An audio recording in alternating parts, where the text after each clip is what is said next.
One.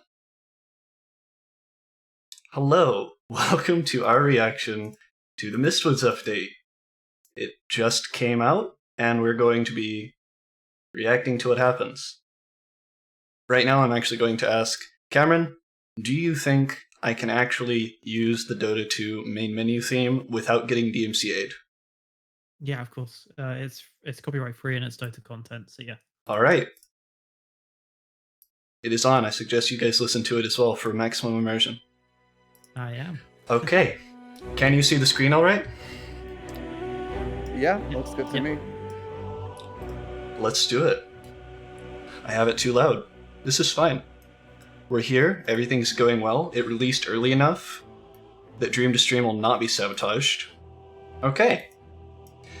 Things are looking really good. Also, look at this animation. Alright, we ready? The Mistwoods update. We have a fox. Hoodwink. Nice. Difficulty 2, ranged nuker disabler escape. It's ranged slark. Oh no, alright, let's go. God. Always at hand when trouble's afoot, Hoodwink lives to tangle with the threats that fill the haunted forest she has adopted as her home. Toting a massive crossbow while still able to scurry through the woodland with the greatest of ease, Hoodwink is nearly impossible to keep tabs on in battle. Lose track for even a moment and she'll pop out behind you, your stunned carcass already dangling helplessly in one of her nets. I'm hoping this isn't another Invis hero.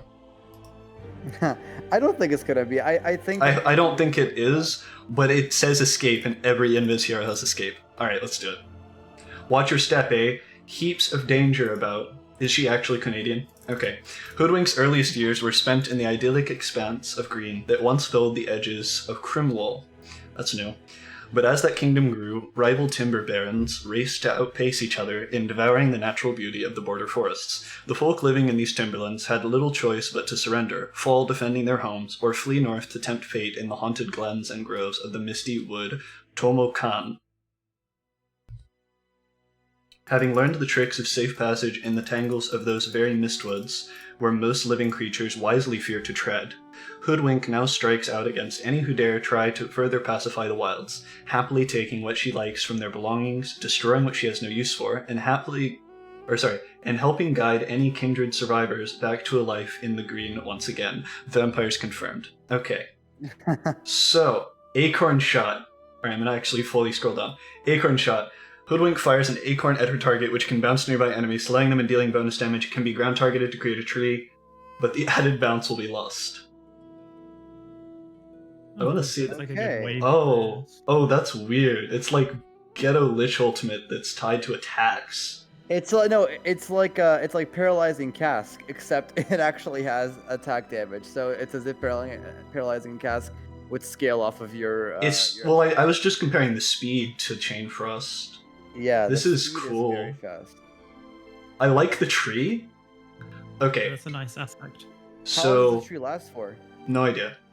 This has no details. Bushwhack tosses a net trap that stuns enemy heroes if they are near a tree in the area. That's so cool. Enemies are pulled toward the tree and have their vision reduced to 0 for the duration of the stun.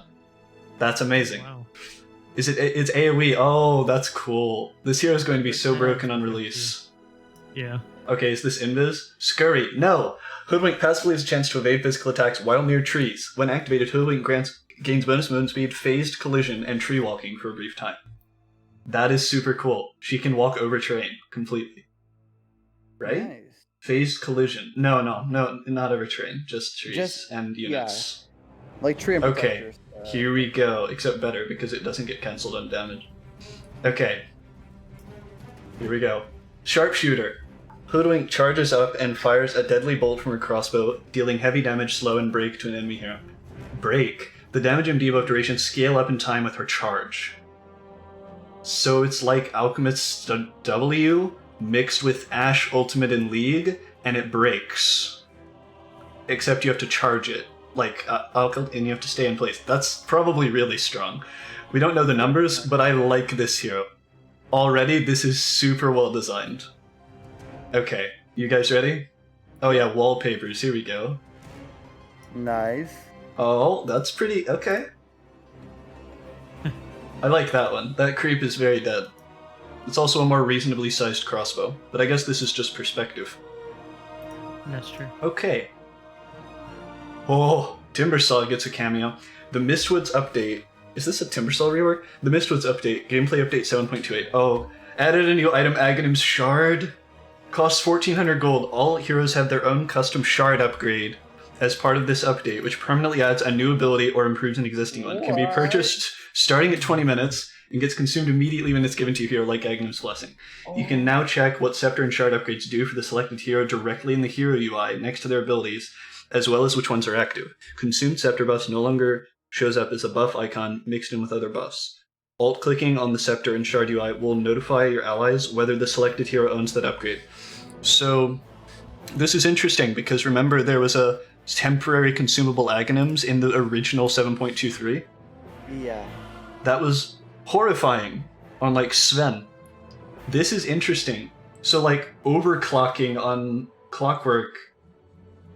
Hero chain... Okay. Resets Clockwork's ability to... Jetpack is the Aghanim's Shard. Okay, we're not going to get all these except in-game. Can you guys check to see if it is actually live in-game? Let me check. The shard is on the right side. Interesting. Yep. Hey, there's an update happening right now for Dota. So it's not live?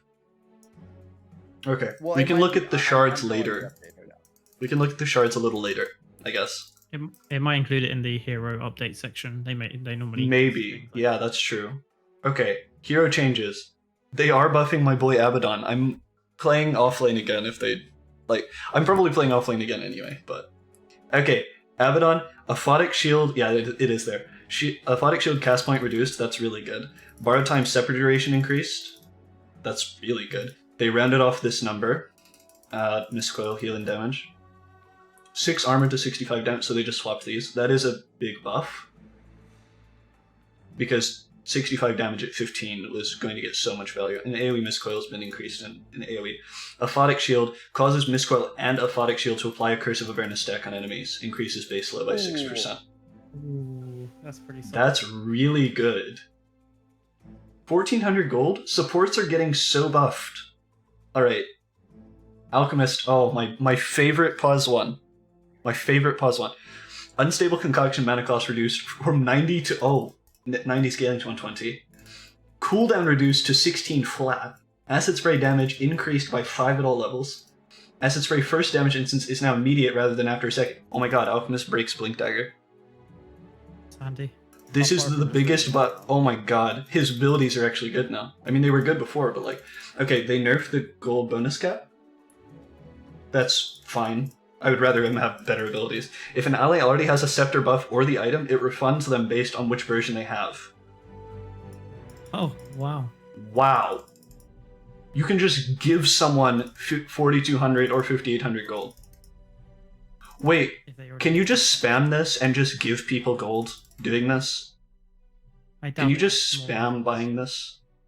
But like, if they have the Scepter buff, and you give it to them, are there limitations? Because you could theoretically just give people 5,800 gold. Like, alright, whatever. Alchemist granted Scepter buffs provide the full stat bonuses. They already did. Alright. Yeah. No, wait. Scepter- I thought didn't they just? They might have give removed them the that ability? recently. Yeah. But for the longest time it did give the stats, which is why it was so good on supports. Scepter, you with us, Alan?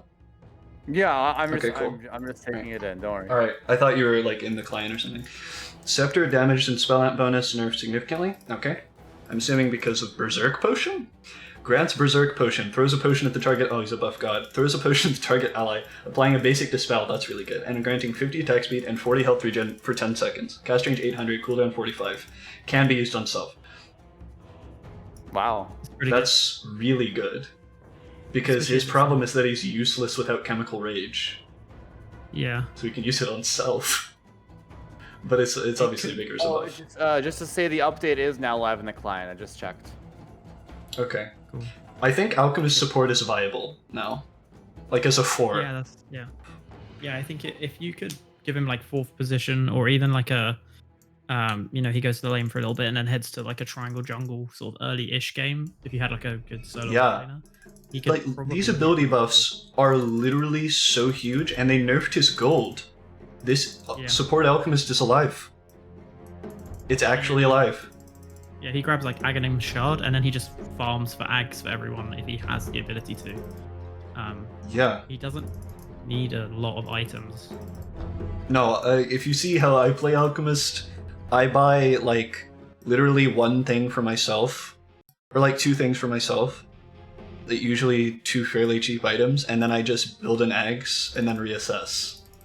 Ags is so good to give to people. It has so much more game impact than the average like S and Y. Okay. Especially if you don't have to be hard carry. Like if you're having to be like the hard carry alch, then obviously you have to be a bit greedier. But like if you had, I think now you could play him as like a 3 or a 4. Maybe not. Oh my god, Alchemist 3. No, I'm not sure he'd do too well in lane. I You want think He him does. He stomps lane sometimes True, yeah. because I think it depends who acid you spray is crazy. get. I think Alk 3 will be interesting because you'll be able to actually build a lot of aura items on him because, you would buy AC on him before and then you would just never. But with the money that you get, you can just buy the cheaper aura items like Vlad. Okay. With Right. Berserk Potion, can you justify getting Greaves instead of Treads? I'm going to try Alchemist 3. I think that's really cool. Okay. Yeah. AA. Ice Blast max travel time is faster. Chilling Touch mana cost drastically reduced, so you can do lots more damage. Ice Vortex causes Ice Vortex to deal 40 DPS and reduces XP by 20. That is a huge Oh. buff. He can cancel Blink now. Yeah, he can. Yeah. Canceling Blink with Ice Vortex. This is the best one so far. That's It's also really good. it's also not like a completely useless amount of damage. Like if you It's not. have that all over like a team fight and It amps its doing own damage slow- as well. Yeah, so you'll be like amping everyone else's damage. It's slowing them, and now it's causing them to damage. Like it's, yeah. It still doesn't stack, but yeah, that's really good. AM Scepter reworked. I liked his Scepter. Okay, this is going to be cooler though. Mana Break max burn reduced significantly at higher levels.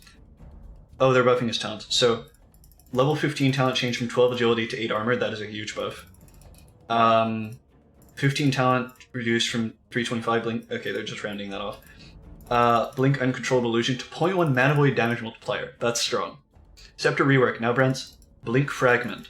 Blinks an illusion. Oh yeah, it's just the illusion, the uncontrollable illusion, and it's going to be better. It uses Blink's cast range, so it's a new ability that blinks an illusion from you to another place, and they do stuff. They're uncontrollable, I guess. And if you cast Counterspell, it's also on the Fragment illusion, so they think it's you.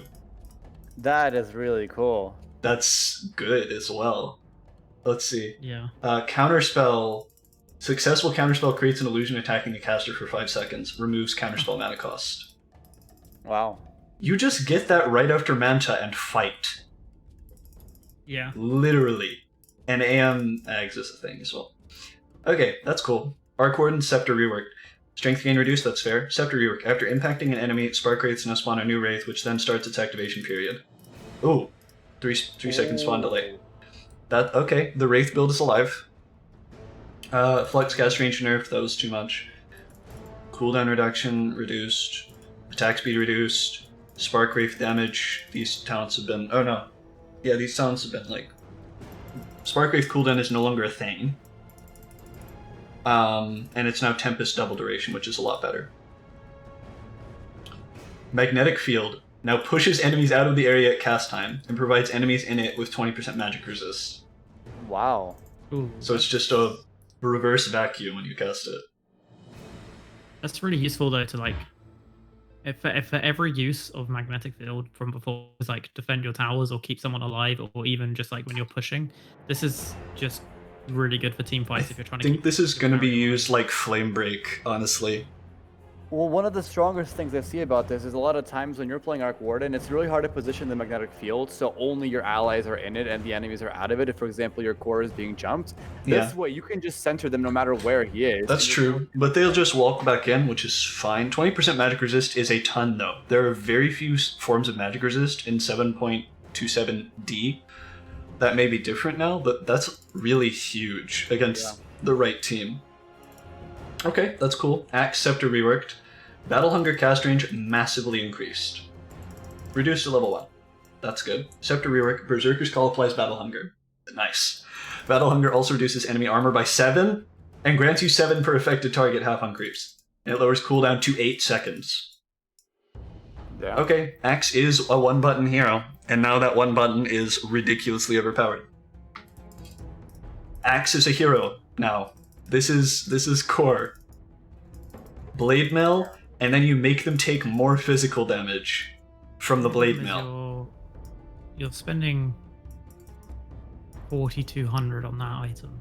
Yes, you're spending 4,200 gold. Axe doesn't really need, unless you really need pipe, you can genuinely afford to get this right after Blink Blade Mail. You might even want Blade Mail right after this, but probably just before. The thing is, reducing enemy armor by 7 and giving you 7, the thing about that is that Blade Mail reflects damage before reductions. So not only are you taking less damage, they're taking a lot more. That's true, that's very true. And it has almost 50% uptime. Yeah, okay, yeah, I see this definitely being a good item. I was just still thinking about think I still think it's a really good thing though to get Blade Mail just before Axe, just because the Blade Mail has a lot of. Because then it actually does something right when you get it. Yeah, so you can farm with Blade Mail as well as actually fight as a 3. It's pretty important to do so. But this Axe is a really. This can give good... 65 armor. Yeah. Like 35. Like counting even more on Meepo. Like this is a lot. Plus creeps if there's just half. Oh, it is also creeps. It's just half of it on creeps. That's so cool. Like 3.5. It reduces armor of creeps as well, so he's better at farming ancients and stuff. Okay. True. Plus 20 movement speed to plus 175. Okay, that's really big. The 2 mana regen is too low at this level, and that's a big buff. Okay. Yeah. 2 mana regen to 25 movement speed, that's big. Attacking procs counter helix is finally dead. 300 health. Axe is not tanky. He may be now, but he is not tanky last patch. He just dies. Yeah. If he goes in alone, he dies. Shard, counter helix. Got it. Attacks proc counter helix. Attacks proc counter helix, ignore helix cooldown. That makes it good. 20 attack speed. Axe is a right click hero. Sort of. You can actually build right click. He has AoE Desolator. Except one more armor break. He's actually a right click hero. I've been wanting it to ignore helix cooldown the whole time. And it gives 20 attack speed, so it enables itself. Kind of okay, that's really huge. You might want to go for something like just theory crafting a little bit. You go for your Blade Mail into Axe and then effectively rush AC after that, and then you've got your attack speed, more armor, and more armor reduction. That's actually really good. And then get your Aghanim Shard. And then you're right. You're basically just a right click hero. You're completely decimating their armor. I have one complaint, and that's that in this patch they should have made counter helix physical damage, but a higher number for synergy. Yeah. Oh, because right now it's still magical damage. It's pure, which is Oh, good, yeah. but physical would make more sense at this point. I think they'll make that change at some point. Axe is such a solid hero. He's so rock solid now. I like that side note, I like that Arc Warden's thing is not always useful. Like, that's good. Arc Warden has too many things that are always useful already. Night Vision improved from 800 to 1200. He is the dream hero.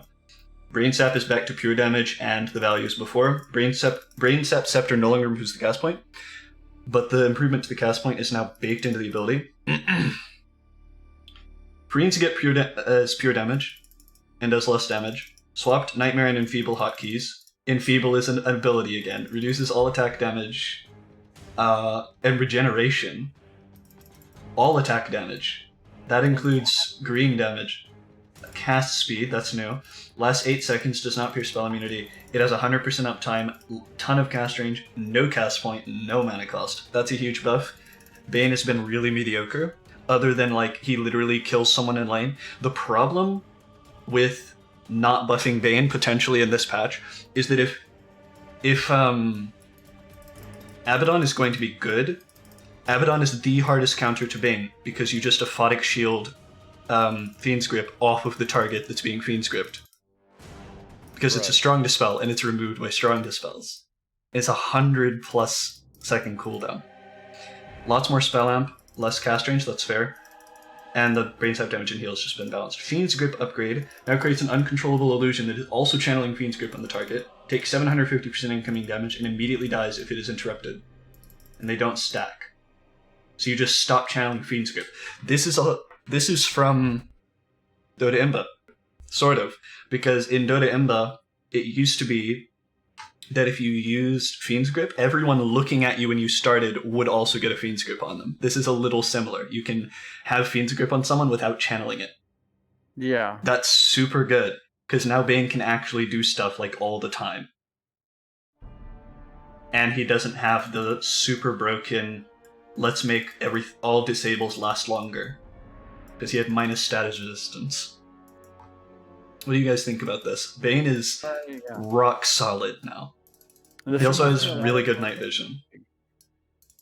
Yeah, that's really insane night vision. I kind of feel like he's gone from sort of a meh support to now a pretty decent one. Like if you have brain sap and it's pure damage, you can pretty much harass anyone in lane now a lot more. I feel like Enfeeble is good against every hero. Like it counters so many heroes. Attack damage, which works on God Strength, because it's all of the damage. Regen, that's a lot of heroes. Cast speed fucks Invoker.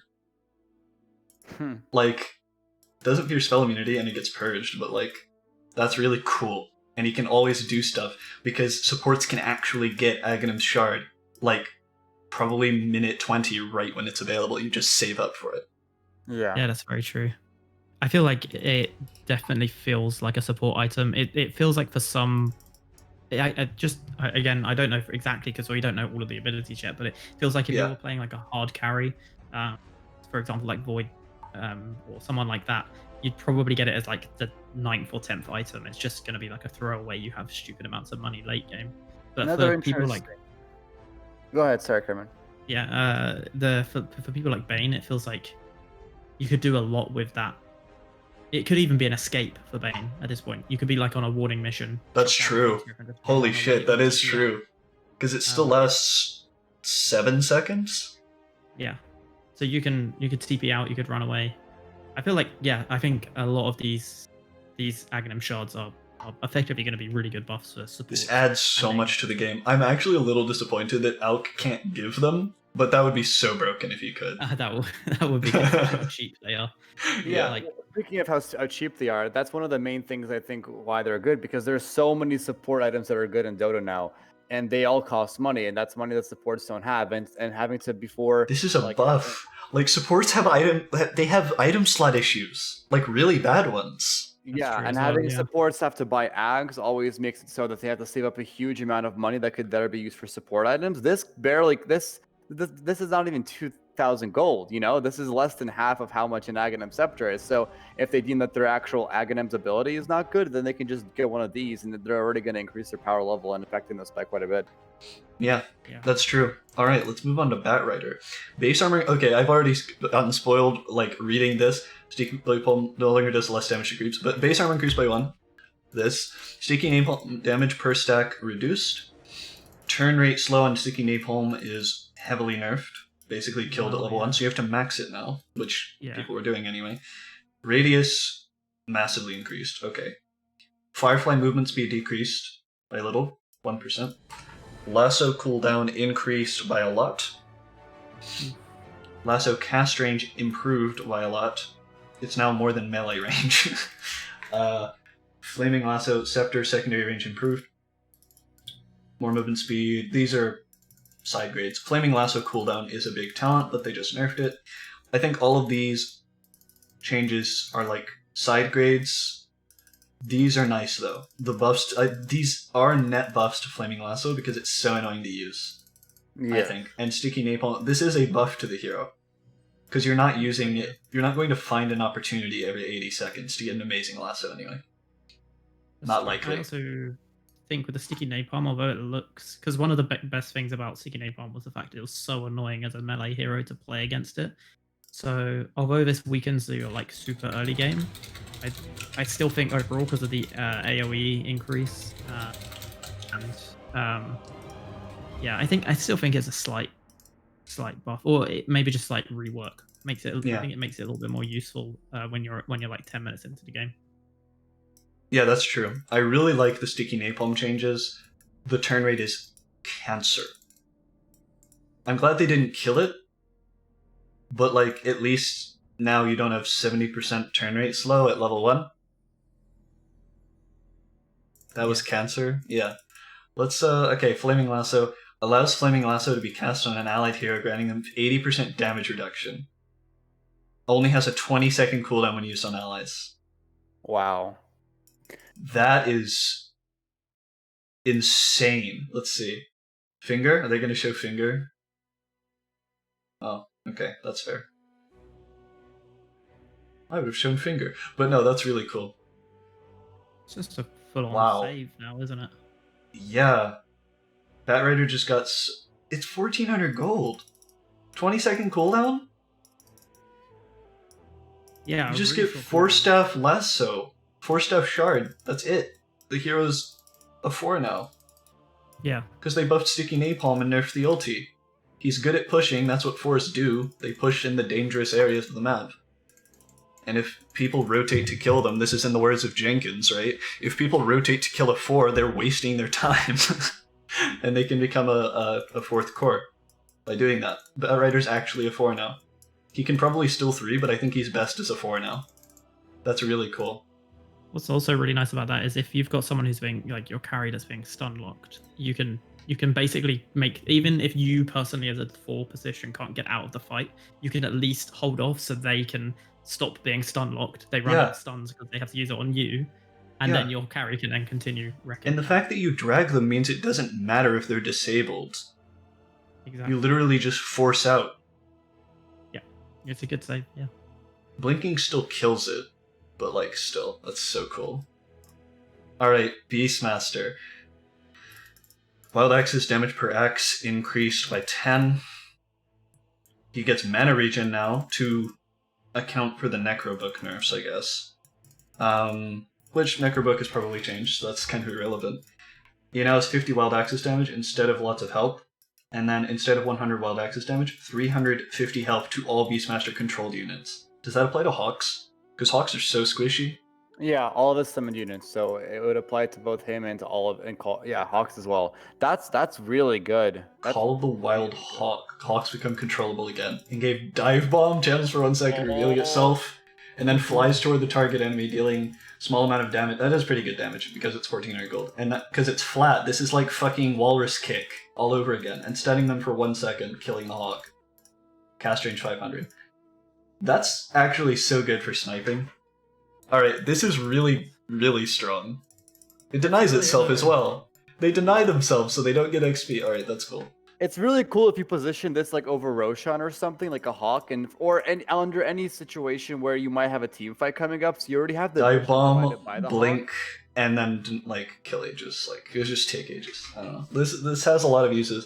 Beastmaster, the fact that the Hawk is controllable is the big thing though, because now the everyone Boots of Travel to the Hawk or Underlord ulti to the Hawk is now even more OP.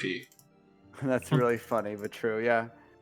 You could also, if you had it positioned correctly in the enemy jungle, let's say, and someone wants to TP into a team fight, you could cancel their TP and keep them out of a team fight. Like, it's another sort of hugely remote way of basically keeping... This has such a high skill ceiling.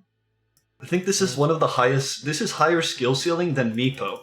This ability. There's so much you could do with it.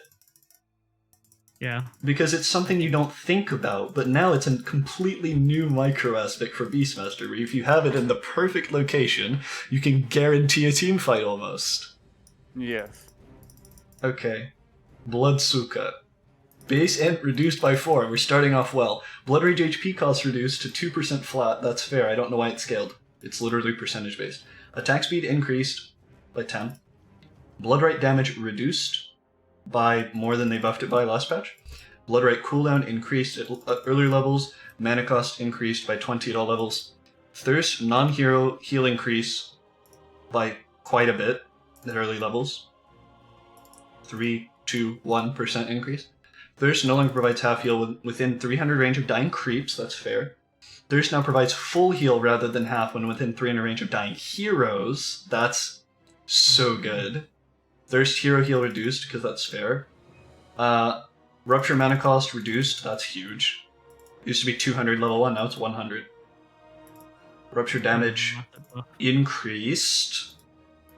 And the Blood Rite cooldown talent was nerfed. Okay, this ability could be so huge for the hero. Okay. Blood Rage now deals 1.5% of the target's max health as pure damage and heals you for that amount. Only affect the Bloodseeker. His damage is back. Wow. It's like Feast. It's literally like a little miniature. You know, I wanted them to add right-click damage, and this is that. And there's now actually an incentive to use Blood Rage on yourself instead of allies to give an Invoker 30% fucking spell amp, which they didn't nerf. But that's insane. That is the best shard yet, I would say. Percent damage is insane, and this isn't dodgeable like Firestorm. So that's crazy. Does it go through BKB? I hope not. That would be dumb. We'll assume it doesn't go through BKB. 5% pure damage. It might do pure damage for that fact. It's 15 damage per 1,000 health. It's not an absolute ton, but it's pure. It adds up. Pure damage. Yeah, you can't remove it. And like you got to think every single time you hit them for 1.1%, 1.5%, you're getting way closer to that range where you start to attack. And you're healing from attacking them, so we get more vampirism vibes. Yeah. The damage difference is going to be insane. If somebody has 3,000 HP, oh yeah, you're essentially healing them. You're basically doing 90 HP net difference in for every time you click them, which is very fast considering that you now have more attack speed from it, 150 at the highest level just from this ability, which enables itself, like you said, for the previous one. So this is actually kind of crazy. So the main thing that's going to happen here is that Bloodseeker is no longer an offlaner. They nerf the damage of Blood Rite, they nerf the cooldown, they nerf the talent, they buffed Rupture, which is great, that's great for all versions of Bloodseeker. But the fact that it no longer provides half heal when near creeps means that his lane sustain in the offlane is a lot worse. And the fact that it's full heal for heroes means that you want to be very aggressive and go hit people now, so he's which means you need right-click items, so he's a pause one again. Maybe a mid. Yeah, either would be fine. The right mid matchup would be, he'd be like... He might be a mid. Yeah, mid might be the place, because he needs XP. Yes. Yes. Okay. Hero pool expanded. Bounty Hunter. Also, very easy if he's having a bad mid lane, just rotate to jungle. So that's true. He's very good at jungling. Although you do need to get the last hits now in case someone's griefing you. Okay, so Bounty Hunter. Base movement speed increased by 5. That's huge. Higher base int, lower int gain. That's technically a nerf of like... No, that is a buff. That is actually a net buff event over the course of the game. Shadow Walk slow increased when you attack them, okay. Track speed, the speed radius is increased by 300. Allies now gain 50% of track speed boost. And it provides the vision it used to. Like all of these used to give vision. That's so good. Okay, Bounty 4 is back, single-handedly from this. That's cool. Yep. That's it. That's literally all you need to say. Trek and Corrosive Haze, which was called Amplify Damage back then, still... They used to do this. It was more range then. I think it was 1200, but yeah, this is really, really good. Bounty Hunter actually feels like a rock-solid hero now, just in my mind. That's really cool. Okay. It's nicely balanced, and I think with the extra movement speed, it does give you, even though it's only 5, that's now a good roaming speed, I think. You can be a decent roamer. Yeah, any amount of movement speed is massive. It's crazy when you think about how cheap this actually is. It's 14... I know we've said this before, but it's not hard to get 1,400 gold in like 3-4 minutes. You know what I mean? Like it actually is kind of crazy. It really is. Yeah.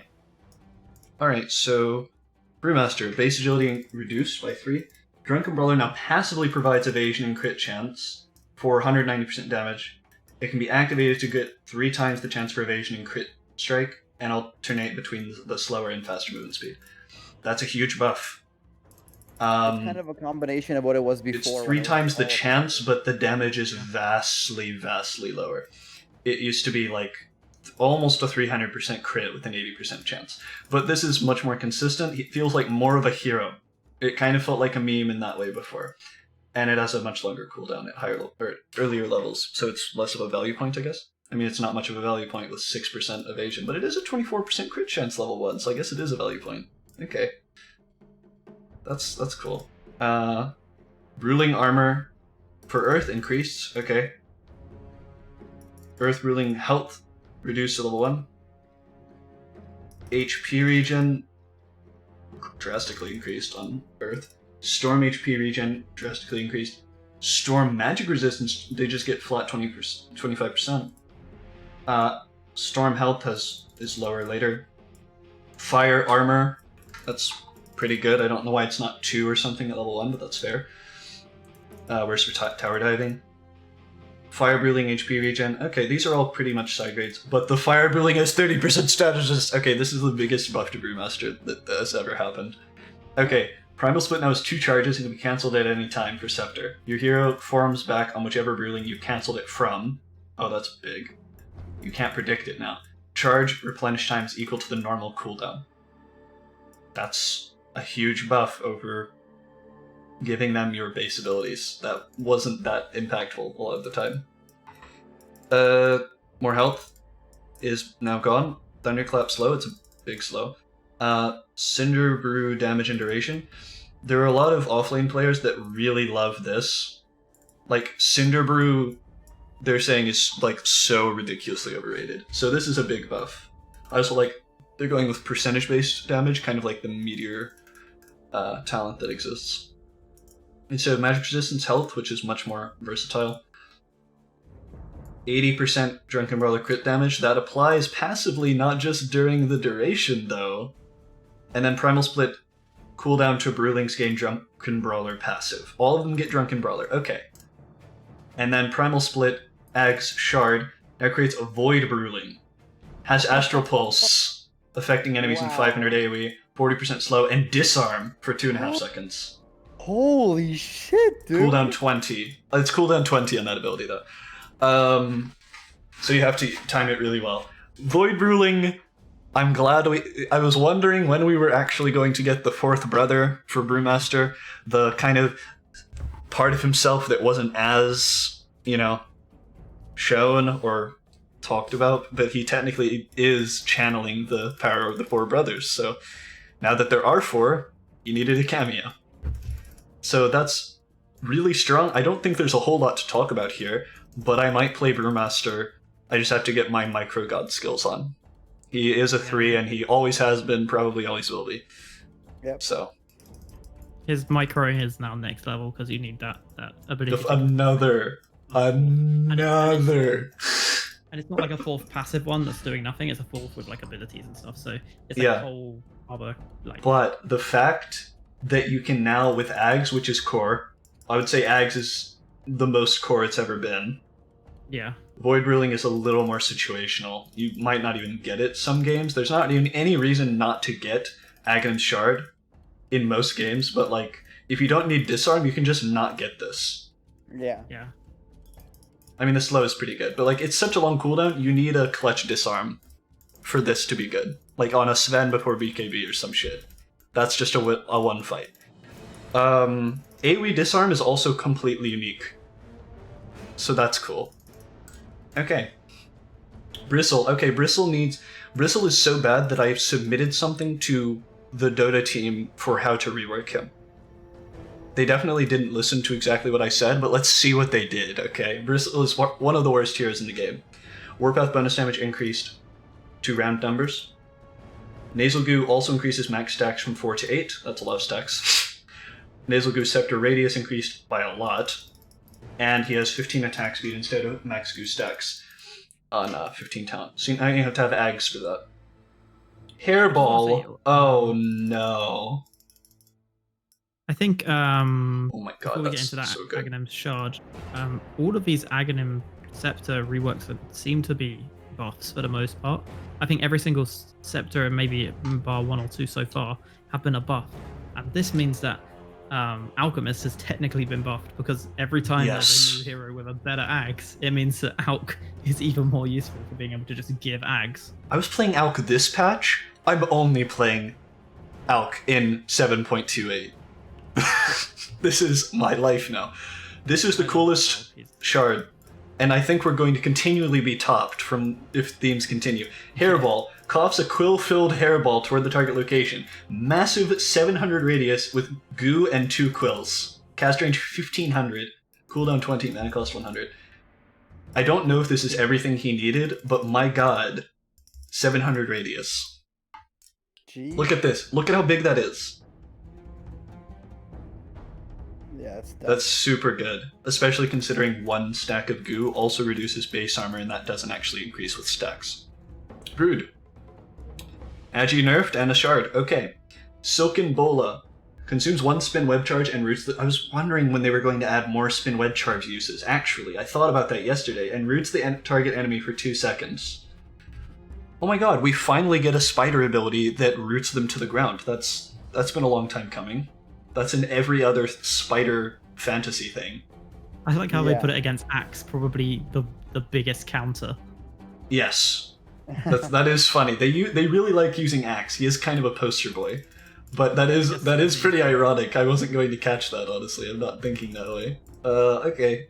Centaur. Centaur's really bad right now because he had the 13% increased damage per stack from return, and they just removed that and did not buff his other abilities enough to make up for it. I think this video is going to be pretty long. Because we're not even we just got to C and we're 41 minutes in. I mean, I've got another 1.5 hours until I absolutely have to go, so I think it should be enough time. But if worse comes to, I can jump off and you guys can continue. I'll delay the stream for 20 minutes and for when you come back. Yeah. All right, we can do that then, potentially if necessary. One thing for Broodmother, was she strong this patch or was she? No, well, she hasn't been picked. Broodmother always has high win rate.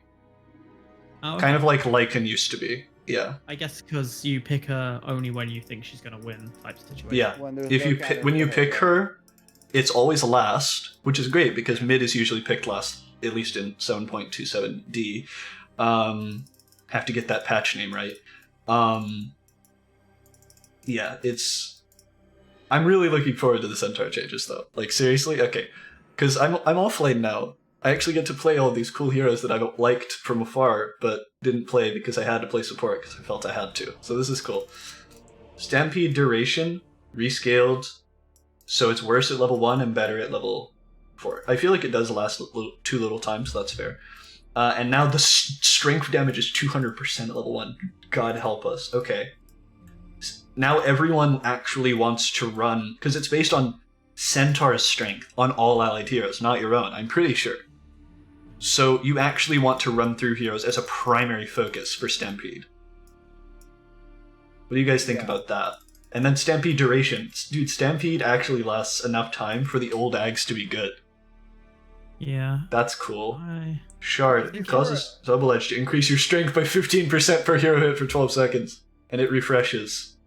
Up to 5 stacks. Slows by 15%, which also stacks. This is a hard rush. You get Hood into double edge shard. Or maybe different order. But you probably need Phase, Blink, Hood, double edge, or shard. That's so good. Okay, that's a hero. Chaos Knight, also an offlaner currently. No buffs other than the shard. Chaos Bolt creates a phantasm illusion, attacking the target for the duration of the stun. Wow. I thought they were going to nerf CK offlane, but they just buffed it to hell. Yeah. You just get this instead of drum. Actually, no, Aghanim's Shard gives no stats, right? I don't know. Yeah. It's really good. That's really strong. But also increases cast range. Yeah. Crazy. Look at this. I mean, that's so strong. I mean, technically it is still very RNG, so that's good, because the duration of the stun can completely fuck its effectiveness, so that's great. Okay, Chen. Divine Favor no longer has an active. Holy Persuasion can now be cast on an already converted unit to teleport it to you. Okay, we're just having a revert there. I think the Chen shard is going to be so huge because his stats don't matter at all. It's just his creeps. Cast range, these talents are just buffed. Divine Favor cooldown is no longer a thing, so Penitent's slow, that's really big. Chen Witch Doctor is still cheese because you increase the attack speed of the the Death Ward by 1 billion, because it has... You know how fast Death Ward attacks? That's its base attack time. Imagine giving it 120 attack speed. It's hilarious. +4 Holy's Persuasion max units, +3 max units, and 3 charges. Wow. So it actually doesn't matter when all of your creeps die anymore. Puppy just got so OP this patch. Puppy is really OP, and Kuro, they're both really OP, because it's between them for best Chen. So, Divine Favor. So, what's his face? That's oh god, I've forgotten his name. The guy that always plays Chen, like but never. He's not a professional. I have no idea who he is then.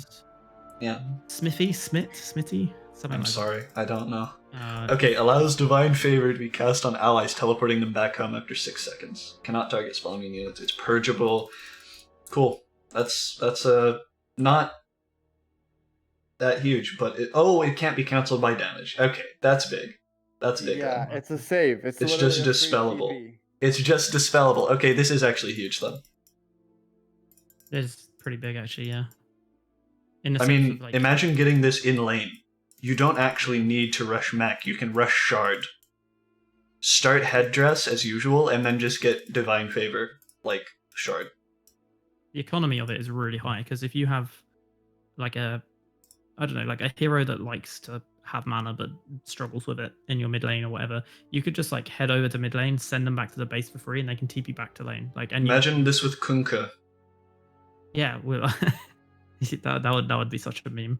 That's literally free healing. Like, even more so than with Kunkka, because you can do it on anyone. That's just a combo. Kunkka offlane incoming. Okay, Clinks. Clinks is really good this patch. Like, really good. He just blenders people, so let's see what they do. He's not as good at the end of the patch as he was at the beginning, because people figured it out. But let's see. Base mana regen reduced from 0.25 to 0. That's fair.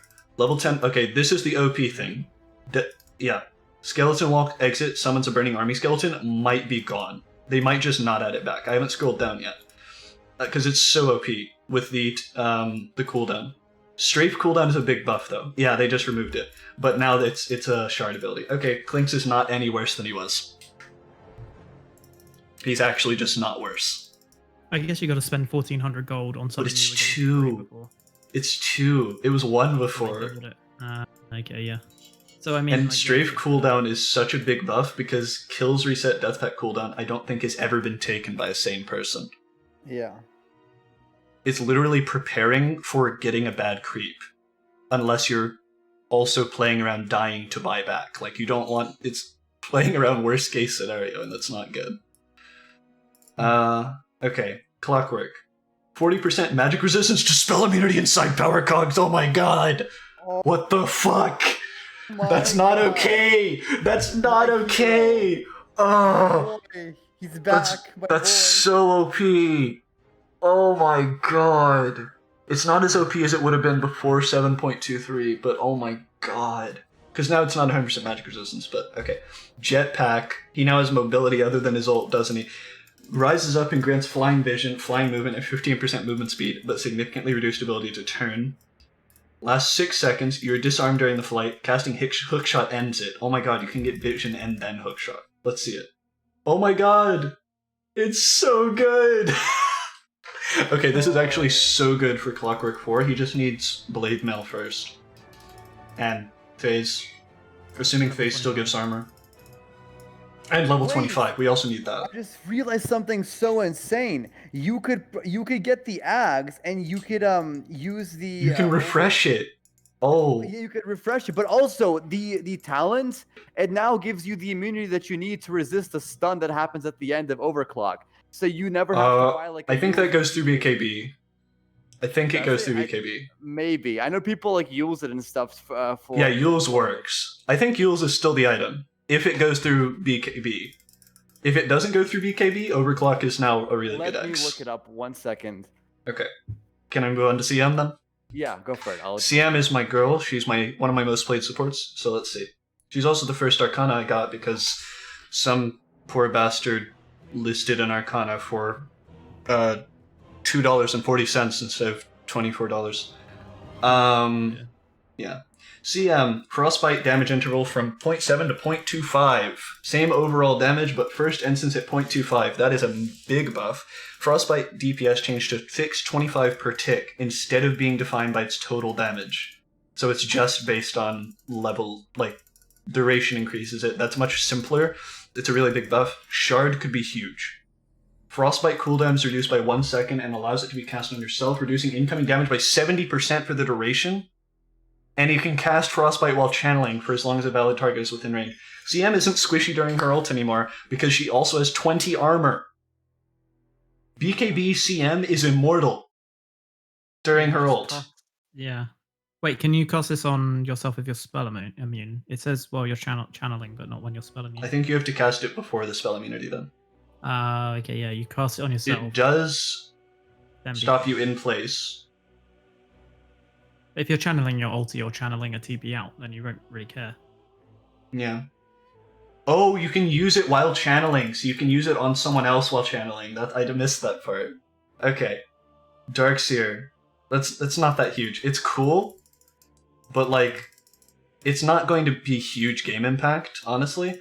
But being able to cast, like, spam Frostbite during your ult is pretty cool, because you can get 2 off, or like 3 Frostbites off in your ult, using that to keep people in it.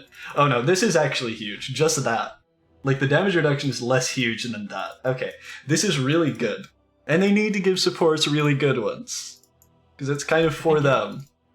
I think they might, in the future, think about making it so you can cast it on allies, because a 70% damage reduction could be saved. No way in hell will they do that.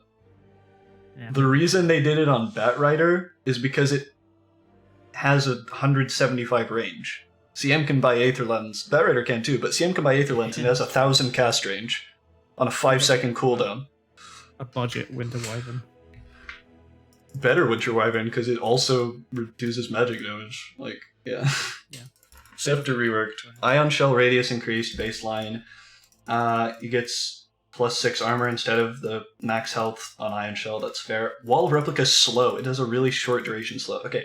Ion Shell has 2 charges, increases duration by 20 seconds, and provides 350 health. That is an Ags worthy of Darkseer. Yes. Normal Punch. What? Grants normal punch. One punch reference. It's literally a One Punch Man reference. Oh, it is. It literally is. Look at the thing in the back. Oh my god. Okay. Normal punch. Grants normal punch. Massive or passive cooldown attack. I've been wanting Darkseer to actually do, like, right-click people for so long because he punches people like a god. Causes your next attack on a hero to knock an illusion out of them and stun them for up to 2 seconds. What, up to? Knock back for 350 distance and deal 250 damage based on how far you've moved in the last 3 seconds. Cooldown 14, max powers after 1500 distance moved. Illusions last for 5 seconds. That's really good in lane. You can't get it immediately in lane, but like, it's a knockback and a stun. You vacuum them, you run forward, vacuum them somewhere, and then punch them back toward your team. Yeah. Because you can go forward and then vacuum them behind you, and then punch them even farther away. It's also a meme. It could also, yeah, it's a meme. You could also use it in a sort of, if you wanted to solo kill someone, like Wall of Replica, vacuum them through it, punch them back through it, and then you've got 2 of them. If they killed the illusion, you can't get 2 illusions of a hero at once if one is alive. Okay, can you? Oh. Yeah, I think. Yeah, I think it's every time you pass through it, you get. Yeah, an illusion. yeah, it's every time you pass through. That's right. Yeah. That is a funny usage. And then if they run back, that's another. Yeah. And then literally have a task to walrus kick them back through the wall. Yes. Just back and forth playing. Wait, we can finally do the anime ping pong thing with having like a Blink Dagger on Darkseer and Tusk. And I will say, back and forth. Yeah, Darkseer's never been more of a 3 than he is now. Because he has a good Ags effect that is survivability and damage, and he got 6 armor at level 15. Which is exactly when you need it. A POS4 axe as well. That'd be so strong. You chuck an POS4 axe. I don't know if POS4 axe could work, but it sounds good because he does slow. I think it would. Wait, you're right. POS4 axe is a thing because it gives a ton of armor for like no other items. Like, you literally don't need anything.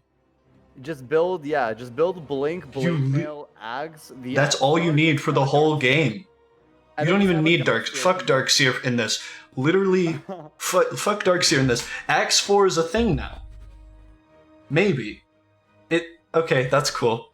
Dark Willow. I haven't seen a Dark Willow change almost, like, it's been so few changes. Base int increased by 3, okay. Oh, they didn't put in the usual clause that's like, oh, but the base damage is still the same. No, she just has 3 more base damage as well. Curse Crown cast range is a lot. Yeah. She used to have 1.3 base attack time. Bramble Maze cast range, lower at level 1, higher levels. Terrorize cast range, reduced. Bramble Maze now has more cast range than Terrorize. And also, well, it always... Yeah, Bramble Maze has more cast range than Terrorize, and it also centers the AoE there, so it's even more. That's so much range. 0.4 Curse Crown stun duration to 0.6. People are already taking that. 100 cast range to 2-second Shadow Realm cooldown. Oh, that was at 15, yeah, and now it's 125 cast range. Bramble Maze CD is now nerfed, because that's fair. Terrorize duration has been standardized. That's cool. What's the Curse Crown? Now creates 4 brambles around the target. That's so cool. Reduces cooldown by 3 seconds on Curse Crown. That's really cool. Oh, regardless of how it ends. So if Curse Crown gets purged off, you still get the brambles. That was a big problem with Curse Crown, because it does nothing normally if it gets purged off. But now it always creates brambles. That is so core. That's actually a huge problem on the hero. You just purge Curse Crown. Like, their team just purges it. What do you guys think about this? I mean, I'm not going to get to play it much. But what do you think? That's so big. Regardless of how it ends, is the most important thing in all of this. Yeah. I kind of feel like now you could even use Willow as a roaming. I mean, she was also a roaming support before, but even more so now, position for roaming, because a lot of heroes used to just buy like a Yules, so you could just dodge the stun and then you just walk away. So now those heroes that would do that before can't do that anymore. Yeah, I think all in all, it makes her even better in team fights as well. You're gonna stun and then bramble people up even more, especially if you like then put a bramble maze around that again. Yeah, I think it's a great team fight item. Like, Curse Crown was the redheaded stepchild of her abilities, and now it's the best one.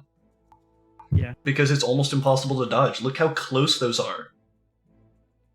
In the heat of a team fight where you would actually use Curse Crown, you can Yules into Curse Crown and they have brambles around them. Like, this is so good. This is so good. Okay, Dazzle needs help. Like, a lot of help. Shallow Grave duration, rescaled, so it's lower early and higher later. Cooldown, drastically reduced, so you don't actually have to max it to be able to use it ever now. Shallow Grave cast range, drastically increased. 35 attack speed. Now I'm worried that Dazzle is going to be a 3. Okay, because he's already really value to put items on that have cooldowns from his ult. Causes Shadow Wave to dispel allies, increases heal by 60, and increases damage by 80. That's very similar to an old Ags he had. Interesting, but this bad juju thing is going to make him a right-clicker, isn't it? Possibly, yeah. Oh no. Bad juju launches an attack at the 3 closest. Oh, okay. Each time you cast an ability. That was a thing as a talent before, I believe. Yeah, that was a talent before. Now it's just each time, yeah, okay. It's literally just used to be a high-level talent, now it's a fucking shard. Okay. I think Dazzle is could be a 3 now. The Scepter is pretty good because you can basic dispel your whole team. What do you think, Alan? Alan is dead. Oh my god, I was sorry, because I was coughing, so I muted myself for like 2 seconds. Monk-ass Corona. I already had it. So no, I think Dazzle, when it comes to him being a 3, like, he always had an incentive to build like items like Necro Book and stuff because they were just really good and they cost a lot of money. I think that's as a 4, but yeah, like, go on. Well, it's so much reduction. It's like the armor. Yeah. I think I think he can still play 4. I don't know about him playing 3. I think the extra damage definitely helps him since he gets it pretty early on as well. Like, level 15 is not that late. When it comes to the attack speed, rather. I think Scepter has always been like hard to find a place to actually. I think this fit is the in. best place Dazzle Scepter has ever been in, because it's literally a 4-second cooldown, dispel your whole team. Yeah. It's really strong. It's just when do you think somebody would get that? Do you think somebody would get that If you need like it. if you need it? Okay. I think I think it's gonna Because you get Greaves every game. But Bad Juju can give Dazzle offense. He can actually create space, because the problem with Bad Juju is that it doesn't go through BKB, and this fucking does. Yeah. He used to attack everyone within range as a 25 talent, to be fair, but like... This is cool. I really like that they brought this back. I think Dazzle's a fucking 3, because he hasn't been a good 5 in so long, and he definitely can't 4 because he can't push waves. Like, without the shard. I guess he could. You want right-click damage. Not much, because I don't think you actually want to build that much right-click. You could build Mjolnir if you want to meme, and like spam the active ability on your allies or something. That could actually be pretty good. Alright, let's move on. DP needs help. Base movement speed increased by 25. That's cool. Okay. She has 335 movement speed. She now has the highest base speed in the game. Spirit Siphon no longer drains movement speed, so you can't slow them and increase your speed. Charge replenish time is way faster. Ghost speed of exorcism is faster. Okay, they did have sometimes trouble getting closer. Turn rate improved from 0.5 to 0.8, damn. Spirit Siphon replenish time is so much better than Exorcism grants haste, because it's against Exorcism plus 8 ghosts. Who would ever take haste over that? The only thing haste does is make you immune to slows. Like, come on. Is that really better? No. Not usually. Okay, Spirit Siphon now drains 0.75 armor. Oh my god, she's such a hero. You get to play DP all the time, Alan. How does that feel? It feels pretty great. I love DP. I used to play her all the time. That's for 14 seconds! Yeah. Okay, Like, yeah. I think that to be really solid though, because otherwise they're just gonna run away from you. Although you're ridiculously fast. Yeah, you're ridiculously fast. She's never had armor reduction. You always had to build AC to give her any amount of armor reduction, because you're not going to build Deso. That's insane. You're not going to build Medallion. That's insane. She needs Yules, she needs Octarine, BKB and stuff. It's so... Yeah. This is a really good shard. It's not one of the better ones, like that we've seen, by far, but it's good for her. Like, if you put this on any other hero, it's not that good. But when you give a hero something they literally didn't have before, they're often going to get, like, so insane. Fuck, man. DP sounds so much fun now, because you literally... Yeah. What do you do in lane? Like, you even without the shard, even with the... Like, just with... Like, Yule's Shard. You literally go Yule's Shard. Yeah. After boots. It's that good. This is literally... It doesn't help her push, but she's good at that anyway. She now has a niche that separates her from Leshrac, who's probably getting Diabolic Edict nerfed, to be fair. Okay. Disruptor. -2 seconds connect, field cooldown to -3. This shard ability is going to be so huge. Thunderstrike can be cast on allies, follows the ally and deals damage around them. Each strike gives a short 1-second buff that gives 50% MS and 75 attack speed. Strike intervals every 2 seconds. Increase radius by a 160 when used on allies. Okay. Wow. So it's now just a Lincoln's popping ability, and other than that, it's a buff. Disruptor is now a god tier pause 5. I think he can actually be a 4 now. But yeah, he's a pause 5. That he has a buff. Look at how big that AoE is. Plus 160 radius. There's nothing that increases radius by that much in the whole game, except Chrono. Like, 75 attack speed is more than Bloodlust. 50% MS is also more than Bloodlust. We'll have to see what they did to Bloodlust, because they definitely did something.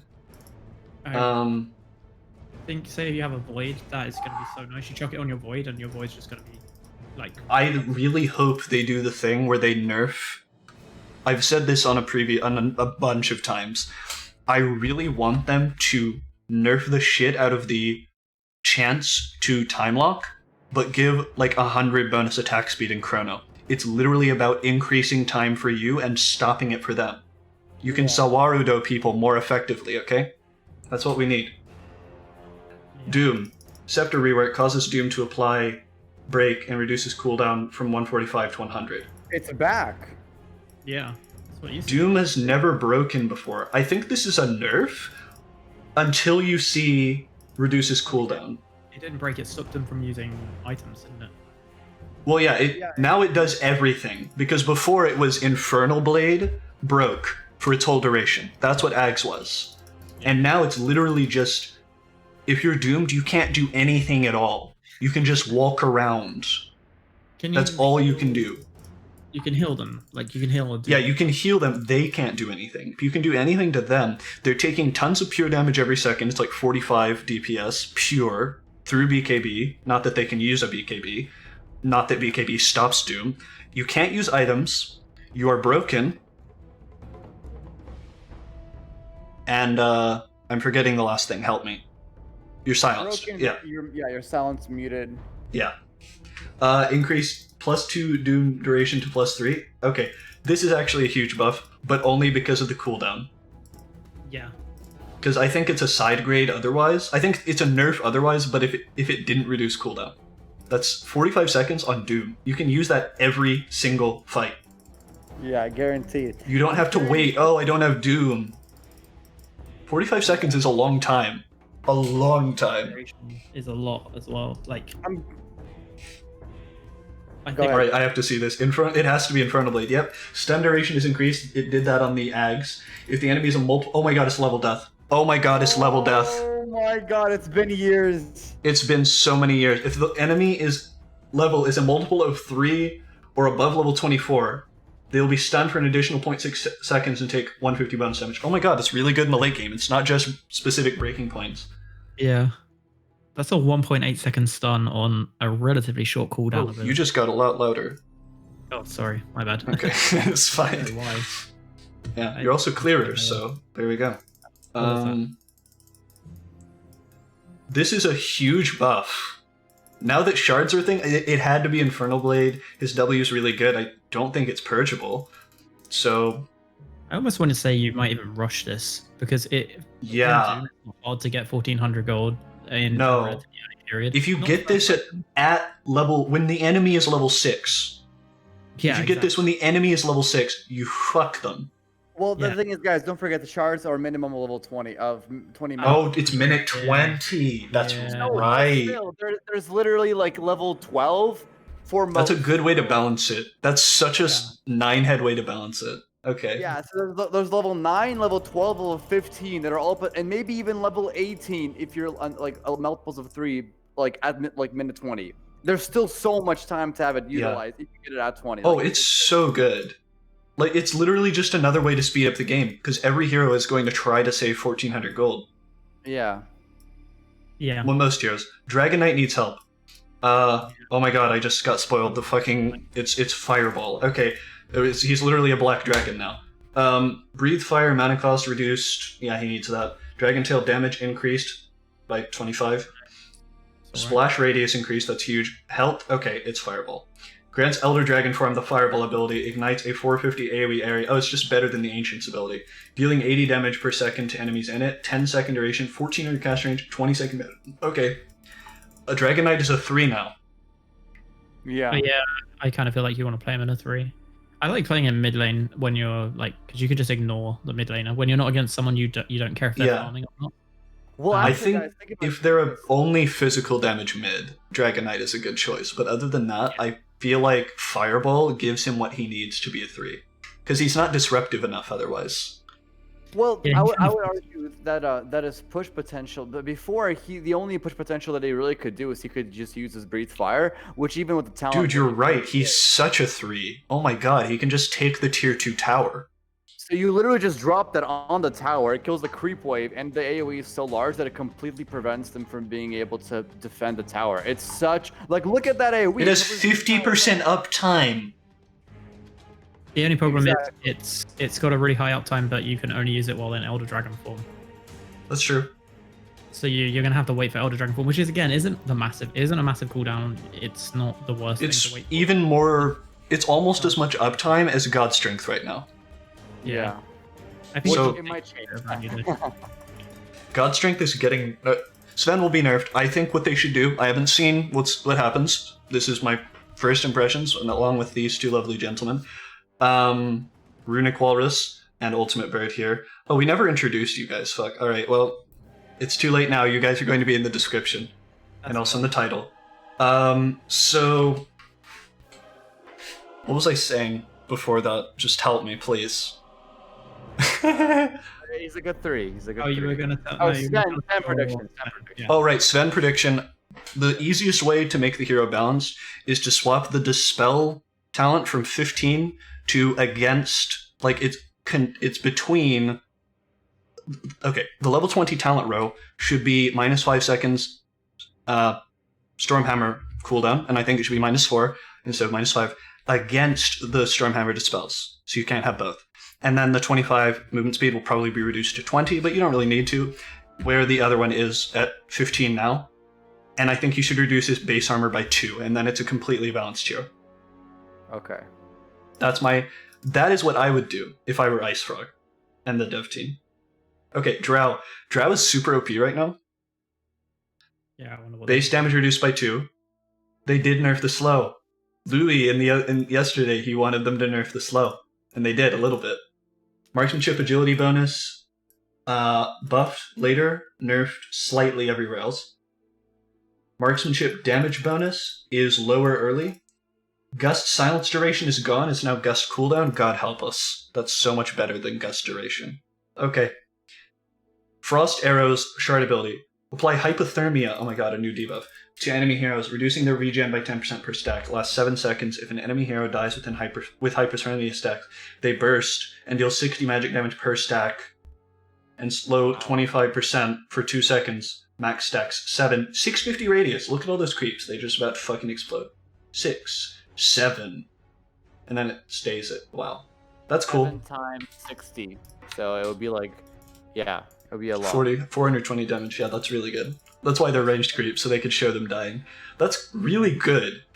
So evidently they think that Drow being really good right now, so 56% win rate at the highest level with a high pick rate, is going to be balanced by other changes, which is fair. I would buy this, well, obviously buy every pause 1's shard every game, and pause 2, like, you just can. But this is really cool. Regen is... none of this goes through BKB, so I don't think it's OP at all. It's cool, because we have the... Oh my god, they're continuing the ice reduces healing vibe. Yeah.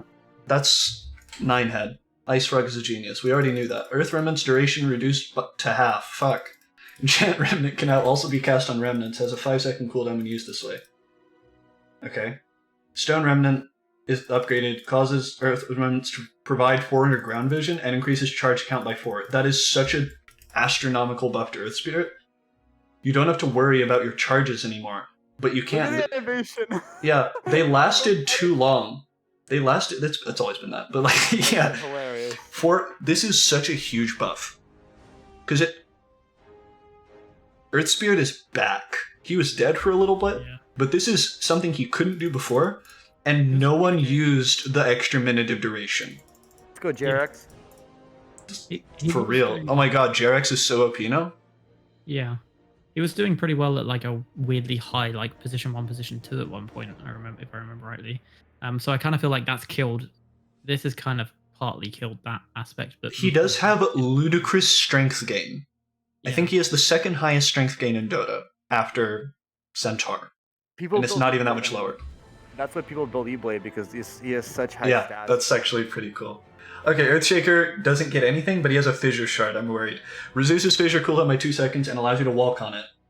Whenever you cast a spell, an Aftershock effect is replicated throughout the Fissure path. That's so cool! Watch, do it, Oh! Oh, that's cool. Oh my god, that's the coolest thing I've ever seen.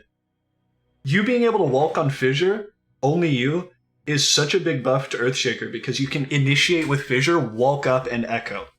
Yeah, you don't even need Blink. You can press W to stun them long enough for you to get there to echo. Yeah, Fissure cooldown -2. It's 11 seconds now, right? That's really cool. Okay, Echo Stomp. Wait, sorry. One more thing. I just realized it also works with Echo Slam. So you could Echo Slam people that are at the very edge of the Fissure that normally wouldn't be in range because the Aftershock would like carry. Yeah, it can stun them. Yeah, that's true. Yeah. It won't carry the Echo unless there are a billion fucking creeps, which does sometimes happen. All right, Echo Stomp for Elder Titan. Allows you to turn Echo Stomp on... Okay, Elder Titan's really strong right now, so they didn't change him at all. Allows you to turn Echo Stomp on autocast. When cast while on autocast, you will take the place of the Astral Spirit as it completes its stomp. Elder Titan is now a 3. Elder Titan is now a 3. Because he was already a 3, you literally just use the fucking W and then hit people. And now he has a way to get in. And then just get Echo Saber like Deso, and you just hit them. That actually sounds like a good item build. But does he have enough armor? I don't know. Some Echo Saber for sure. Okay, Ember needs so much help. Ember needs so much help. Here is my prediction, okay? Okay. When you use Remnant, your abilities are also cast around the Remnant, okay? That's my prediction, okay? Like Bolas, or like, whatever. Searing Chains. Yeah, Searing Chains and Sleight of Fist will be used around the nearest Remnant whenever you use their abilities. That's my prediction. It probably won't be that. Int gain increase, that's huge. Fire Remnant, Scepter mana cost increase, that's fair.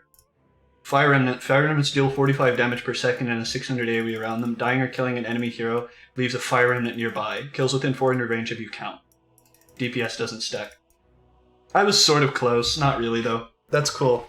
It was on Fire Remnant though, and I didn't read that beforehand. I think Ember Spirit's probably back because of other changes. And I imagine Mjolnir is going to be buffed quite a bit. They clearly want to push the magic damage build now, because they increased his int. So... Question, do you think cool. Radiance is it at all an item in Ember Spirit? I have no idea, because Radiance would need to be changed for anyone to buy it. True. I saw a Weaver buy Radiance. He won, but I don't think that's a good item. This means that you can cancel Blink on Ember. That's the big thing. Because I imagine it does damage after like half a second. After reaching it. Or maybe it's instant, let's see. I need to watch this again. It also creates more remnants. Literally creates remnants. And it throws them where they died. And yes, it is instantaneous. You can cancel multiple blinks with this. Okay, Enchantress isn't great right now. Enchant cooldown rescaled from 20. It's better later and worse earlier. Sprink upgrade no longer provides 150 attack range passively. Okay, Ike's Shard is probably going to be something like that. Sprink now launches an impetus attack on the 3 furthest enemy units within your attack range plus 200. 3, okay. And it's 5-second cooldown. Wow. Does it cost mana for all the attacks? Probably. That's cool though. Nature's Attendants adds 3 permanent Nature's Attendants that follow you around. Okay. That's really good. They're permanent. They literally just float around. That's cool. I always kind of felt it was a little bit weird subconsciously that she didn't have those more. Like, I just wanted them to change the cooldown back in the day, but... I guess the only problem is, like, at the 20-minute mark, how much is 3 Nature's... how much is 3 Nature's Attendants necessarily going to do? I mean, I think to start with... It's a lot. I think it's actually a lot, because how much is each heal? Like, 20 per second? It might depend on level, but yeah, I guess by 20 minutes you probably will have it at max. I just, yeah, I think it would be really good if you get it early, but I have this weird feeling that it would not... Actually, to be honest, it's an item that doesn't take up an item slot, isn't too expensive. Yeah, I kind of feel like... How much is it heal? 13 per second. Per second per wisp, so... That's so much healing. Think about CM Aura gives tens of thousands of mana over the course of a game, but it's a tiny amount per second. This is insane. 39. It doesn't seem like it. This is so much. And it's tough. CM gives like 3 a second. Granted, this doesn't start at like minute 2 when CM hits level 2, but oh my god, is this good. Yeah, actually, yeah. I take that back. It is pretty insane. Alright. 3 furthest enemy units isn't heroes, by the way, but you can probably finesse this pretty well. Yeah. This doesn't really seem to push her toward any particular role. Enchant cooldown makes me think 4. I'm thinking 4. Because you can just build Ags. You can get Ags and, like, yeah. I kind of feel like you could do it even as a 3, because... I don't think she gets enough out of money. Yeah, I guess not. But then if you just, like, kind of semi-rush... Oh my god, she's a 5. She's actually a 5. She might be. I think she's a 5. Because she can't push waves, she's not a 4. Yeah, that's true as well. Well, I mean, She might be a 5. 5 and 3. But maybe only 5. We'll see. Hey, even Viper was a 5 for a little bit. Alright. Yeah. Enigma. Demonic conversion attack point. Okay, that's cool. Reduced. Demonic conversion duration increased by 5 seconds. Malefice cooldown is 14 at all levels. That's a big buff. Okay, lots of talent changes. Level 10 talent changed from 4 seconds Midnight Pulse duration to 0.35. Oh, they moved it. They used to be a 15 talent. And now it's Midnight Pulse radius. That's a lot of radius as well. It is a really small radius. And they nerfed the cooldown. That's so big. Alan, I want in particular want to hear what you think about how stupidly much radiant this is. Alan, I think you're muted again. Like we haven't heard you in a while. Oh. Okay, he's in the restroom. I didn't see that message. So, 150 Midnight Pulse radius is. I think that's quite insane. That's so crazy because it's 7% of max health of everyone in it as magic damage. It used to be as pure and a lower number. That's so much. I'll wait for the shard until Alan's back, as long as it doesn't take more than a few minutes. I think in general this is just a massive buff. I don't think there's anything you could even argue is much of a nerf. This is cooldown reduction change. I guess 2%. That's it. Okay. Black Hole now does a non-interrupting pull toward its center and a 1200 AoE, 175 units per second. Oh, it pulls people that are outside the radius. That's cool. It always needed to do that. Yeah, that's cool. Non-interrupting pull, unless they actually reach the black hole. Then it will interrupt. And it does a little visual effect over the whole 1200 AoE. Yeah. 1200 AoE is so far. Yeah, that's basically... That is... You're going to disrupt the entire team fight now. Not just like, you don't now need the perfect black hole. You can just be in the middle of the team fight. A non-perfect black hole is just as good. Or sorry, an almost perfect black hole is just as good as a perfect black hole now. Yeah. That's what this has just done. Because if they were just outside the radius, they're now in it. Yeah. Especially if you Malefice them. Because they'll just literally get pulled in. Yeah, especially with that increased Malefice stun at... God... level 10. Okay, that's fucking insane. We'll hear Alan's thoughts about this because he has a wireless headset once he comes back. I have now come back. Okay, this is so fucking good. Let me quickly read this once. Oh, you didn't hear? I was in the restroom for a second, but I glanced over the first part. I just haven't read that ability yet. Oh, I thought you had a wireless headset. Alright. Black Hole now does a non-interrupting pull toward its center, 175 units per second, 1200 AoE. Oh. It probably goes through BKB as well, because Black Hole does.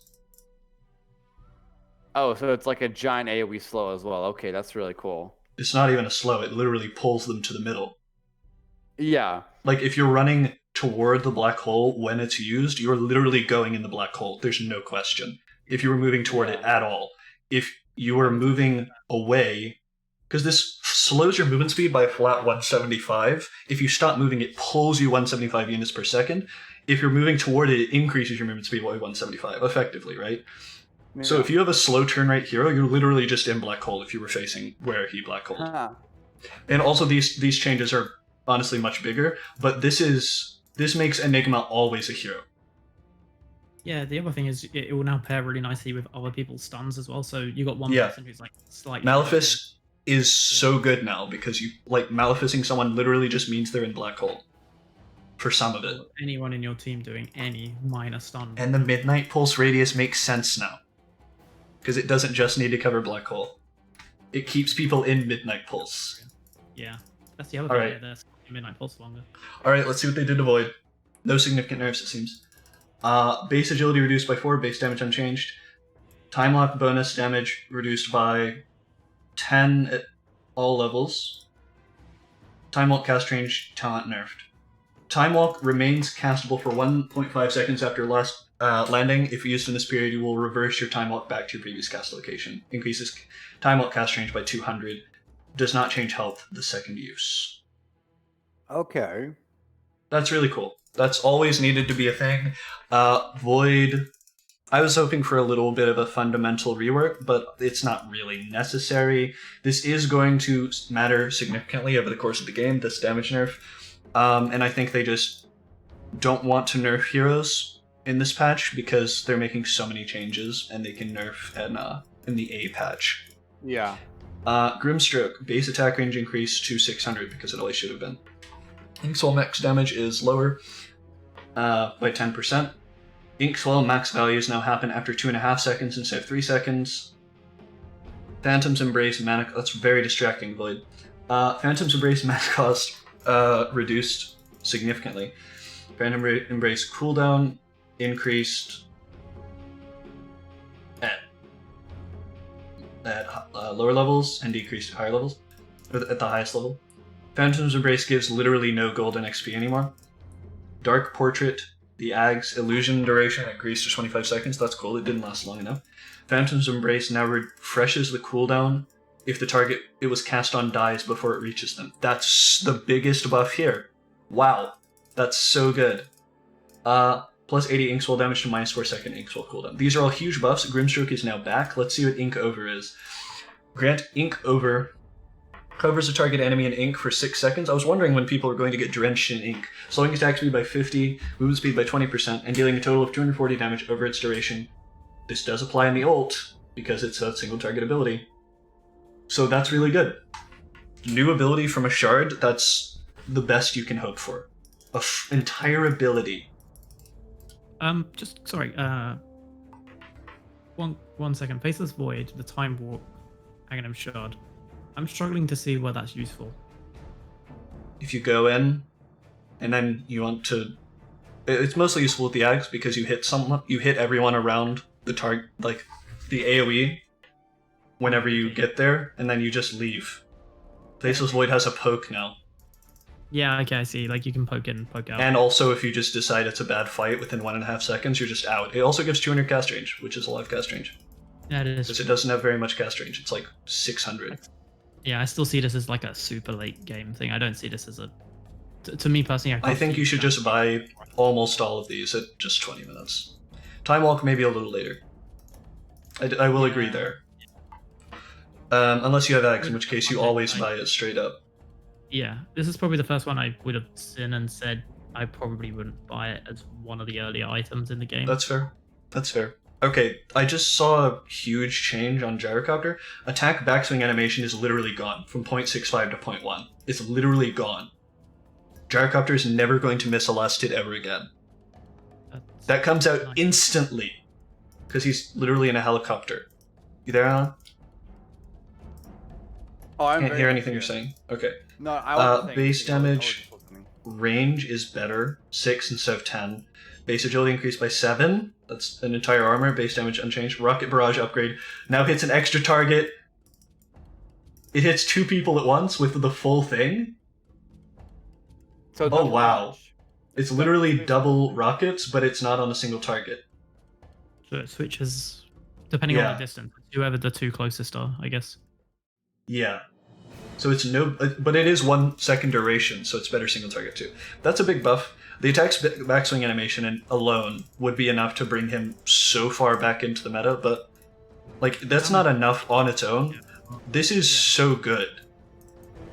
Yeah, it is. That's a good shot. I would say though, the last hitting in the early game just got like 10 times easier on him because 0.1, yeah, like you said, that reduced. It's instant. The base damage rescale means you're not going to ever hit like a 40.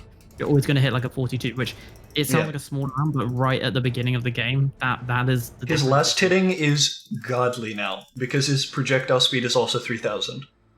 So it's just it's really much easier on him. Yeah, if you just get any amount of base damage, honestly, you could I still think I haven't seen the item changes, but starting with Quelling Blade is good on ranged heroes. Unironically, it's 130 gold for 6 damage for last hits. Like, come on. But base agility increased by 7. That's faster attack. That's an entire armor. Yeah. And an entire armor. I think his laning stage just became possible. And he still has the amazing Ags. Rocket Barrage becomes terrible after like 12 minutes unless you're hitting 1 target. And now it's never terrible for the whole game. It does so much damage in 1 second as well. Okay, Huskar. We need to speed this up slightly, because we are at an hour and a half and we're only at H. We haven't even gotten to items. Berserker's Blood max attack. I just want to say like slightly fewer things that are like really cool about one thing. Literally just a little faster. Berserker's Blood max attack speed increased at the lower levels. Life Break Scepter duration, now longer. It taunts the person you use it on. Life Break Scepter now increases cast range by 300. Okay, that's a decent axe now. Especially against supports, because they're just dead. 375 Life Break cast range is now Life Break cooldown. Okay, so it's 9 seconds, I think. 25 talent is now a lot more attack range. Okay, this isn't a huge deal, but it's good. We'll take it. Huskar hasn't been amazing. Causes inner fire to reduce healing and HP regen by 50% and applies a 35% movement slow, lowers cooldown by 2 seconds. That's so good. That's one of the best ones we've seen, because reducing healing and regen, like, it lasts 4 seconds. Or no, that's like 3 seconds. That's so good. 35% movement slow, especially because it doesn't knock them out of his attack range anymore. So that's literally just, oh, you're not healing through this shit. So this is an Alk counter and a bunch of other shit. And you're not running away as well. Oh my god, speaking of Alk, again, another thing is that if he's not a pause 1, it literally doesn't matter that he dies that easily. He's a god at creating space when he wants to. He's a pause 3. I'm actually going to get to play Alchemist. Space and resources, which is even... If you get any amount of farm, he's good. Because I do the Ags playstyle anyway. I do that anyway. You just build him less right-click. You still build him right-click, but less right-click. That's so cool. You want to get Basher earlier. Okay, Invoker needs changes. Oh my god, it's to Ice Wall, which is the sleeper MVP of his entire kit.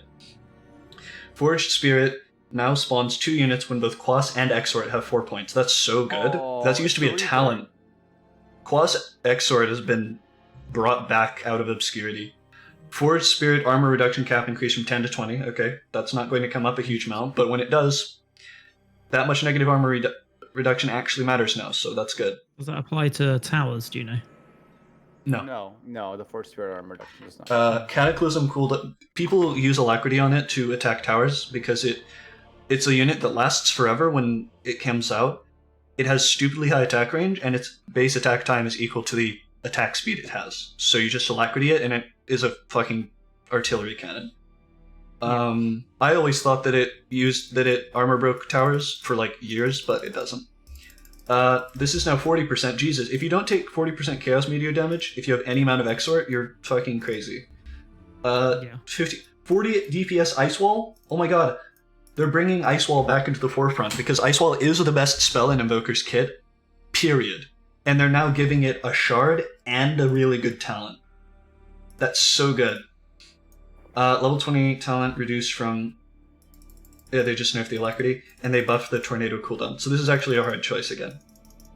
I think a lot of people were taking Tornado, but this is way better. On someone else. Ice Wall. Causes Ice Wall becomes a 900 range vector target ability. Huh. It was already Invoker's best ability when it was cast on top of you. And now... Ice Wall is so many fucking... what's the best way to put this? This is like 60 quintillion parsecs ahead of every single other Invoker ability in terms of power now. The fact that it has range and it does damage. This is so much better than every other Invoker ability. It's actually insane. Okay, let's get to Isle. I'm really excited for this. No longer has instant turning before actions. Attack point increased, so attacks don't just fall out of him. Base damage... vastly increased. Okay. Yeah, massively. Tether slow increased in magnitude. Wow, the tether slow actually matters at level 1. That's so much. Tether movement bonus is... You scale slightly. Okay. Slightly better earlier, worse later. Tether heal transfer has been reduced, that's fine. Spirits in and out is so essential, because it literally... What it was for a while is you would, once they would get all the way out, then you could bring them back in. You need in and out. That just doesn't work. Spirit. This probably brought back the hero with this one line, honestly, because it was actually unplayable to use spirits. Spirits damage increased by a lot, actually, by 10 at all levels. Wow. I thought I was going to sneeze. Rip. Spirits collision damage increased significantly. Wow, spirits are so good now. Overcharge attack speed reduced. That's so fair. Overcharge now grants 16% spell amp at max level. Oh my god, I was so strong. You don't just tether to right clickers and people that need healing now. Oh my god, that's so cool. That is really cool. Relocate cooldown. I don't even care. That's so good. You can pair and teleport with an invoker, and that's good now. Alright, Shard, tether. Yeah. Ending tether now stuns people that were touching it and deals 150% damage, and you just get 5% movement speed, I guess, all the time. This actually encourages Io being the one that gets the boots, because the person that's tethered that has the lower movement speed gets the higher movement speed out of the two. So this actually increases movement speed by 5%, assuming this increases the movement speed of people in the tether by 5%. If this is just flat on Io, it has to be tether. It's just not specified. It has to be tether. But, yeah. Otherwise that would just be so weird. Oh, we've got some random video playing. What's up? that was an accident, I'm sorry. Okay, cool. Jakiro, I love Jakiro. Oh my god. Aghanim's Shard ability, Liquid Frost? It's an ability like Liquid Fire? Okay. Ice Path cooldown talent buffed. You with this on? Grants Liquid Frost, autocast attack ability, causes your ice head to release a frost-based attack. It reduces healing, doesn't it? Slow it? No, it does percent max health damage. Oh, okay. It's like so it's it's AoE though? Basically the fire version of the ice. So you know the fire, I can't remember what it's called, the fire hit that Liquid you fire. use on towers and stuff. It's just the... It's Liquid Fire, except Liquid Frost. I don't know why... I mean, you can't use it on towers. That's the one thing. So I guess that's what balances it against the other one. So one isn't strictly better than the other. Because I was thinking, wait, Liquid Frost is just better because it slows, but no. Yeah. And it's... I like that they've figured out that you don't need to scale things that do percent damage. Because it's percent damage. Okay, Jug. Blade Fury radius increased by 10. That actually matters a lot. Omni Slash is no longer restricted from being initially cast on Ancients. Okay, Swift Slash is no longer... Okay, that helps you farm Ancients, and this helps you... Okay, you can Omni Slash a big stack. Okay. Oh my god, that's the biggest buff Juggernaut's ever gotten. Instead of 100 Blade Fury movement speed, which is literally useless, 20-second Healing Ward cooldown. Healing Ward is one of the best abilities in Dota. If you don't skill it in the laning stage, you're insane. It heals 2 heroes for like 1.5 salves worth of HP. Yeah. And it just costs mana. Really strong. Yeah. Especially in lane, but later, oh my god. Now 20 sec... And now Blade Fury DPS 160, okay. Shard, and it's on Blade Fury, which is his weakest ability, increases your movement speed during Blade Fury by 100%, and by 100, and it attacks a random nearby enemy once per second. Oh my god, that's Does so it work on towers? It might work on towers, who knows? Who We can knows? try it. I think this is going to potentially be where they just remove a bunch of the functionality where Blade Fury randomly does damage to towers if you're attacking in it and stuff, like, I don't know. This is really, really strong. Juggernaut is... He had a 45% win rate, he needed a boost. The 15 talent is something you literally always take every single game, unless they have, like, all ranged heroes to kill it. Because then you're just feeding 150 gold Actually, more often. here's my argument, Zach. Here's my argument to you. With this new level 20 talent being just buffing Blade Fury, plus the Shard, that incentivizes you to just follow commands, essentially, the enemies, and still get attacks off. Do you think that maybe the blade movement speed is a very... I think that's... Blade movement speed is gone. Well, I'm saying... Oh, okay. I thought that was moved. Right, I misread that. Yeah, I mean, in that case, it balances out with... There's only one Blade Fury talent. Yeah, now you have to actually build movement speed items if you want to get the most utility. This is the worst talent that's ever been in Dota. It's the only talent, other than +6 Treants, that has been completely useless. Yeah. Because you buy phase boots on Jug a lot of the time. If it uncapped your movement speed during it, it would be fine. But come on. Okay, Coddle. Oh my god. Coddle is my favorite support. He's my most played hero. Scepter reworked and a new ability. Coddle's not good right now. For a long time, he was literally just... Coddle died when they made Cardies able to take magical damage, because they used to be immune to magical damage, but Coddle's Q was the only exception that did full damage to Cardies. And that was kind of part of its niche. You were the god of high ground defense, because you could kill the Cardies with magic damage. Yeah. And they killed that.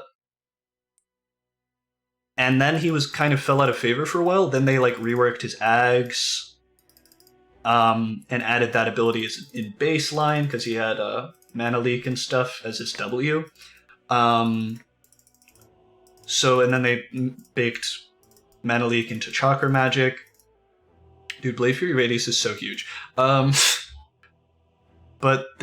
then they added the new ulti, and then that became his only ability, and that was only good because of a bug that made you drop all commands in between the ability, like, going off. Like, everyone in it would just, all the queued up commands would just go away, so people would just get way fewer attacks on it. Like, and it's called, like, Ignis Fatuus or something. But, new ability, Scepter reworked. Thank you.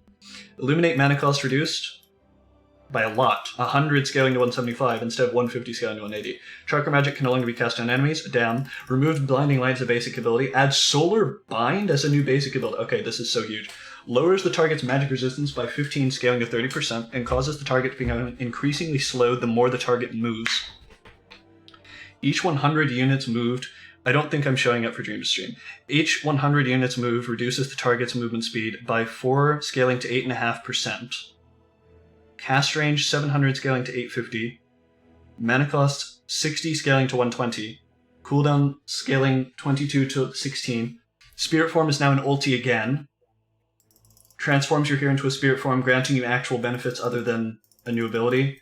30% movement speed, a ton of cast range, blinding light, which is now flat stats, and recall. Literally the ability I was just talking about is now completely back. Scepter rework now grants a worse Will-O-Wisp. Instead of a stun flicker, it applies a movement manipulation that pulls units inward at a rate of 60 units per second, but does not prevent attacking and casting. That's cool.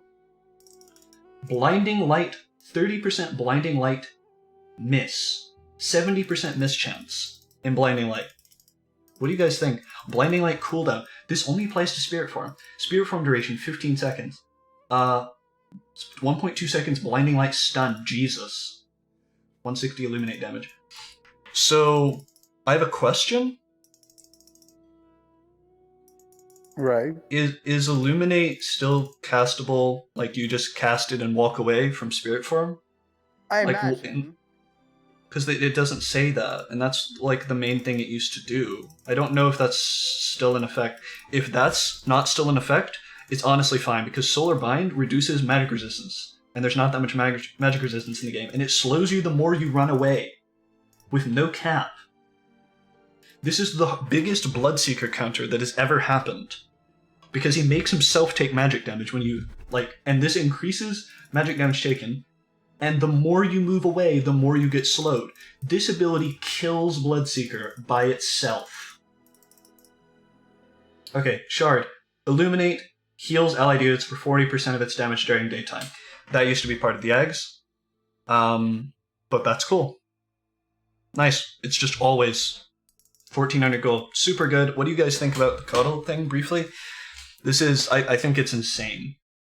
Like, Coddle is actually... He is a slow. He's never had an actual CC other than Chakra Magic. Other than his ult, which is now back to Spirit Form, which I really prefer. I now know the hero that I'm always going to play when I play support.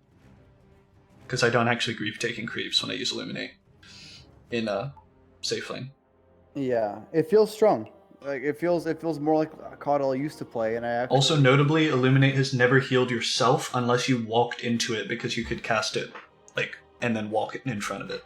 It actually heals yourself. Yeah. Yeah. I think this is super strong. I love this rework. He has an actual CC. That's so good. Okay. Kunkka.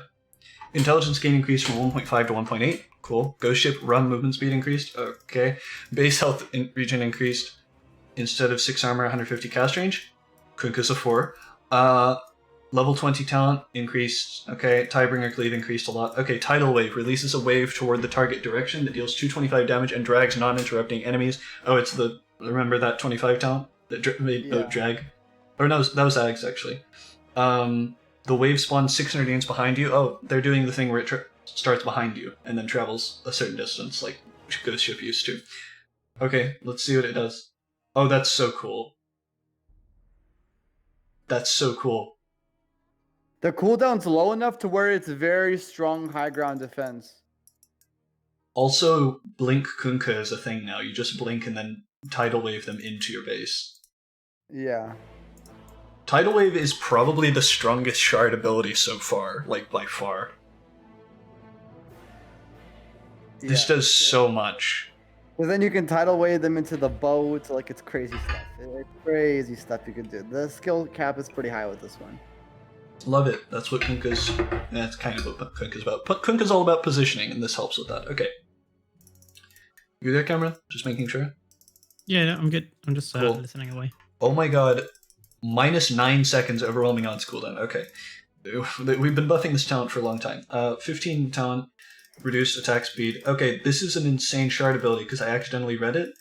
While dueling, every 1.5 seconds, an overwhelming odds is cast centered on a random enemy unit within 900 radius. Does not center on the same target twice, prioritizes heroes. Damn. That could be so insane. This is so good. Legion is definitely back, because she just has a completely new thing that she can do. Yeah. I've been wanting to play Legion as a 3 for a while. I think it both buffs the fact that she could solo kill someone because it's just like extra damage in a Yeah, duel. it's team fight. It actually team fights. Also adds a team fight item. Yeah, It's so good. it could add a lot of damage to a team fight as well if it. Even if it's only single target, that is so much damage. Especially, like, if Tiros are stacked on top of each other, it can do 2 in a row. One centers on one of the 2 heroes that are in the radius of both, and one centers on the other. This could do so much damage, especially if they're stacked. Imagine dueling someone, all 5 heroes are stacked on top of each other, you like from RP, and then you duel one of the people in the RP. That's an overwhelming odds on 4 different heroes that are all stacked on top of each other. Just hypothetically. That's insane. Yeah. This is a really good shard. Okay, Lesh needs a little help. Grants the ability at Nihilism for Scepter instead of doing the lightning everywhere whenever you're doing eggs. Grants you a temporary aura. Causes you and all nearby enemies in 450 AoE to turn ethereal, preventing them from attacking, causing them to take 30% more magic damage and be slowed by 30% for 4 seconds. Increases your speed rather than reducing it. Cooldown 25, mana cost 70. So it makes you... This is so weird because if everyone is ethereal, they take more damage, obviously. But if they're ethereal, they can't attack you, so you turning ethereal is a little moot unless they're BKB'd, in which case it's really good. This is obviously a very, very, very immensely powerful and versatile ability. I'm just a little confused why it doesn't defend you at all. Like, you being under the effects of that actually hurts you more than it helps you because they can still cast spells. But I think maybe it's still good. For that, to balance it out, because otherwise it's really good. Like, it's really good otherwise. Like, the fact that it uses it on you and all nearby enemies. The fact they're disarmed doesn't help you, it helps your team. Well, it helps for damage, obviously, but it doesn't help your survivability. This actually harms your survivability, assuming the entire team has been hit by this. Yeah. So I think the other negative thing is, like, you have a melee damage based team, like a non-magic damage, like physical damage. Sorry, there we go. Yeah. Then it's gonna fuck your team. Shrek is another Pugna now, in other words. Yeah, you just pick him against, like, fucking Void. Except he doesn't have to be another Pugna. You don't actually have to get eggs, so that's true. That's true, yeah. Yeah. Alright, well, I like it. I really like it, it's just I wanted to point out something that's a little janky. Split Earth repeats in the same location 2 additional times with a 5-second delay between each one. Each time the radius increases by 75, Split Earth echolocation is visible to both teams. Oh, it also has a cool animation. That's very strong, it's area denial, it's potentially a lot more stuns, I love it. Really? It may not do very much, except for farming, which I didn't think about. That's true. I was just thinking about fighting, but And it's yeah. also D-push. It's really good D-push. Like, if there's a DP or something, like, or anybody pushing your mid This just tower or kills a creep wave if you just use it on it when creeps are attacking as well. Creep wave and also zones out, kind of like the Dragon Knight Fireball. It just zones out everyone from being able And just to think get about forward. Split Earth actually getting more... Like, if your allies are CCing them, actually, this can actually hit twice because it It's like Pit of lasts Malice. 2 seconds, so... Yeah, It's like a better This Pit is of cool. Malice. That just it is literally better Pit of Malice, sort of. It's, that's Yeah. really good, I love it. Lich, okay. 10 talent, 90 Frost Nova AoE damage, so that's 180 damage on your primary target, because the AoE damage is also done to the primary target. Or no, it just does... It's 30 more damage on the primary target as well, is what I was trying to say. I said that completely wrong. That's so good. Okay, Shard ability, new ability, Ice Spire. Oh my god, is this literally Kel'Thuzad? It's literally Kel'Thuzad, okay. But it create an iso with the target spot, from heroes I mean, for 15 seconds, slowing enemies by 20% within 500 range. Chain Frost can bounce to the icicle if there are no other enemies in range. Can cast Frost Shield on it, has 300 health. Oh, it has a flat health. That's still really good though, because you can solo kill people with Lich. It's also just another target. It's just slow, it slows people. This is a really good ability, because it's literally, like, almost free. 1400 gold. You can get that on a support. They'll probably increase the cost of it at some point. But this is really good.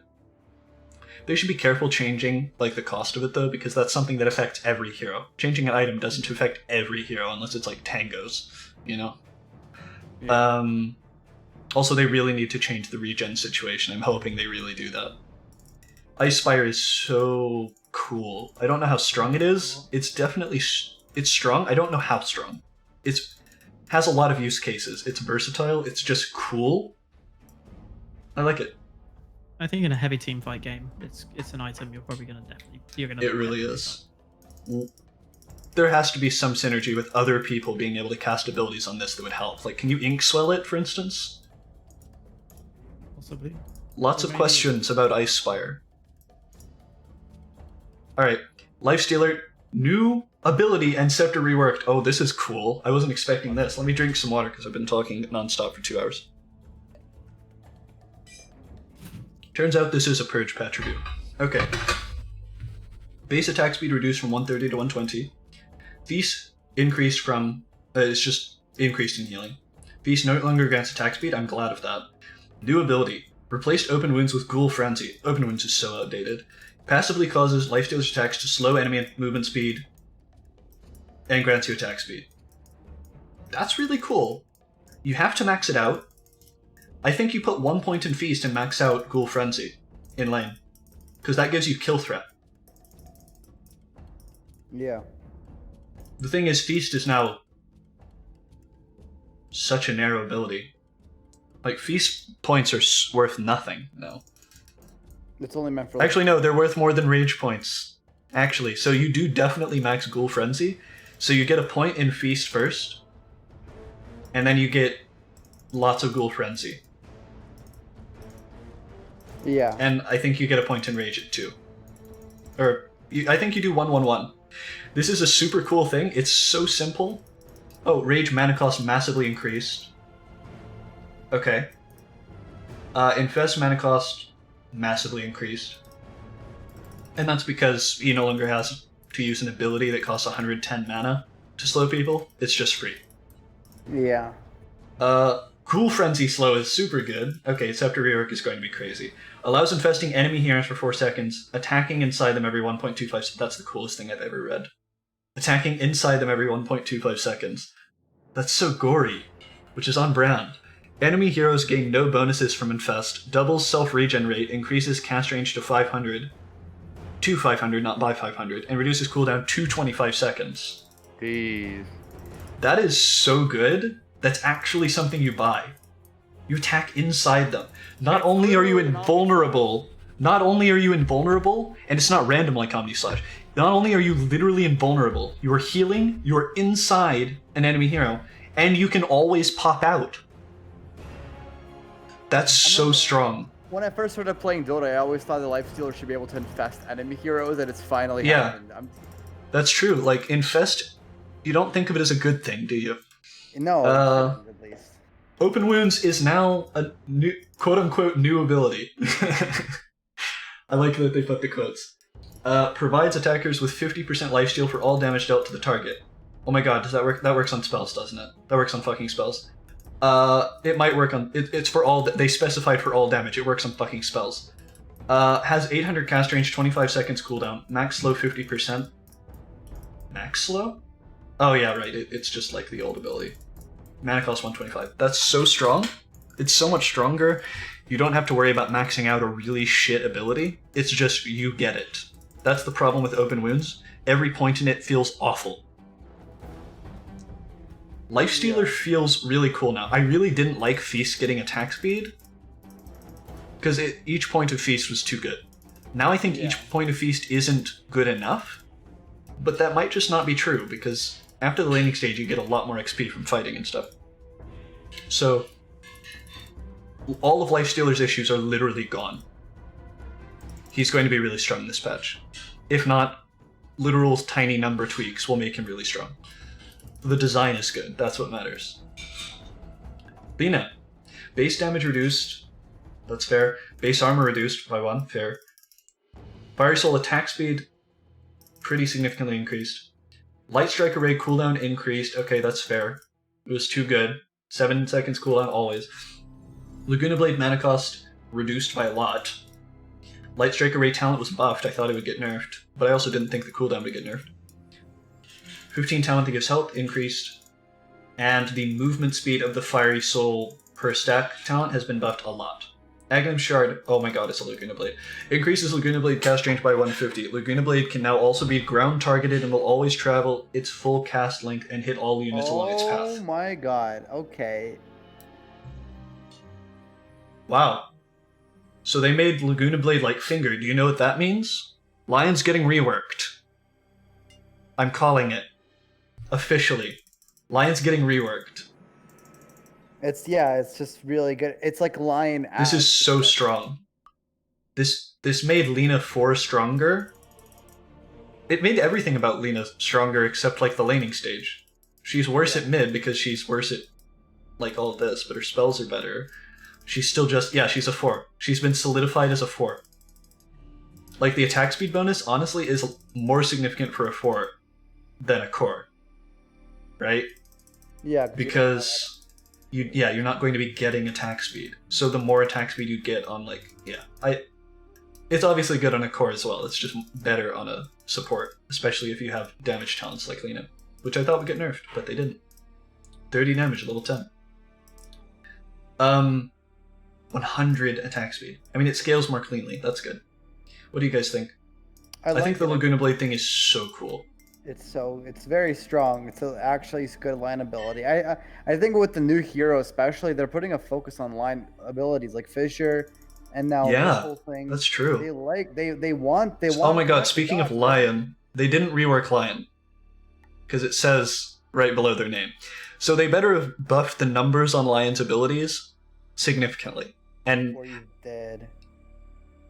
I think they're going to give him a new shard ability, and I think the fact that they didn't rework any of Lion's abilities means that the item changes are going to be so significant that Lion is going to be good from those.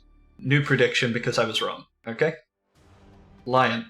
Agility increased significantly, Earth Spike cast range increased significantly, Hex movement speed reduced, okay, is that going to be a global change or just for Lion? Probably global. Manage Rain multi-target now searches for units in your cast range plus 300 rather than a 400 radius around the target. That's so strong. Prioritizes heroes. That's also a huge buff because it didn't before at all. Fixed Finger of Death Scepter reducing mana cost by 25 at level 3. Thank you. They nerfed the cast range. Shard ability. Mana Drain grants True Sight. Oh my god? Mana Drain grants True Sight over the enemy and reduces their attack speed by 90. Damn. That's Enchantress levels of attack speed reduction. Weaver and counter, Nyx counter. Oh, Look at before. Nyx. Poor Nyx, he's fucking true-sighted. Okay, so it slows movement and attack speed. Okay, Mana Drain just became a real ability to use in team fights. Yeah. True Sight is so good. Okay, I can feel the fatigue setting in because this is a long patch. Okay. Lone Druid. Talent. Just, okay. Oh, instead of 1,000 true form health, it's 1,000 true form and Spirit Bear health. That's cool. Oh, okay. Savage Roar upgrade. Savage Roar now empowers allied units in a 700 AoE with 20% movement speed and 60 attack speed for 4 seconds. That's so much. That's crazy. They're adding a lot of buffs. Yeah. I feel like Drum... Like, randomly, I feel like Drum might get reworked. Okay, whatever. Luna needs a lot of help. Luna, base agi increased by 6. That's a good start. Lunar Blessing damage bonus changed from percentage to flat. Wow, flat damage in an aura. Okay, that's really good. That's so good. On supports, flat damage in an aura. Yeah, you maxed that probably in lane now. Wow, yeah, 35 damage. Okay. Lunar Blessing Night Vision increased. Oh wow, she has more than perfect night vision now. Oh wait, no. Her base night vision is still 800, so now it's perfect night vision at maxed out. Okay. Moonglave's damage reduction was reduced. Gotta love double negatives. Lucent Beam, yes! Allows Lucent Beam to be ground targeted, increases stun duration from 0.8 to 1.1, and grants you 30% bonus movement speed for 3 seconds. Ground target search radius 325. Lucent Beam is a good ability, Alan. It's now a good ability. Lucent Beam by itself is finally a good ability. That's never been a thing. They actually just made Lucent Beam better Lightning Bolt. Except it doesn't give true sight. Or yeah, it just doesn't give true sight. It's literally better Lightning Bolt because the problem was that you couldn't actually use Lucent Beam to chase, and they realized that and completely fixed it. Because they increased the stun duration used to be 0.6. When it was 0.6, the stun duration was barely longer than the cast point, so it literally didn't help you in chasing. And now, the stun duration is so long, and it gives you 30% movement speed, so you guarantee to catch up to them. And it also gives you 30% movement speed, even if you don't successfully hit someone, I'm pretty sure. Does the stun duration apply to Eclipse? No, it just has the many stun talent. Okay, so it doesn't take the 1.1. Okay, I got you. It might increase the movement speed, though. I don't know. I doubt it, but it might give you the movement speed during Eclipse. That'd be cool. I doubt it, but it might. Howl cooldown is just 18 at all levels. Yeah, so Lycan is terrible now that they nerfed the shit out of Necronomicon versus buildings. Because they changed the damage type. Feral Impulse no longer has a radius, affect your units anywhere. Cool. Bring back the Shard. Well, if the Shard gives them the... Oh my god, the Shard... Well, oh my god, the Shard has to be the Wolves. It has to be. Even if it's like one... Okay, listen. Oh my god, it is. There's a picture of Rax. It's literally... Okay. Okay, so...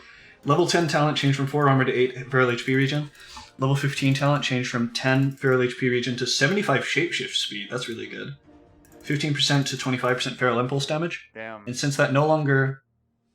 Yeah, that's just anywhere. The only reason they would do this is if it's the right Ags. It's literally going to be one wolf Ags. Causes one of your creep waves to include an uncontrollable wolf that moves with each wave. We got it. It finally happened. It's finally here. Lycan... Okay. Cameron, I don't know if you played when Lycan's Ags did this, except it was 2 wolves in every... Like, one creep wave of every... Like, yeah, in one of the waves of each, like, interval, right, Cameron? It was literally the best farming item in Dota. And pushing, because it does piercing damage. So it does more damage to towers and creeps, but less to heroes. I'm gonna pick up Lycan again. I think, like... And it's so cheap. You literally don't even have to, like... Lycan mid doesn't work. He's still just a pause 1. Really? Yeah. But Lycan literally can't mid. He has no armor. If you're playing against a... Yeah, okay. If they are a hero that cares about right clicks, you can't play Lycan mid. You might be able to play Lycan mid if they're a magic damage hero. Otherwise, I think he just gets harassed too hard. I don't think it matters that much where Lycan goes. What's up? Who also leveled... Go for it, Cameron. I said apologies for being AFK. I went to... Did you hear what we said? Girlfriend. No, I missed some of that. But don't worry, we can keep powering on because I need to jump off in a minute anyway. So. Oh, okay, yeah. Without me, I'm afraid, yeah. I'm sorry I won't be there for an amount of Dream to Stream. I might be able to pop in for the last question or something. I'm not sure. Yeah, that's fine. I mean, I'll delay it a little bit, and yeah, it'll be fine. Like whenever you can jump on. Well, thank you so much for being here. All of your links are going to be in the description. Yes, really appreciate it. And, yeah, I hope to hear from you again later tonight. Yep, I'll see you around. For sure, yeah. Peace, Cameron. Cheers. Oh, good. They made Empower have lower duration. I wanted that. I actually mentioned that yesterday. -5 seconds skewer cooldown is way better than shockwave damage, because no one likes that taunt. Empower Cleave, that's fair. They nerfed that. Reverse polarity damage. Okay. Scepter Rework. Releases 3 shockwaves going out from you at the 30-degree angles, can only be hit by 1. After reaching the end, the shockwaves come back to their origin and deal 75% damage and pull towards cast point a second time. This is like Dota Inba. Yeah, this is cool. Oh, wow.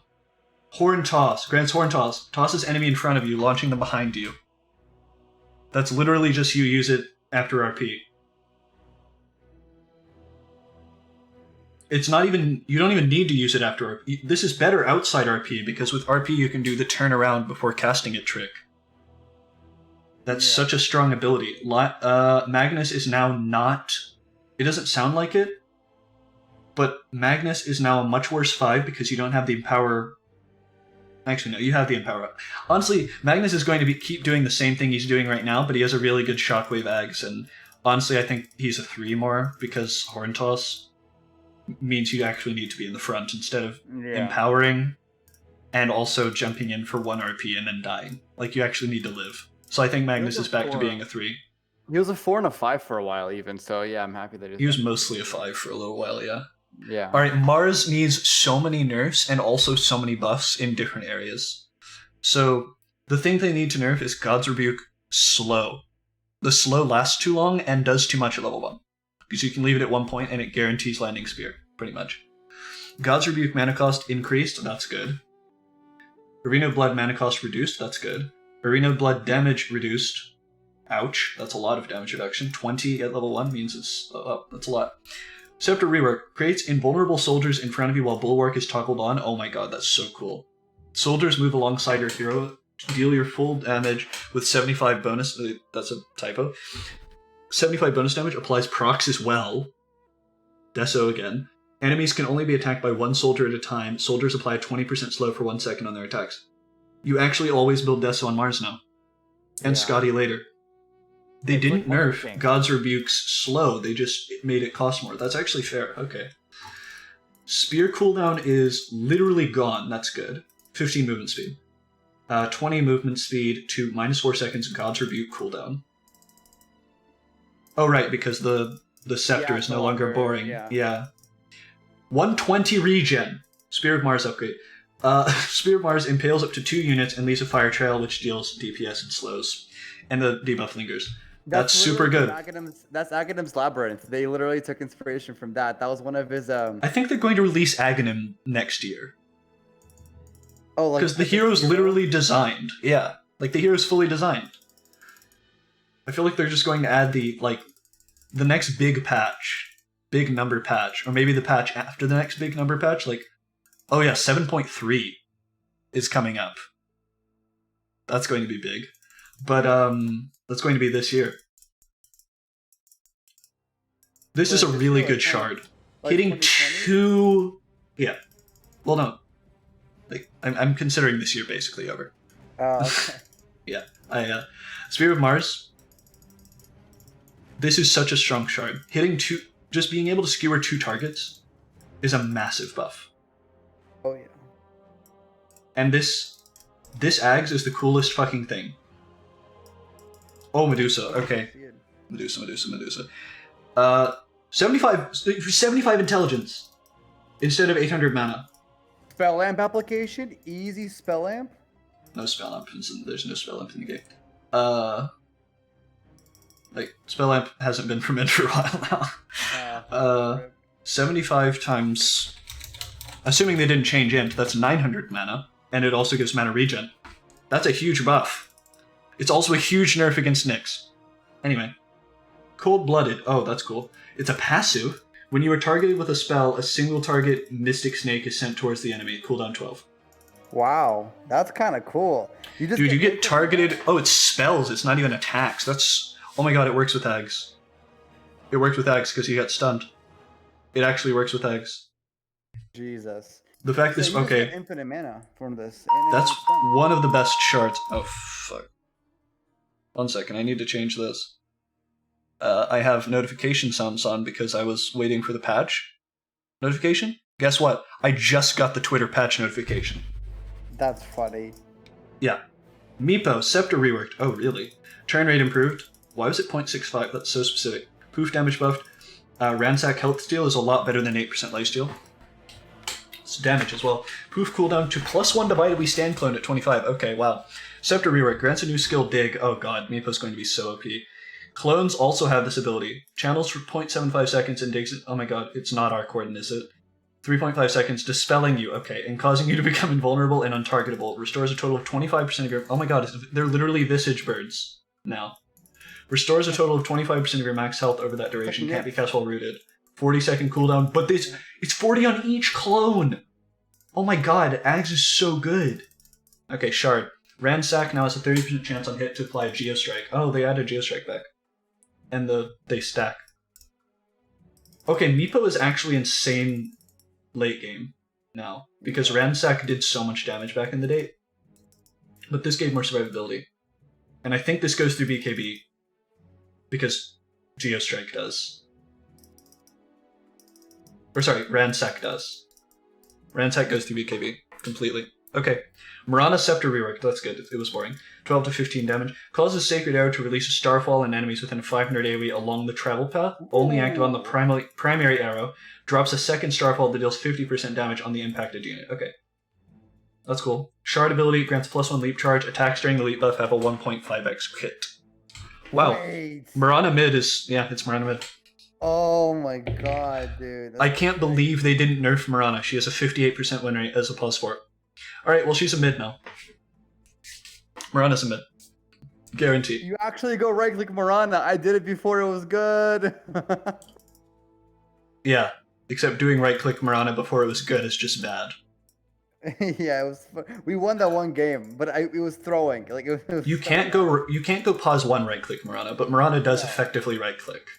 Yeah, just build the She always Diffusal has. Blade on her, and then you're chilling. You don't need Diffusal Blade. You have actually it's decent, but she has the talent that does the same thing.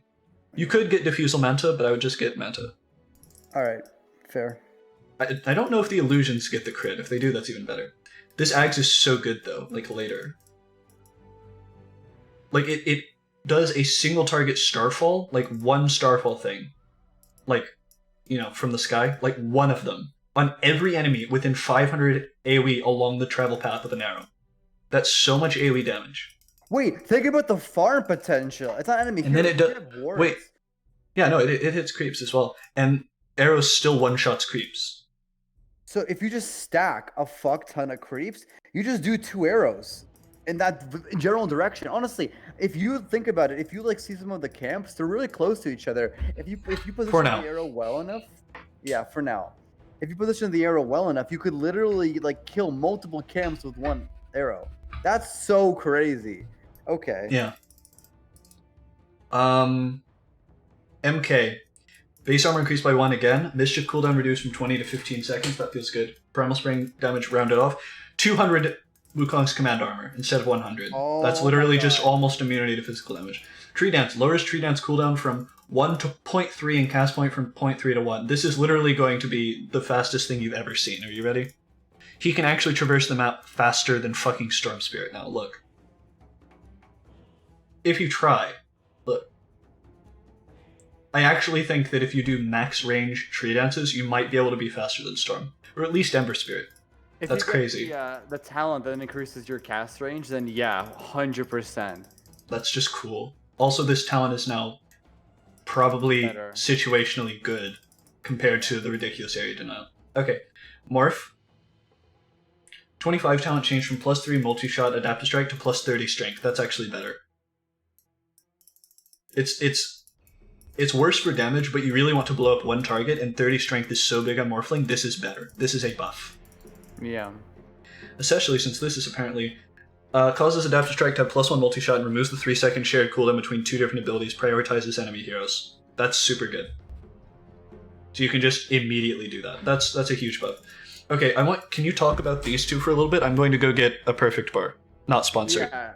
So as a Monkey King main, right, I find a lot of the time when I go mid, I like to stack the camps that are right next to the mid tower while I'm in a downtime for mid if I already shoved the wave a lot. So this will just help me get my timings a lot better for being able to stack the camps, but also clear them, because you obviously want to max out a Primal Spring. Also, speaking of Primal Spring, the damage is really significant. That's enough damage to be able to be fully clear an entire creep wave. If you obviously max Primal Spring easily. And I think it's enough to bring a catapult creep down to a point where you can one-shot it. So you can do a lot of like really, really efficient speed farming and split pushing. Also, obviously, having the ability to jump makes it so that denying your ability to jump through via stun or cutting down a tree is much harder, because it's literally 3 times faster to be able to move around the map. And obviously, it means that it decreases your value of a TP because you can move around so much, but it also makes it so that you can farm in more dangerous areas and teleport whenever there's a fight happening. So I think that, and it's only 1400, like you can get a 1400 by 20 minutes very easily. As for Morphling, I mean, he's the stat hero, obviously, so it's really good to have some, because a lot of the time you're not really building strength items, you're building agility items, which can be converted to strength. But just having more strength that can then be converted to agility just makes it really powerful. Okay, yes, makes it very powerful. So the Adaptive Strike double shot, it basically means you can, even if you don't use the benefit where you get the strength one without, like, it's a different cooldown, you still can basically two-shot, like one-shot 2 separate heroes just by using Adaptive Strike if you get 30 more agility to play around with. So really good changes on both parts. This is even more synergy with Grimstroke now. And also, I'll say one thing for this. The biggest change for this is that if you see a Morphling use Adaptive Strike on Agi, you don't automatically get the opportunity to try to TP away, because he can't use his stun. That's all I'll say. 3 seconds isn't a long time, but sometimes you could TP out, factoring in the travel time. Yeah. Naga Scepter reworked. Oh, it finally got to a point I liked. Okay. Mirror Image cooldown is a lot lower. And Snare cast point is even lower than it was before when they just buffed it. Minus 30 seconds in Song of the Siren cooldown instead of Ensnare cooldown. That's so good. Allows Ensnare to target spell immune or sleeping units. Wow, that's really good on Naga. ET synergy. True. Reduces the Ensnare cooldown by 5 seconds and increases cast range by 400. That's a big buff for all Nagas. Nagas will actually buy this. Yeah. Riptide. Oh my god, they added Riptide back. Can activate Riptide, releasing stronger Riptide that deals 100 extra damage and slows enemies by 30% for 3 seconds. Applies around each illusion but can only be hit by 1 instance. Yeah, they just added back active Riptide, but it's also still a passive. That's like best case scenario. Naga is so much better at farming now. Oh yeah. Oh. Scepter rework. Here we go. Okay. Oh my god, that's such a big buff. Look at that, 360 movement speed on the Translator. Yeah. But it's 300 early, so this actually makes blocking the creep wave of Trance way easier because you're not faster than the creeps. Yeah. Random note. The base damage is 2 lower. The base attack time is, wow, that's a big buff.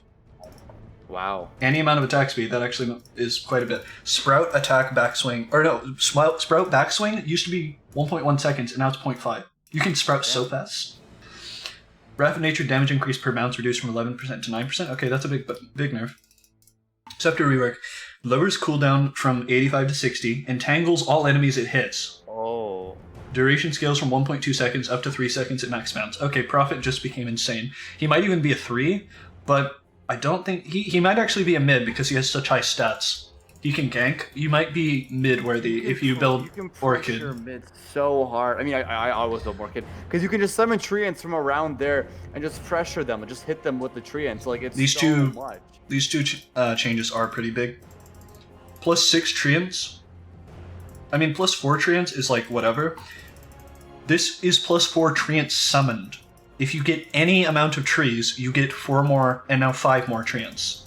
I don't think it's just more like trees can be converted. I want to test that because that was the biggest problem. You needed so much tree. I think that change happened last time. I'm not sure though. I might be talking out of my ass right now. This is a nice buff. They're just rounding it off. Okay. Shard is what is going to determine what role he is. Okay. Sprout. Causes the first 2 trees destroy the sprout to summon greater treants. Wait. You can't get out. You can't get out anymore. God. Okay, this is so difficult. Prophet's a mid. Prophet is so back. Dude, you know what's the best part about this? I have not seen a graded treants in about 2 years because you would never get them. They also get buffed by this. And greater treants don't get summoned by Ags anymore, so it's literally just way stronger treants. Wait, that is so strong. No, yeah, you literally can't get out. Unless you destroy like with power shot, you actually can't get out. Or you just have tangos, like have like literally 3 tangos on you. So you have to have 3. Exactly. To get out of 1 sprout. Okay, I love the profit change, and I love that you're very happy right now. I'm very happy. My energy just went like through the roof. Okay, Necro doesn't get anything, but Deathseeker. Okay, this is going to be so huge, isn't it? Okay. Deathseeker.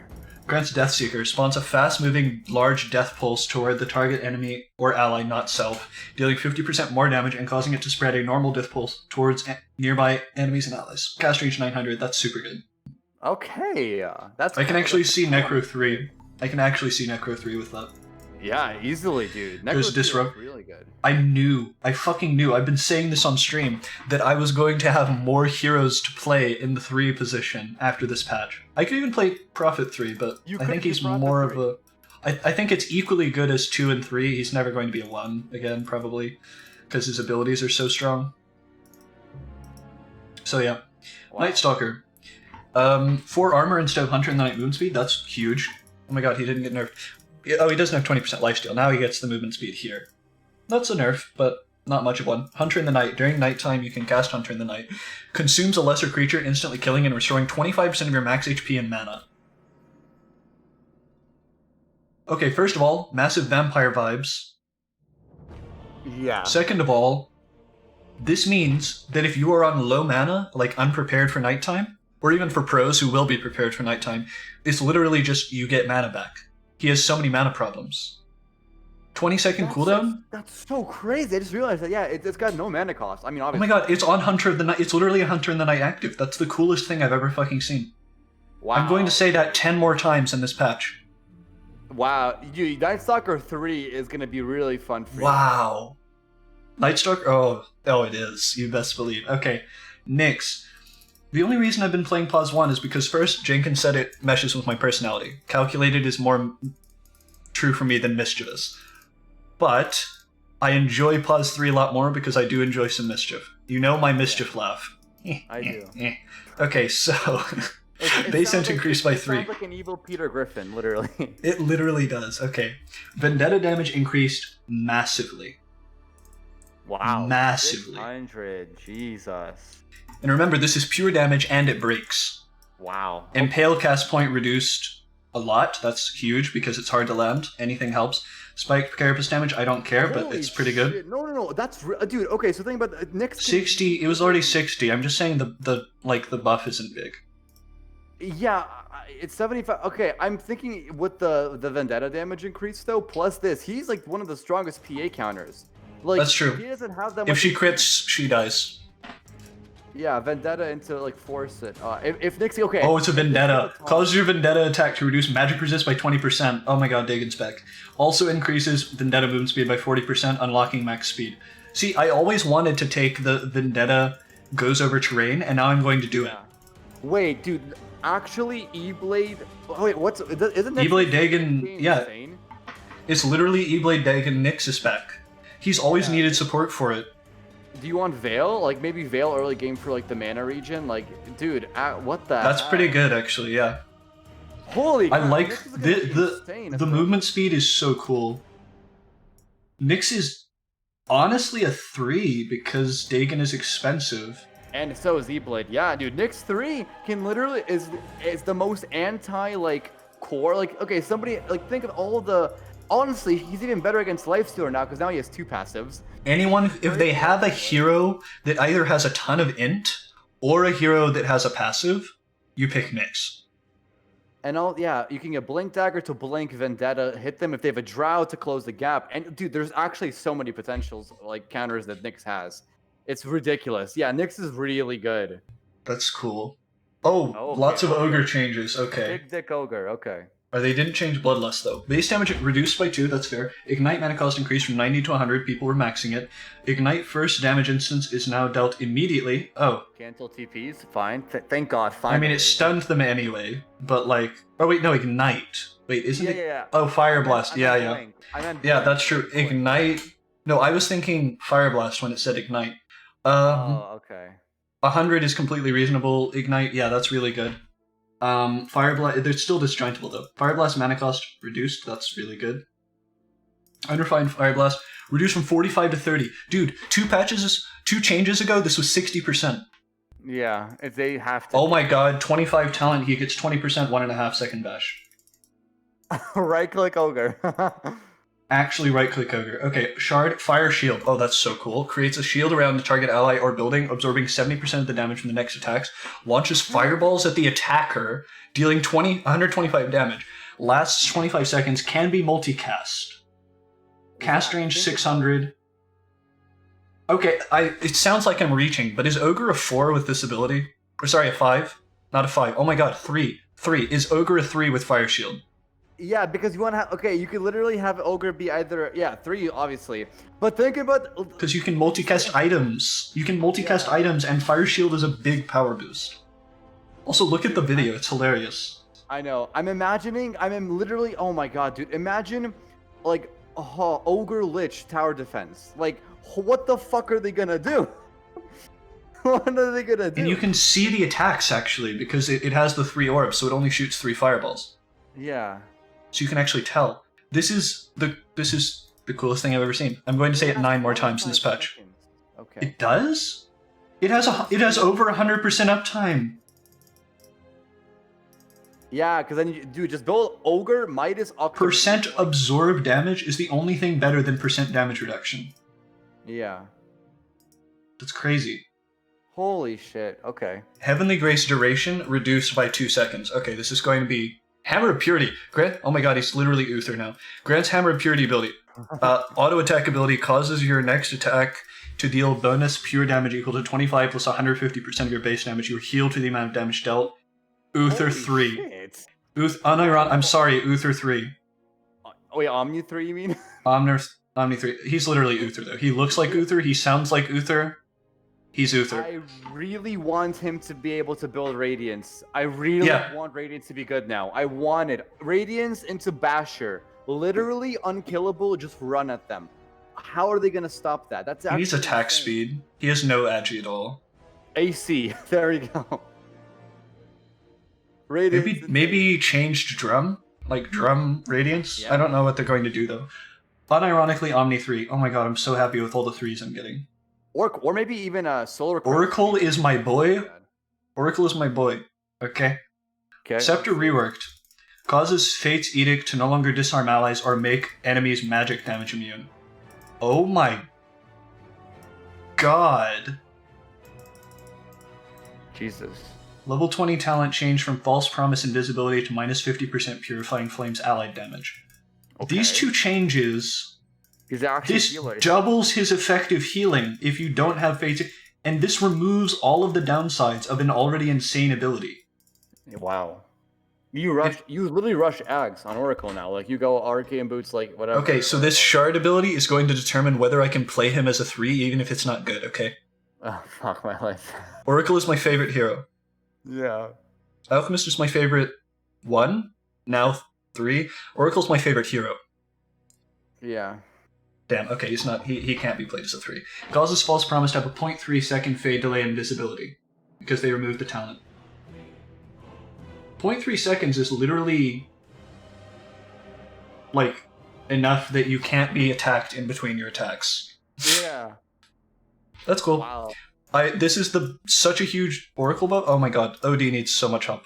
Yeah, I want to play OD so badly and have an Renamed from Outworld Devourer to Outworld Destroyer. Oh my That's fair. god. They finally did it because he calls himself Outworld Destroyer. Like, in his agi reduced by a lot. Minimum damage increased from 46 to 40. This is going to be such a huge buff. Astral Imprisonment cast range increased to 650 at all levels. Holy shit. So wait, so That's cancer. That's so good. It's going to be so many buffs. He has such a bad win rate. Yeah. Astral Imprisonment Scepter upgrade cast range bonus rescaled from 300 to 150. Fair. That's fine. Okay. Astral Imprisonment duration scales. That's what they did. The duration scales. You have to max it now. It's not just 4 seconds always. So it's a lot worse than lane, but you have a lot more cast range. That is balanced. Astral Imprisonment no longer deals area damage. Oh, this is going to be so cool. Damage to a single target was increased a little. Astral Imprisonment mana cost reduced to flat 120 instead of scaling to 140 to 200. That's so much. Astral Imprisonment now steals max mana from enemies. Oh my god, it's literally old Medusa. It's actually okay. Oh, no, it's old OD because it used to be Astral Imprisonment was the only thing that stole int. Right, okay, yeah. And it is also stealing max mana like Medusa. It doesn't increase your current mana values, and it doesn't reduce the enemy's current mana value directly. It literally removes their maximum mana. Yeah. And adds it to you. Wow, okay. Arcane Orb mana cost changed from, it's 20% of current mana. That's cool. Current mana, so you can always cast it. Wow, I just realized that. That's insane. Yeah. Arcane Orb cooldown, so you have to max it. It's shitty in lane. Oh my god, it's 14% flat. 14% of your mana. Holy shit. Essence Flux no longer has an active. That's fair. They just straight up removed the active that slows people in exchange for all this. That's fair. Sanity's Eclipse no longer provides his other abilities with a mana capacity charge counter. Sanity's Eclipse base damage increased by 50, then 25, then nothing. Cooldown reduced by basically 30 seconds. That's the best thing they could have done. They nerfed the shit out of his agility, so you have to build, you have to build attack speed. But this is the best thing they could have done. I loved OD when it was based around Astral Imprisonment. Yeah. Most. You max Astral Imprisonment, you put a point into... Wait, no. I don't know what the build is. It might be 1-1-1 max Astral Imprisonment. And then max Essence, and then max... You still max Arcane or Blast, right? You still have to, because you need... Oh no, I think Dream to Stream crashed. Because it says Runic Walrus has gone offline, exiting host mode. Oh no. Okay. Aghanim's Shard ability, Essence Oh, right, there you go. Oh wait, no, this isn't what I thought it would be. I thought they were just adding the active back. Essence Flux becomes a 1.5 second channel ability. Swaps your current life and mana totals. What? Look at the health. Look at the health. Oh my It only transfers 75%, but you swap your life and mana. The fact it only transfers 75% means it'll be way more balanced. With BKB, this isn't cancelable except for bashes. I've always wanted to build Octarine Core on OD so he had a way to heal, but now he literally just has one. OD actually feels like a completely unique, amazing hero. I love that he's Outworld Destroyer. All of this is perfect. This couldn't have been designed better. Also, I just like that this is consistent with Impetus. Yeah, that is nice. Pango, another 3. Shield crash damage increased at earlier levels. Okay, I'm not going to look at that. Shield crash mana cost reduced. Wow. Cooldown reduced. Wow. Okay. I don't want to see the video. Okay, 10 talent increased to 400 slash range, and then he gets more strength. Okay. Shard ability, roll up, turns you into a protected ball for up to 4 seconds, gaining magic immunity and allowing you to turn. He's an actual pangolin now. Can be cast during Rolling Thunder to temporarily pause it. Oh my god, you stand in place and stun someone. You don't need Yules anymore, you just have this. Yes. It's literally less than Yules, that's insane. Wait, maybe when it's on you don't actually stun them. But if the enemies attack you during roll up, you will roll away from the attacker for 0.75 seconds, applying Rolling Thunder, damage, and stun if there are enemies in the way. Okay, well, Pango is a 3, because he now has a way better defensive ability. I don't think he's a mid anymore. I He think can't he's mid. a better 3. He can mid, it's worse as mid. I think they're going to significantly change Diffusal Blade, Mjolnir, and MKB though, so we'll have to see if he even builds damage anymore. Yeah. PA. Blur fade time for non-scepter reduced from 0.75 to 0.5. Okay. There's a stink bug making a cameo on my monitor. Blur evasion reduced from 20%. Oh, okay, so they just reduced by 5% at all levels. That's fair. The shard ability must be good. Oh my god, they just made a huge change. Okay. The health is... That's fine. Look at this. 100% critical damage to 7% coup de grace chance. That's insane, dude. They removed the 5% coup de grace chance in favor of 100% crit damage. So 100% crit damage was already worse than 5%, and they made it 7%. That's such a buff. She actually has the best crit by a wide margin now. Before it wasn't a wide margin. Jug was very close. Now, damn. Okay, Fan of Knives, I'm so happy. Oh, Grant's Fan of... cool. She's actually just Valera. Grant's Fan of Knives releases sharp blades around you in a 550 AoE, dealing 12% of enemies max health on impact, and applying break for 3 seconds. Cooldown 20. Oh my god. Holy shit, dude. What? Okay, that might be the best one I've seen. This is the best one. I love this. I've never loved a patch more. I'm going to only play Dota. The Divinity playthrough is on standby for now. It's fucking dead. That's fine. Percent damage and break and 20-second cooldown and AoE. This would be good as an ultimate. This is literally a free 20, like it's 1400 gold. Like this would be, wow, that's insane. How much do we I want, yeah, so they just do 12%. So Yeah, they're max health. I don't think it goes to BKB, but it might. what is it what type of damage type is it? Is it just pure or is it just a health removal? Like is that I imagine it's physical. Wait, no, it's magical, I think, because I just saw like the little. It might be pure. It might be pure. It could be magical, I don't know. Either way, this That's is cool. insane. It doesn't matter what it is, the fact that PA has a break.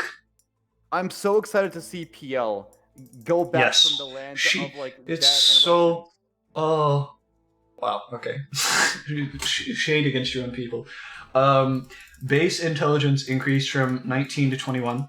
Spirit Lance mana cost, okay, fair. Phantom Rush agility is still provided if the dash is cancelled. That's a huge buff Wow. Okay. for not amazing players.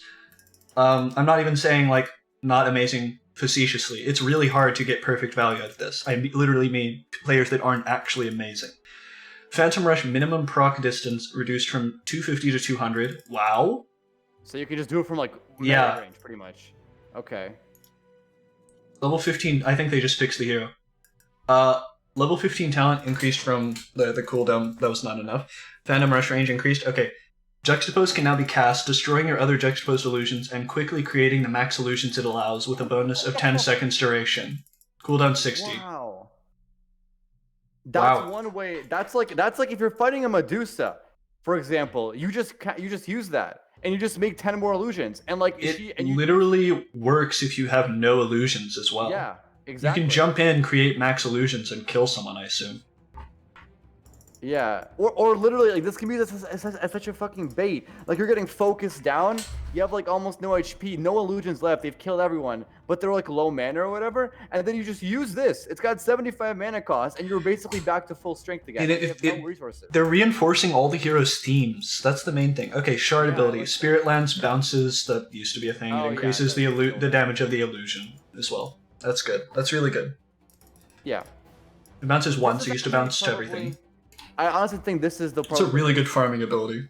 No, it's really good for real. farming. It's not the worst one. It's definitely Void. If anything, Void is the worst one, but that's not even Yeah, bad. Yeah.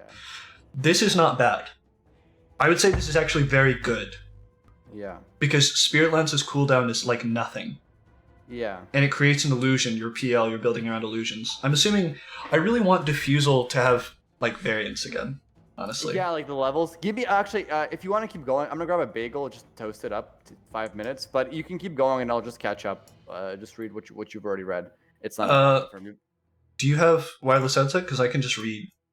I don't have it right now because it died and it's at a different place. But Okay. I honestly, I can probably open it up on Discord actually. So yeah, it's on my phone rather. So we'll see. Okay, Just cool. Give me 5 minutes, but you go ahead. 5 minutes. Okay. You might want to actually listen, because I'm probably not going to go back. So, Phoenix. Supernova cooldown increased from 110 to 120. Supernova mana cost is lower and then higher, so it is actually balanced. Sunray mana cost increased by a considerable amount. The Icarus dive slow is even better. Shard ability causes fire spirits to become a passive ability every 7 seconds a fire spirit respawns.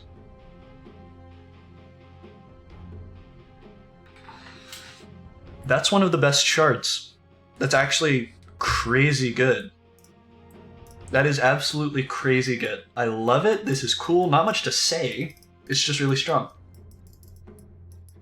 It's way more spirit throughput, and it also doesn't cost any HP at all to use. Wow. Which is really good because Phoenix doesn't actually get any benefit from losing HP, unlike, for instance, Io used to. Puck. Agility gain improved from 2.2 to 2.5. Turn rate vastly improved from 0.5 to 0.8. Illusory orb damage increased from 70 scaling to 280, to 75 scaling to 300, so the damage of a normal nuke. Waning Rift max distance increased by 25 from 275 to 300.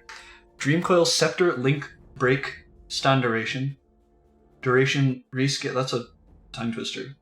No, it's just a lot of things. From 1.8 scaling to 4.5 to 2 scaling to 4.5. Okay. So it increases it at level 1, is the main thing. And it's buffed at level 2 by a good amount. Dream's Coil initial damage increased by 25, and then 50, and then 75. That's really big. Level 10 talent increased the damage of it by 5. Level 25 talent reduced from 300 Waning Rift AoE in range to 275. One sec.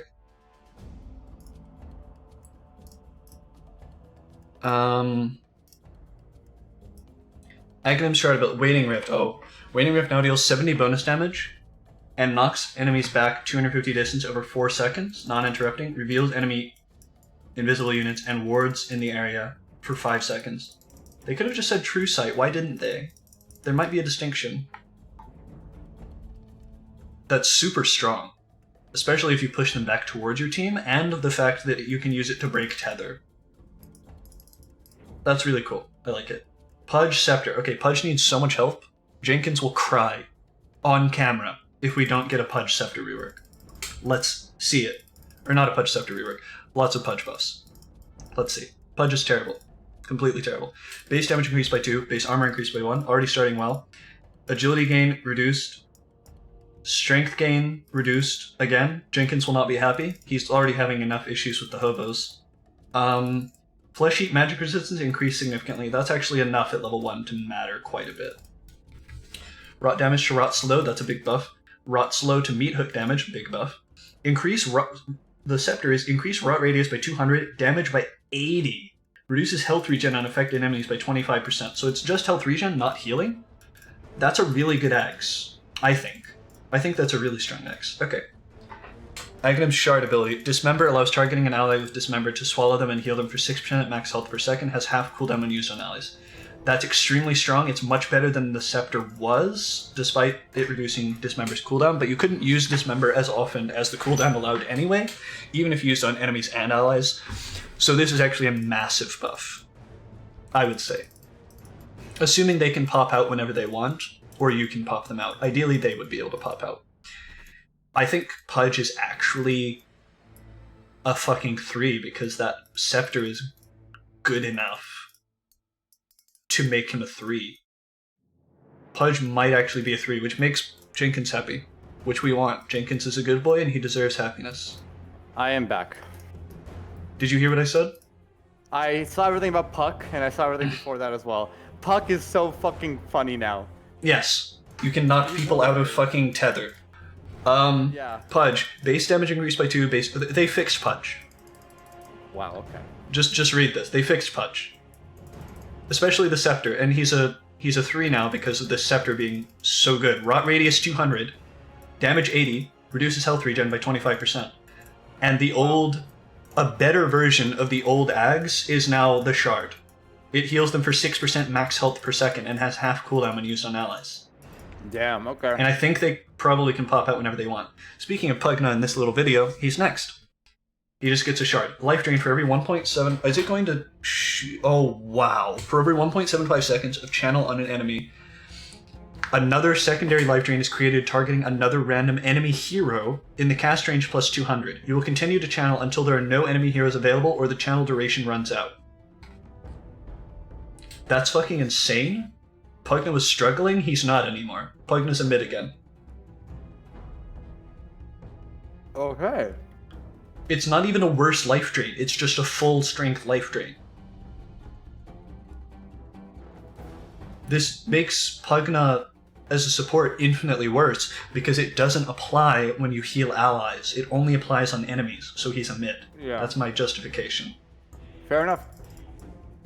Although, it is very good to use it on allies even as a core because you can give them mana if they're at full health.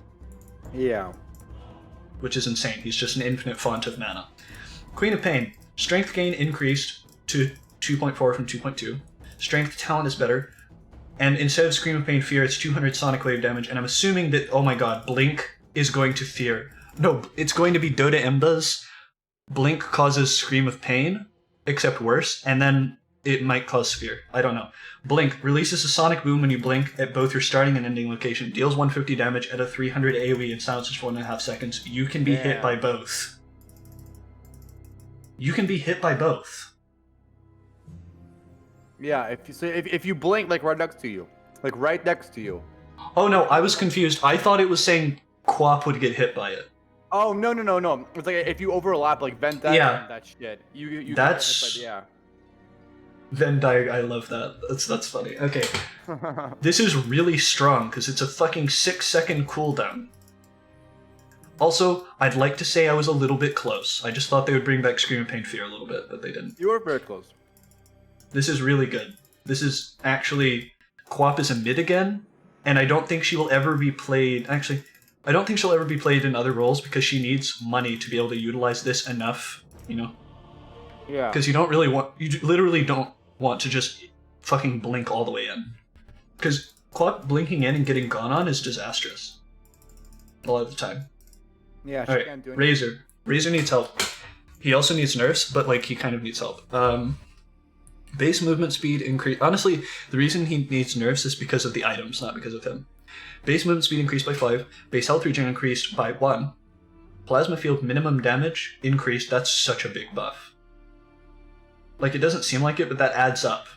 Like, somewhat. It's pretty cool. You can use it at minimum range and do 75 damage minimum, instead of 30 damage minimum. It matters. Shard ability. Storm Surge. Oh, I thought they would add, like, the AoE damage again. Just causes Storm Surge to have an 18% chance to release a Forked Lightning when attacked, or always when targeted with a spell, hitting the target and up to 2 other enemies. Deals 120 damage and slows them by 50% for 1.5 seconds. Razor 3 is insane, dude. So how does this work? Storm Surge. So whenever you're attacked or targeted... whenever you're attacked, and always when targeted with a spell, it doesn't have a cooldown. Yeah, dude, you literally just build tanky. That's why I was confused. It doesn't have a cool... It has to have a cooldown. There's no way. No, I mean, this is very cool. Yeah, I like it's this. just an 18% chance. So you literally just build Blade Mail as Razor and just run in. Even if it's 0.5 seconds, it needs a cooldown. Because this could get ridiculous. Alright, whatever. It's cool. Ricky needs help. Smokescreen can now be cast during Tricks of the Trade. That's a lot of help. Smokescreen radius increased by quite a bit, especially early. Smokescreen miss rate rescaled to be worse early and better later. Much better later. And very slightly worse early. Smokescreen mana cost reduced. They're emphasizing this being his best ability. Tricks of the Trade Scepter cast range reduced from 1000 to 700. That's fine. Tricks of the Trade Scepter upgrade now hits 2 units at once rather than 1. Wow, okay, that's more than okay. That's a huge buff. Ricky Battle Fury as a 1. That's the build. Yeah. Battle Fury Ags, unironically, because they're probably going to nerf S and Y. Battle Fury Ags is the build. because this is a 700 range teleport that's ground targeted. I don't know if a lot of people realize that. Normally it just is self-targeted, but this literally lets you just teleport forward and use it. Literally Battle Fury Ags. And you can go, well, you probably still Diffusal Battle Fury Diffusal, or Diffusal Battle Fury Ags. I like Battle Fury Diffusal Ags. I like that a lot. Yeah. Assuming Diffusal is the same. Oh my god, Ricky has Sleeping Dart. That's so cool. Grant Sleeping Dart. I don't even know what it does. Grant Sleeping Dart fires a dart at the target enemy, putting them to sleep for 3 seconds. Target is invulnerable until duration ends. Okay. When the target wakes up, they receive... True. When the target wakes up, they receive 150 damage and are slowed 25% for 4 seconds. Cooldown 20. And it's point target. That literally just makes them... This is just a free gank. Yeah. Zach, I have a very big question for you, right? We talked about all these heroes that have sleep now. ET can be a 3 now. Ricky's a 1. They both have sleeps, right? Can Naga 4 function at this point? Also, because Riptide is an active ability now, it's more consistent. Let me just briefly look.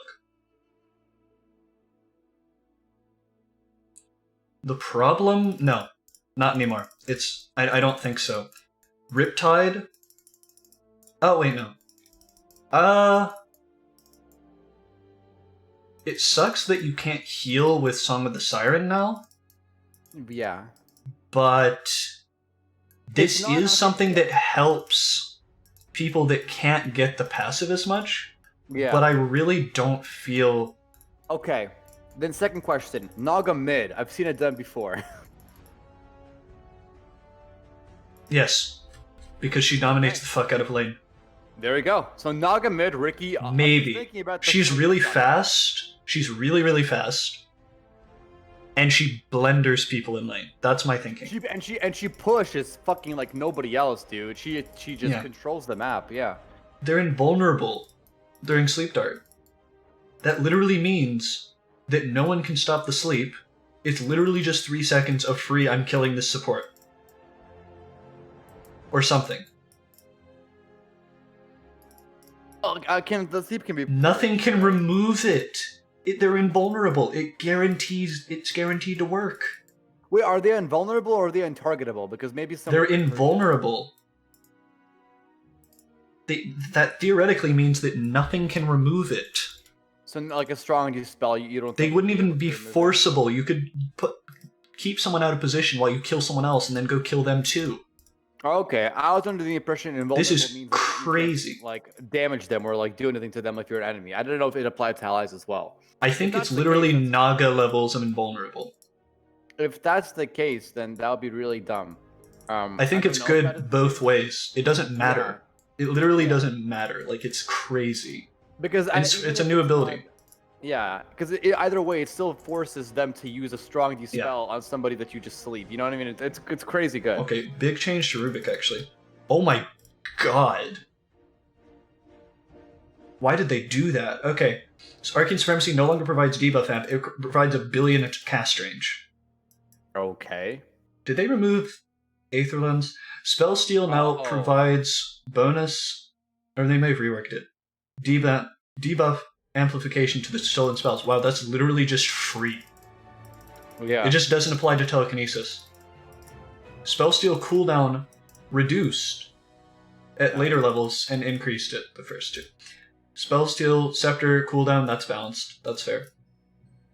Level 10 talent, plus 50 base damage to Fade Bolt Steel's hero damage, and then this is 100 base damage. Oh my god, Rubik mid. Rubik mid is the thing. 100%. Yeah. No, he actually is. He's actually I have to learn my Rubik skills now, jeez. Rubik is one of my favorite supports. But he can actually right-click. And the fact that you literally... Here's the thing. You don't build... Normally you need to build Aether Lens. You don't. It's built in. That's why he's a mid now. Yeah. And I mean, he has so many positive matchups as well. Physical damage, he does. You can just Fade Bolt. If it's a magical, then you literally just, like, oh, it's so good. It's so good. At level 6, he becomes insane. For sure, yeah. Telekinesis allows you to use telekinesis on yourself or an ally. Throw range is 60% longer, and cooldown is reduced by 30% when targeting allies. Throw delay is reduced to 0.5 seconds. Another way, so we also have a similar vibe in this patch to saving your allies. We have Batrider being able to target. No, this is initiation. Oh yeah, well, yeah, you also could just fucking yeet them as well. Yeah, the AoE stun is really long. Yeah. Because it's only a delay of 0.5.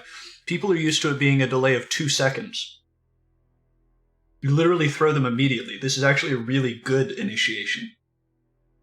Like, it's not an insane throw distance, but you can get out and go in. This is insanely good on both support and core. This is the best thing they could have done to Rubik. Cast range is his most important step. I always thought Rubik should be more of a mid anyways. His entire thing was just like, he was able to best Invoker and all this bullshit, like, lore-wise. Like, he has to be a very formidable opponent. Yeah. He is the Grand Magus. He's the best one. Yeah. Like, Invoker isn't even the Grand Magus. He's the Arsenal Magus. Rubik is the best. Sand King. Epicenter now uses it. Oh my god, they did it. Cast time instead of channel time. You can't cancel Epi. Nice. Oh my god, that was the only reason I didn't like Sand King. Oh, and that means you can, like, fucking self-cancel it as well. Oh my god. If it's, like, you would, if you walked forward for, like, a second, you would literally, it would just go away. Wait, what? Dude, that's actually... The Epi radius, instead of starting at 275, it starts at 500. Okay. Okay. Wow. Epicenter just became a good ability. Because it does more damage than Finger, single target, in an AoE. Also, the little 15 slows. is actually dumb. Yeah, that's really good. Especially with Ags, because it applies Caustic Finale to everyone. Shard. Epicenter. Every 700 units moved causes an Epicenter pulse around you in 400 AoE. Wait, just passively? I think so. Oh my god. What? It's a okay. It's 700 units, so it's not ridiculously OP, but that's really cool. Wait, is it moved or travel? Because what if you blink? Or what if you use Burrow Strike? Blink definitely works, that's his whole thing. It has to work. Dude, that's crazy good. Sand King is so fucking strong right now. I don't know if this is that good. I'll have to see it. Because 700 units is so far. Like, it's really cool for initiation. You get one pulse right when you initiate. But I don't think any of the other pulses matter, because you're not going to be running around while farming like this. I think it's good, because it's literally... No, it's good because it's just a free passive. It's just you don't want to rely on it ever. Let me think about something crazy good, right? If you get Ags, right, I'm pretty sure normal Burrow Strike does not have enough damage to kill the range creep, thus activating all the Caustic Finale. I think this way, he just needs to Burrow Strike a creep wave once, and it's dead, because you deal all the Caustic... Unfortunately, Burrow Strike Ags only applies Caustic Finale to heroes. Oh, it doesn't apply to creeps. Yeah. Okay, never mind. That would be super OP. I like this. This is the best thing they could have done to Sand King. This is also a buff that will never be reverted. Yeah. They're never going from cast time to channel. Like, yeah. It's just not happening. This... Sand King is now my favorite hero. I'm actually going to say I like him more than Oracle. Gaben, you're literally This was literally for Gaben. They knew Sand King was his favorite hero. I was like, oh, why? Cast time into channel time is... I literally said that, like, the other day, in what they should do to Sand King. If they did that, it would be my favorite hero. It's my favorite hero now. Yeah. And I didn't even know shards would be a thing. Shadow Demon. Demonic Shadow Poison is no longer dispellable. I just died. That's cancer. You can't dispel it. You can basic dispel it normally. It's now undispellable? What? Yeah. He's actually insane. Wow. Okay, that means it's good in the late game. That's the thing. It doesn't matter in lane. And he has really good talent for it too. The poison Demonic Purge. Wait. Oh my god, that's so good. Demonic Purge Scepter Upgrade debuff now ends when a new one is cast. Oh, it deals damage relative to how long it lasted. That's cool. So it's oh no, that's a nerf. It's a nerf because now you can't spam it on someone and have them blow up. Do you remember that video that I sent you where someone just did 4,000 damage? Yeah, it's a good thing. Shadow Demon is a mid, by the way. Yeah. That one time I played him as a mid did not work out. Now it's actually good because you can just build so much.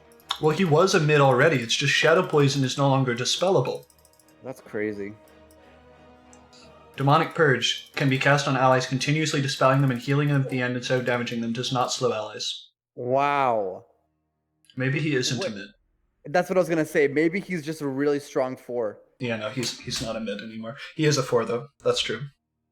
He used to be a 5-ish. Now he's a 4, but you want to build him with agi heroes so you He can actually get good feels illusions. better as a 4 because when I played him as a mid, the biggest problem that I ran into is just it's really hard to secure CS because This is so OP. it continuously dispels them. Continuously. Yeah. It's like a constant Slark Dark Rift. Continuous. Shadow Demon never falls off now. 1,000 magic damage is never irrelevant. You can't get rid of it. Crazy. You literally used to Guardian Greaves or Manta or Yules or anything else it off. Lotus being the biggest example. Just get rid of it. It's not even a problem. You don't think about Shadow Poison. Now you have to. BKB it. Because I'm pretty sure Yeah. BK. That's nothing about it goes through BKB. Which is balanced because Jesus, if that was just if you can just continuously put stacks on you and you have no way of doing anything This is about so them. good. Yeah. Okay. Shadow Fiend. Okay. He needs help. He needs so much. They help. reduced the mana cost back to 75, but it now scales up. Holy shit. That's so good though. Holy shit. Okay, that's a really good attack speed buff. Shard, Necromastery provides spell amp. Oh, they did it. Fiend. The caster. Caster- Fiend, he's there. Caster Fiend is now... Actually, Objective. you build Ags. You build Yeah, Ags. Because there's so much synergy with the shard. Ags and is more really souls. good on Caster Fiend. Wow. This is a really big... How many souls do you get? So it's like... It's 48. 22 right? It's like 22.5% spell amp at full souls. Just baseline. Plus, like, okay. It's so then 20 normally. It's flat 20 normally, and then it increases with Ags. So you obviously build Blink Yules on him, and then I guess you Blink Yules like maybe BKB, and then an Ags. And then You literally just have to so go much Caster damage. Fiend now.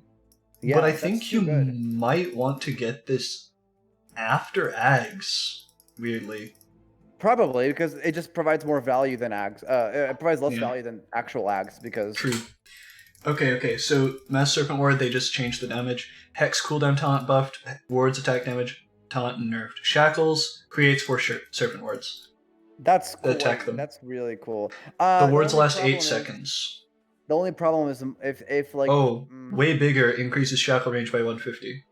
that is okay, way bigger. I was gonna say the wards can still feed money, but if Yes, only but they only last 8 seconds, yeah. okay, yeah. In a team fight, I doubt people are going to be clicking the wards for money unless you're. And that's cool fucking that greedy because 8 seconds is the maximum duration of a shackle.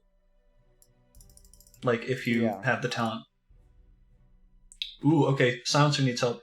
Last word scepter radius increased again to fucking 650. Okay, this needs to be big. Causes glaives to bounce. Oh no, Oh wait, it's literally moon glaives bounce.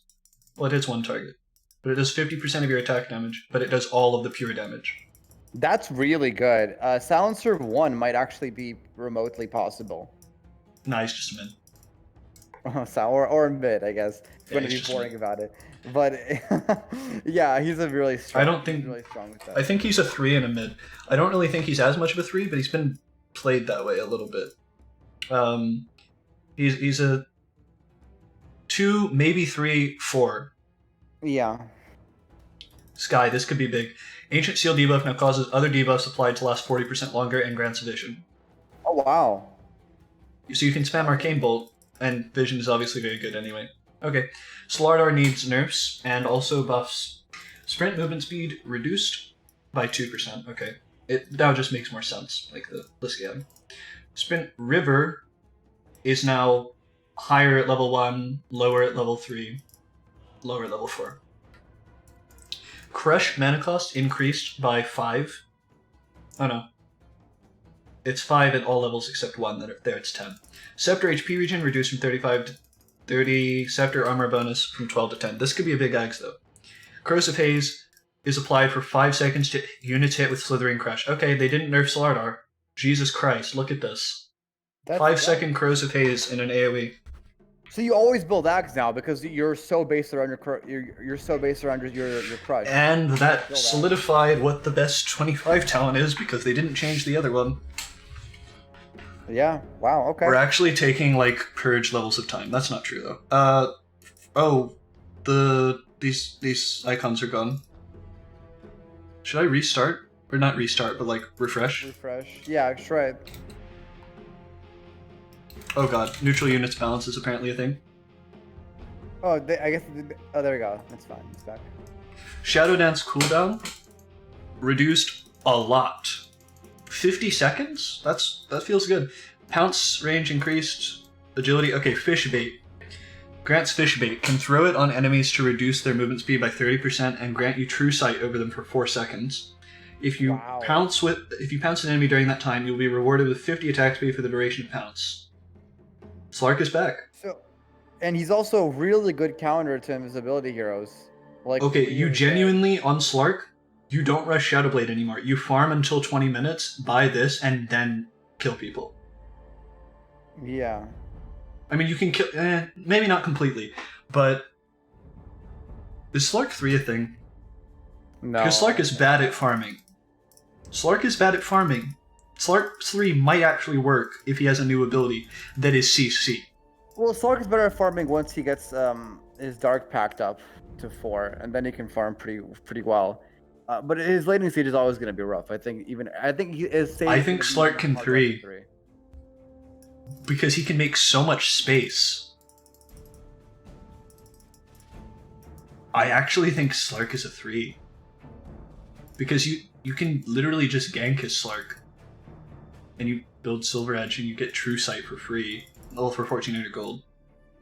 Which might as well be free if it doesn't cost a slot. I think Slark can 3. I'm going to try it. Okay. I guarantee it's a thing. In some capacity. If it's not now, it will be. This Slark has to be a 3. He does everything a 3 needs to. He can push out waves. He's not great at hitting towers, so he's worse as a pause 1. He's kind of bad at farming, even with Dark Pact. Dark Pact can remove all debuffs that aren't undispellable, which is amazing on a 3. And you literally just make space by killing people and running around making people chase you. That's what Slark does. I think he's a 3. Okay, we'll put that to the test then, if you want. You disagree. Why? I don't disagree. I'm just curious because okay. I really believe that Slark can 3. My main reason for this questioning it is because I know he's the kind of hero where if he doesn't get like money, obviously you're not going to be building auras.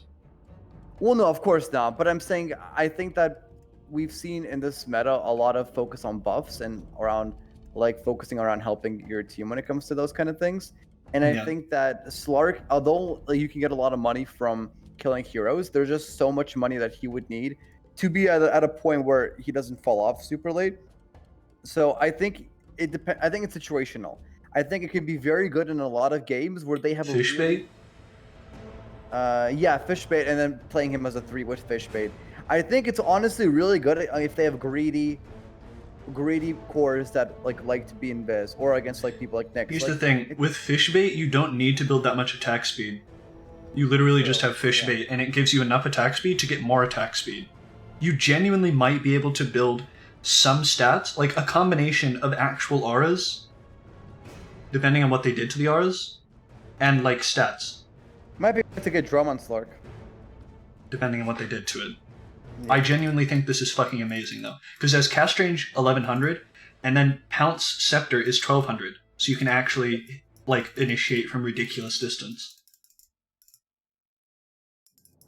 I think Slark 3 is a thing, if not for the item build.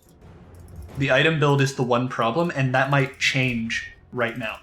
Slark 3 could become a reality with a few changes. Repressed.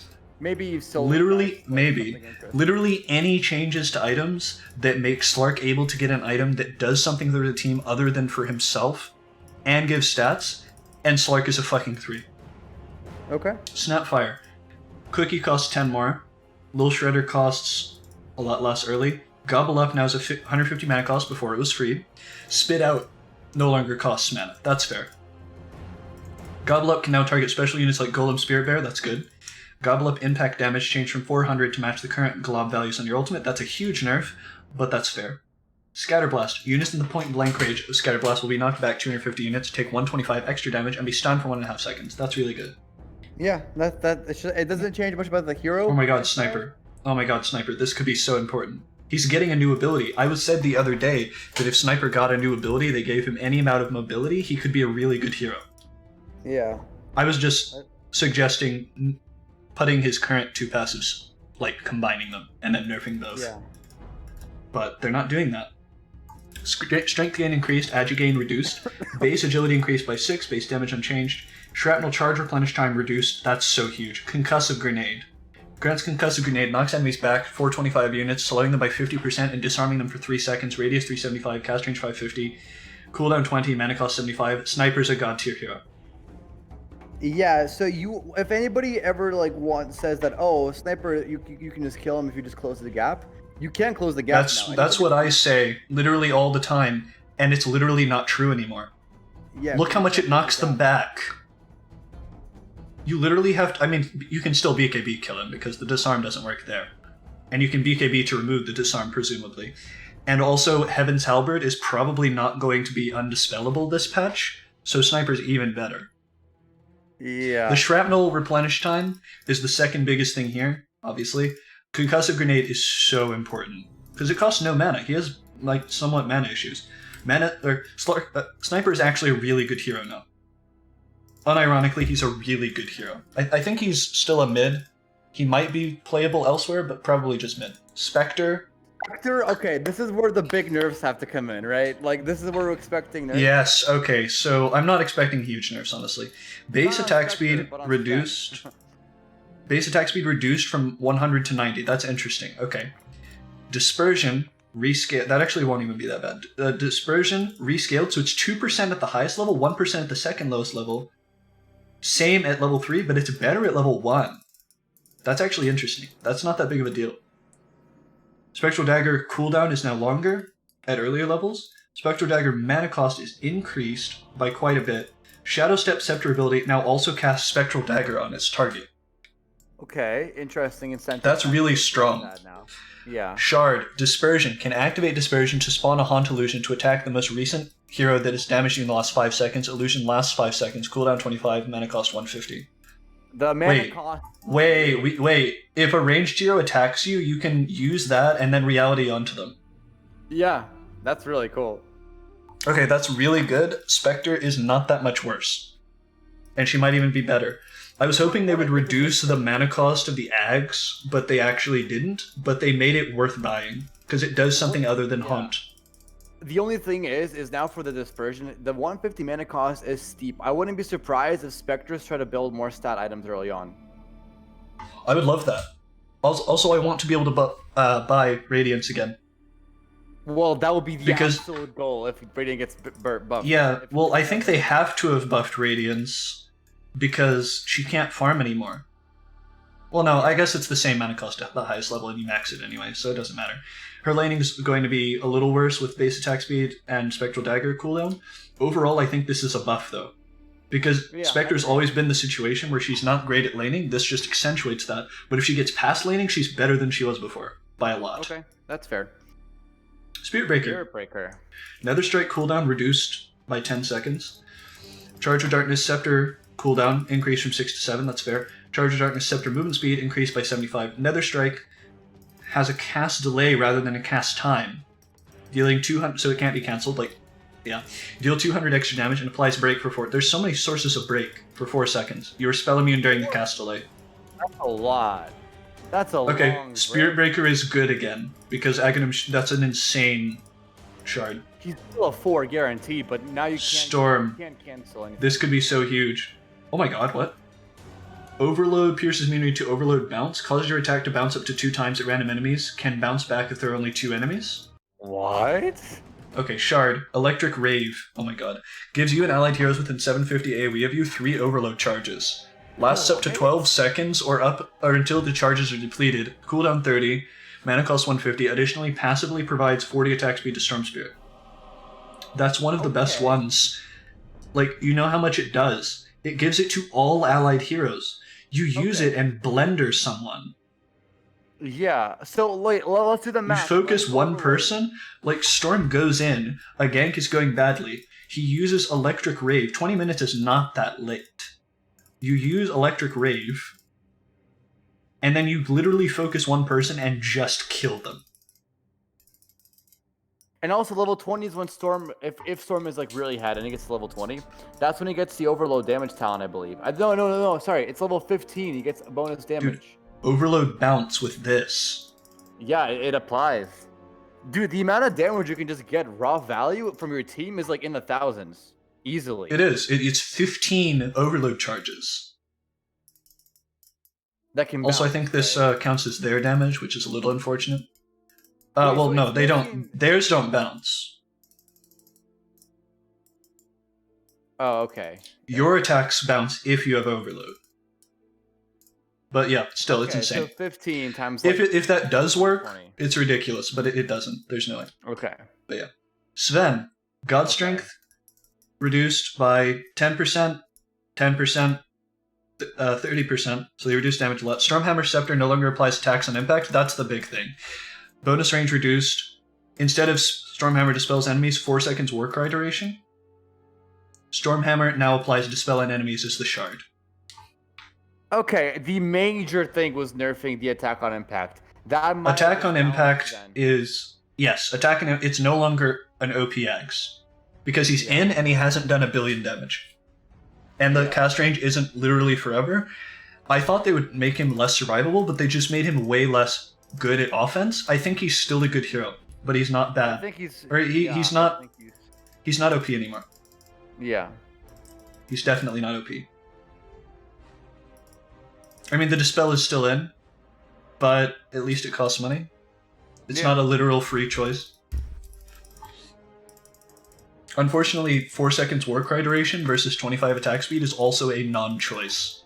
You always take Warcry duration, because that's gives you movement speed, and gives movement speed to your whole team, and a billion armor. Obviously, you take Warcry duration every time. Yeah. But whatever. Techie's Shard, Blast Off, cast range increased by 600% and is a 1.5 Jesus. second stun with a 200 AoE, which is half the primary radius. Wow. That's a lot of cast range. That's crazy. Also, it apparently always takes the same amount of travel time no matter how far it is, so that's relevant. Yeah, that's really important. It's really good. Okay. TA, base strength, she needs help. help. Oh my god, she has more range than a melee hero, finally! Finally, the thing that Okay, you've been preaching base strength. for like... I've been preaching for years that she needs the attack range, and they just reduced it by... Oh wait, they actually buffed it at level 1. Oh my god, you can max reflection without feeling bad. You put 1 point into Psyblades. And the Psyblade's spill range is now twice your attack range, which is a nerf, but that's okay. That's okay. We don't care. That's fine. Psionic Trap upgrade causes Psionic Traps to silence enemies for 2.5 seconds. My god. Minimum 2.5 seconds stun. Or, silence. That's... like, such an insane so buff. this plus the axe, you might be able to skip Blink Dagger now. Blink Dagger on her now. You might literally just be able to like get ags after death. Blink Digger. That's an interesting item. Blink Digger. Dude, think about it. You just plant psionic traps everywhere along their side, like while you're pushing lanes, like closer to their tier 2s. You just get ags after death cell. You just have to ask yourself, okay, who am I going to associate myself with? Like, if whether I believe this person or not. I just accidentally joined the Dream to Stream chat, so that's just going to be in the video now. Okay, yeah, because I was like, I was talking to you, and then I was like, oh. That's actually really annoying. I'll probably get Cameron to edit that part out. It's like 3 just before 3:18. Okay. Yeah. But yeah, basically I was just saying that you can put the freaking psionic traps by their tier 2, so when the safe lane carry is like farming, you just use axe to teleport onto them, do damage, silence, and then just kill them. Also, you can use Psionic Trap, minimum duration, to cancel channeled abilities. Yeah. So If cancel they're not Blink BKB'd. is insane. You Also, can't have to cancel reach- blinks. Oh, right. I meant TPs. I don't know why I said bunks. I meant you can cancel TPs. You can't cancel TPs with Psionic Trap because Silence doesn't remove channeling TPs. No, but aren't wait? You said You can cancel channeled abilities. I thought a TP was it's a channel item, not abilities. Okay, I got you.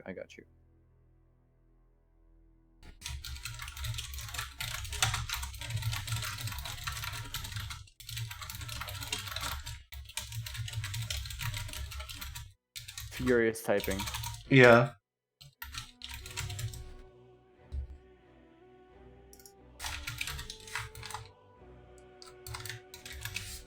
Okay. So, Terrorblade. Reflection duration increased. Terror Wave ability now gained when equipping Scepter rather than after Metamorphosis is cast. Wait, what? Okay. Terror Wave abilities now gain one equipment rather than so you gain it before you actually cast Metamorphosis the first time. So as soon as you get it, you get the ability. Was that not the case before? That was really dumb if it wasn't the case before. What do you mean? So how does this work? So it now gives you the ability when you first get the Scepter rather than when you first cast Metamorphosis. But you still don't get it outside meta. So I guess if you got Scepter in meta, it didn't give you the ability. Yeah. So it was okay, cool. Yeah. Terror Wave fear duration reduced by a lot, but Terror Wave fear sends units away from you rather than towards the fountain. And this is the big buff. Terror Wave Scepter ability now grants you meta for 10 seconds. If it's active, it extends it by 10 seconds instead. Terrorblade Ags is a thing. Yeah, because now it's free meta. That means you can always... And apparently it is usable outside because it can't grant you meta if you're not in meta. Of course, yeah. So, yeah. Okay. Alright. They nerfed the Sunder cooldown, who cares? Demon Zeal, oh god. Costs 25% of your current HP to cast, that's cool. Providing you plus 25% movement speed, plus 50 attack speed for 6 seconds. Provides 50% more bonus while melee. That's the big part. That's so cool. Interesting. That's really cool, yeah. That makes you actually good outside meta. Yeah. That's cool. Really what do you think of this? I think, because before... this is actually I was talking to you about this before. Terrorblade is kind of shitty in the meta right now because he has such a long cooldown to actually be good at fighting. Now, with Demon Zeal... Now he's always good at fighting. You're just always good. He's a counter to, like, Void, to, like, Anti-Mage, to maybe PA, to Sven. Like, there are heroes that he's actually good at countering now. That's kind of crazy. It really is crazy. Drow still fucks him, but who cares? It's Drow. Yeah, Drow fucks him, and Drow reduces healing too. That's actually so crazy with Ags because it would apply on the Ags shards, I just realized. Yeah. Like, it'll be applying AoE of those, like, stacks, and it'll also be applying AoE... Like, it'll apply multiple AoEs. Drow Ags became so much better, especially if they buff Mjolnir. But... honestly, Terrorblade is really good right now. Just only against, like... No, like, not right now. Like, in the last patch, against, like, the meta heroes like Sven. But now he's good in much more situations. Yeah. Tide. This makes me feel good. Tide. Kraken Shell damage block increased a little bit. By 4. 10 taunt, 20 movement speed. He gets 1.75 mana regen at 10, which is way better than 3 mana regen at 15. 120 gust damage. That's nice. Anchor Smash deals 90 more flat damage and affects buildings. And reduces remaining cooldown by 1 second. See, or reduces cooldown by 1 second, yeah. He's just a much better position 3 now because he can just pressure the towers like way better. And you can look at that damage. Yeah, it also does no damage to him either because it reduces their damage. That's crazy. Does it? It reduces the damage of towers. It does. Oh my god. Yeah, it's insane. That's honestly better for me than even the damage that you do to it. Because you can deal damage while diving, and reduces the cooldown by 1 second. It's only a 3-second cooldown. And also, it just gives you a baseline plus 90 damage to it. I didn't even see that part. So you get that. Yeah, so it's 270 instead of 180 flat base damage. And then you just get the insane damage talent that you get at like level 25. Yeah, that's true. 200. So Deso, really, and then just push towers and racks. That's so good. What I the will hell? actually build Deso Untied sometimes. Okay. Yeah. Timber. Timber was at the top of the patch. Like, he was the picture in the patch. Also, we're getting close to Tinker. We'll see if he actually gets reworked. Probably not. I think something will be reworked about Tinker. Level 10 talent increases health by more. Whirling Death base damage increased later. Whirling Death range increased by 25.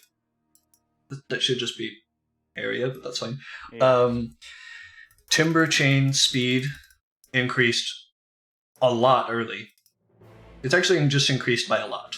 See, Chakram you can't Scepter do, slow- stuns if you're yeah. trying to do it. Oh my god, Chakram Scepter slow now stacks independently from the primary chakra. Wow, you can stack the slows like crazy then. And the cast animation is halved.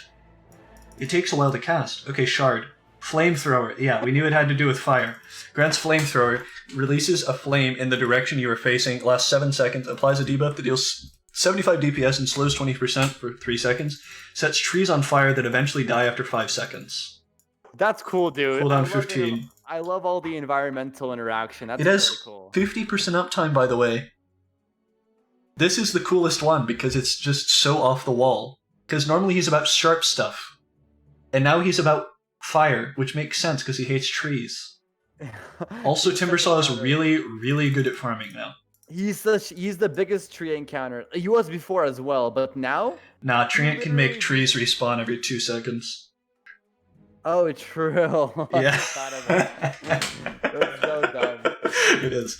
Okay, Tinker. Scepter reworked. Okay. Oh my god. Okay, Scepter upgrades your laser into a shrink ray, causing it to have a 400 cast range and plus 400 cast range, and reduces the enemy model size and current health values by 20%. It stacks What? current health, not maximum. Laser bounce. Wait, that's 20% maximum health. That's at first.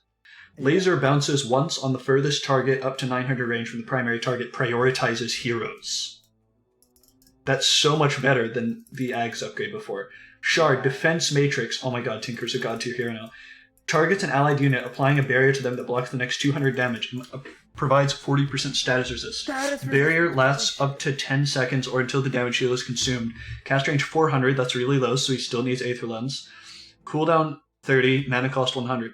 So that's really cool. It feels like we're playing Protoss. It also feels like better Aphotic Shield that doesn't Strong Dispel and instead gives status resistance. And that you can just refresh. Yes, it has 100% uptime on one target at least. It's also defense for Tinker, That he. and you know he has enough money. Wait, this Wait, means oh my god, wait, you can The blink. Dagger. Yeah, that's what I was thinking too. You You can just- blink. Oh really- no. Really good players were able to just refresh Blink instantly. Like if But they're this is a really- guarantee. But this is a guarantee. Wait, what's the cast? If they're also against, it's like half a second, I think. Okay. If they're able to cast it and then blink, like yeah, I mean. Yeah, just double tap, blink, double tap, refresh, blink, and then use it on yourself again. You actually can't have your blink canceled by less than 2 auto attacks or 1 spell. The mana cost is 100, so you don't have infinite uses of this. But if you're like late game, you basically. Dude, it could have been 200 on Tinker. Yeah, honestly. Alright, Tiny needs a lot of nerfs. Tree Grab, cooldown reduced, that's not a nerf. Avalanche now does 2.5 times damage to tossed units rather than 3, they actually nerfed the combo. Grow damage increased massively. Tree Grab attack charges, buffed. Avalanche cooldown, buffed. Okay, so here's what oh my god, it's Craggy. So they nerfed Tiny 4, which is how he's always been picked, and they buffed the shit out of Tiny 3. Isn't Tiny Mid also a thing? We'll see if Craggy's good. Craggy Exterior grants Craggy Exterior passive, provides a 20% chance to stun the enemy for 1 second and deal 100 damage when a physical attack impacts your hero. Works against enemies within 400 range, procs after an attack impacts, and does not affect spell immune enemies. That's so good. Like, Craggy was so obnoxious before. I remember one time I Omni-Slashed, back when Tiny had Craggy, I Omni-Slashed him when he was at like 300 health because I didn't want to risk getting Craggy'd. Yeah, you told me. I remember that. Yeah. Craggy... I'm sorry, he's not a mid if he has Craggy. Yeah. He doesn't get enough out of money. Treant. Overgrowth now interrupts targets again. Wow. That goes through BKB. Nature's Guise. Causes Nature's Guise to root enemies upon attacking. Oh, they added this back. Roots them for 1 second and deals a total of 200 damage. Lasts an extra second when attacking near a tree. Oh, okay. Cooldown 10. That's so good. That means that he always keeps the I'm going to attack you from the trees vibe the entire game. Yeah. This was a thing at some point. And now it's thinking, oh, Troll Scepter, okay, this is going to be awesome. This is really good. I love this. I might play Treant 3 if items are good for that, because he needs a lot of survivability since he's not survivable. Yeah. It might be good, because... Yeah, I think it might be good. We'll see. It's probably a better 4 and 5, though. Berserker's Rage movement bonus increased by quite a bit. 5 at all levels is actually really significant. You might be able to put 1 point into it. Level 25 talent change from -5 seconds Whirling Axe's cooldown to +2 second Battle Trance duration. That's kind of crazy. It is. Causes ranged axes to dispel enemies. The And fuck? melee axes to dispel yourself. The fuck? Okay. Reduces cooldown from 9 to 4 and mana cost by half. Wow. Okay, wait. So Troll doesn't care anymore. it's a free nullifier. Yes. Well, It, it doesn't continuously dispel, it just dispels often. yeah. But like, if someone's like fucking using E-Blade, you throw your axes, they're no longer like, you know what I mean? Or like if someone's like Pugna, like you just fuck Pugna now. Like, holy crap. Yeah, Or this is fucking- insane. And the Shard, casting Battle Trance now gives you a global aura that gives allied heroes, including yourself, 60 attack speed. They brought it back. It's insane. Okay, well, Troll is good now. The Scepter, if needed, like, this this removes Force Staff and Glimmer, for one thing. The axes. Yeah. You can just remove Glimmer Cape. Okay, Tusk. Walrus Kick now targets a direction and kicks the closest enemy to you within 250 radius, prioritizes heroes. That is the biggest buff to Tusk that's ever happened. Level 25 talent increased from -10 snowball cooldown to -8 to -10. Frozen Sigil is back. Summons a flying sigil that slows enemy attacks by 30, movement speed by 20% for enemies within 650 radius. If it had been anything else, we would have been upset, right? So, Yeah. okay. This is Scepter one of my rework. boys. Scepter rework. Level 10 talent. 12% magic resist to 2 Firestorm wave count. I'm actually upset. 12% magic resistance was so good, but maybe they've added more magic resistance in items. 2 Firestorm wave count is really good. Dark Rift can now be cast on allied heroes. That's really good. Okay. You can normally only cast it on creeps. It's like, yeah. No, it makes it Boots of Tribal 2. Yeah. And the cast delay is 3 seconds instead of 4 at max level. And cooldown by -50, that makes it 60 seconds. That's way better than the old Scepter, despite me liking it. Shard. Firestorm can now be self-targeted, and it follows you, doesn't it? When used that way, the Firestorm follows you around. Also causes Firestorm to heal you for 15% of the damage values, and reduces cast point by half. I mean, Okay. It's better now. You can't like, you can't. I like, told everyone that Underlord was not OP and they wouldn't nerf him, and I was fucking right. Okay, cool. Firestorm means he's actually, like, good. Like, the Shard. Yeah. Because he doesn't have much presence. He just uses abilities and you walk out of it. You can't walk out of it now. Undying. They need to nerf him as a 5. Decay mana cost increased by a little bit early. Soul Rip damage and heal per unit. Oh, this is exactly what I said they should. They just didn't do 20, 25, 35, 40, like I suggested. But yeah. Level 10 talent changed from +5 health regen to +40 decay duration. Wow. 15 talent, 40 seconds decay duration to Soul Rip damage and heal. Oh wow, okay, that's really good.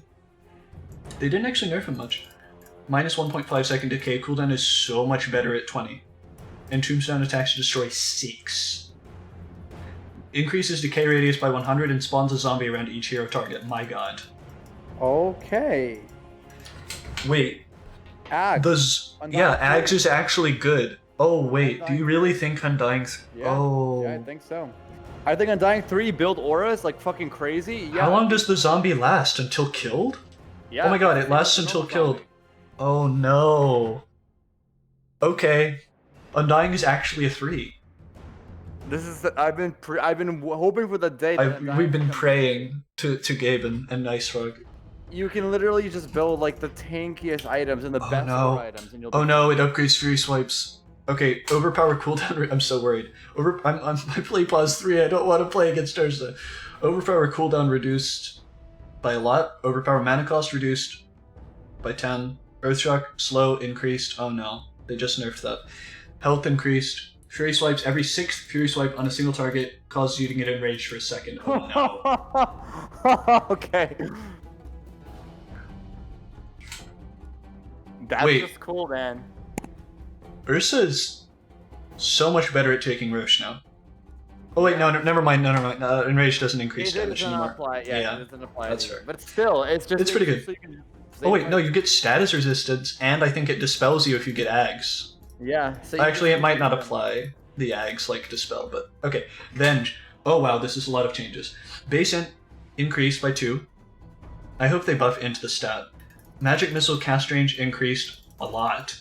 Okay, they're going to nerf the shit out of the aura. Magic missile projectile speed increased. Oh my god, it's been really slow lately, but look at that. That's crazy. That's faster than most heroes' basic attacks. That's like a 50% boost. It is. That's actually It's literally that's 50%. boost. Yeah. Okay. Vengeance Aura no longer increases attack range or primary Here we attribute. go. No longer has illusion death mechanics. Now increases base attack damage by 32%. It's back to what it used to be. That's fair.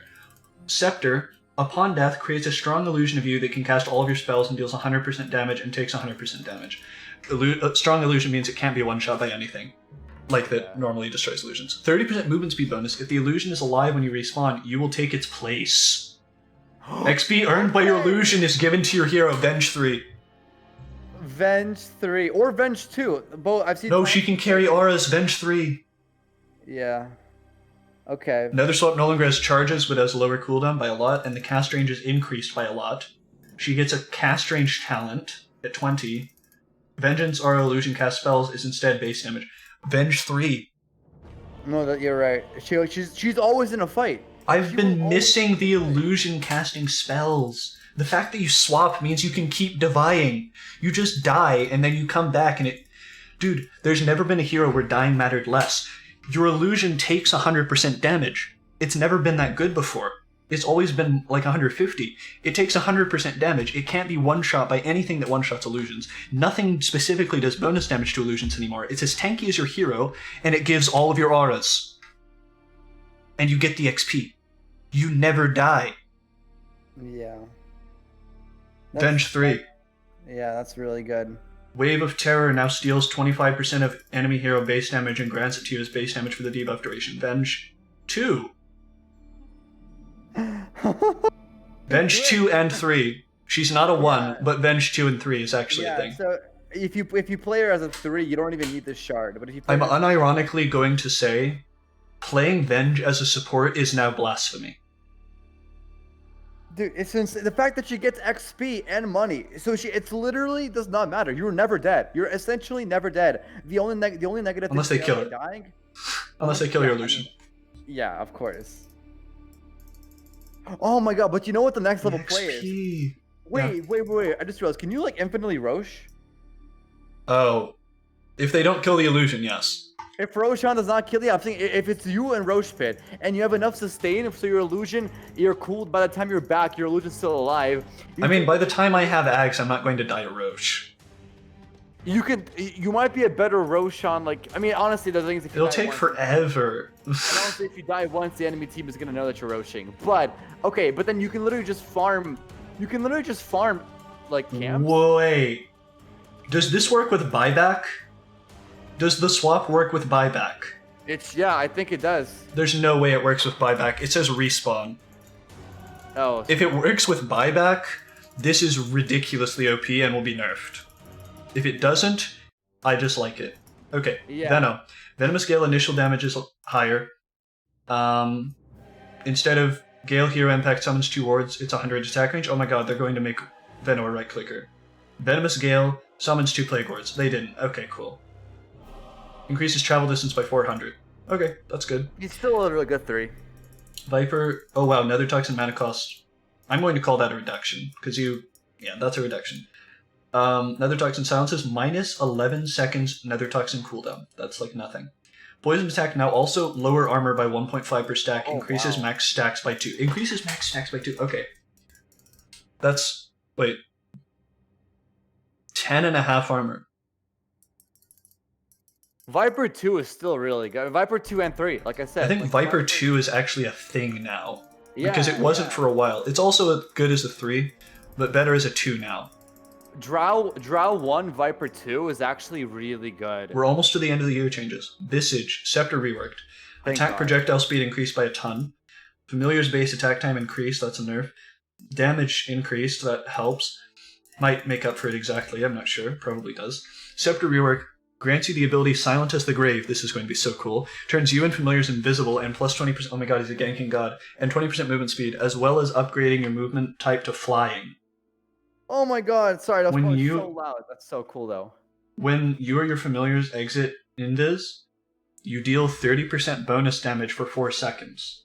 It has almost 100% uptime.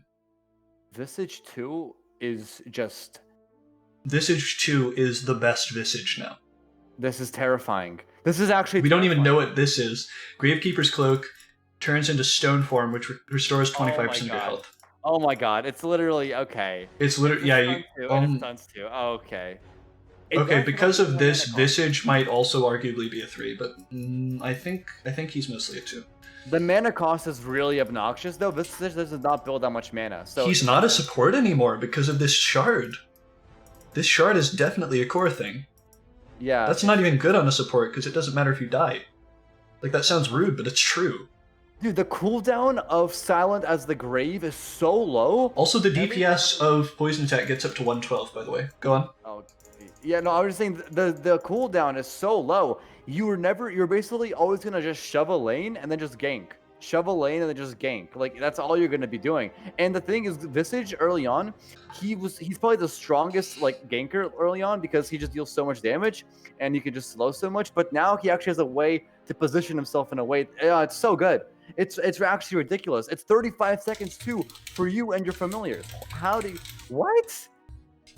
Dude, that's insane. That's insane. There could be so many cool team comps like with Visage and Beastmaster and Underlord and like all this bullshit, like teleporting to the familiars and stuff. Oh, and Visage. That's so cool, man. That's just so cool. Dude, I think this is the best shard ability. That sounds weird, but it gets to 60... Wait.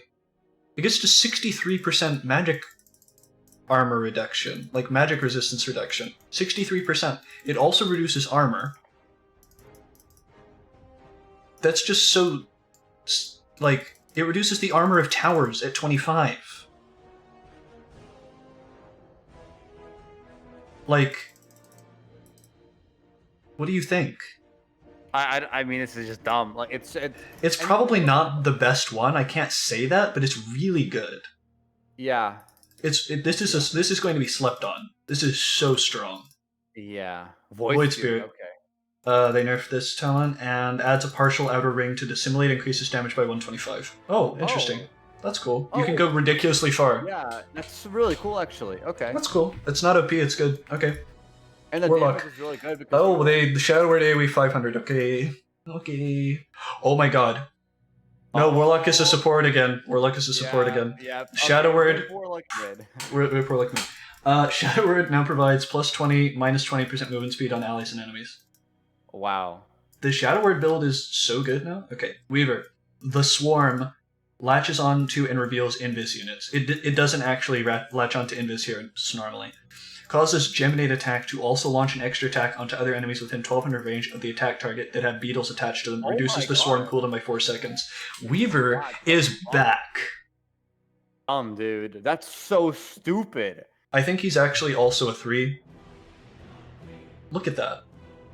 It's only Geminate attacks, but think about level 25 when you get another Geminate attack. Yeah. That's dumb. That's so. It's a rampage. That's literally a rampage. Oh my god, Power Shot now becomes global, but let's read this first.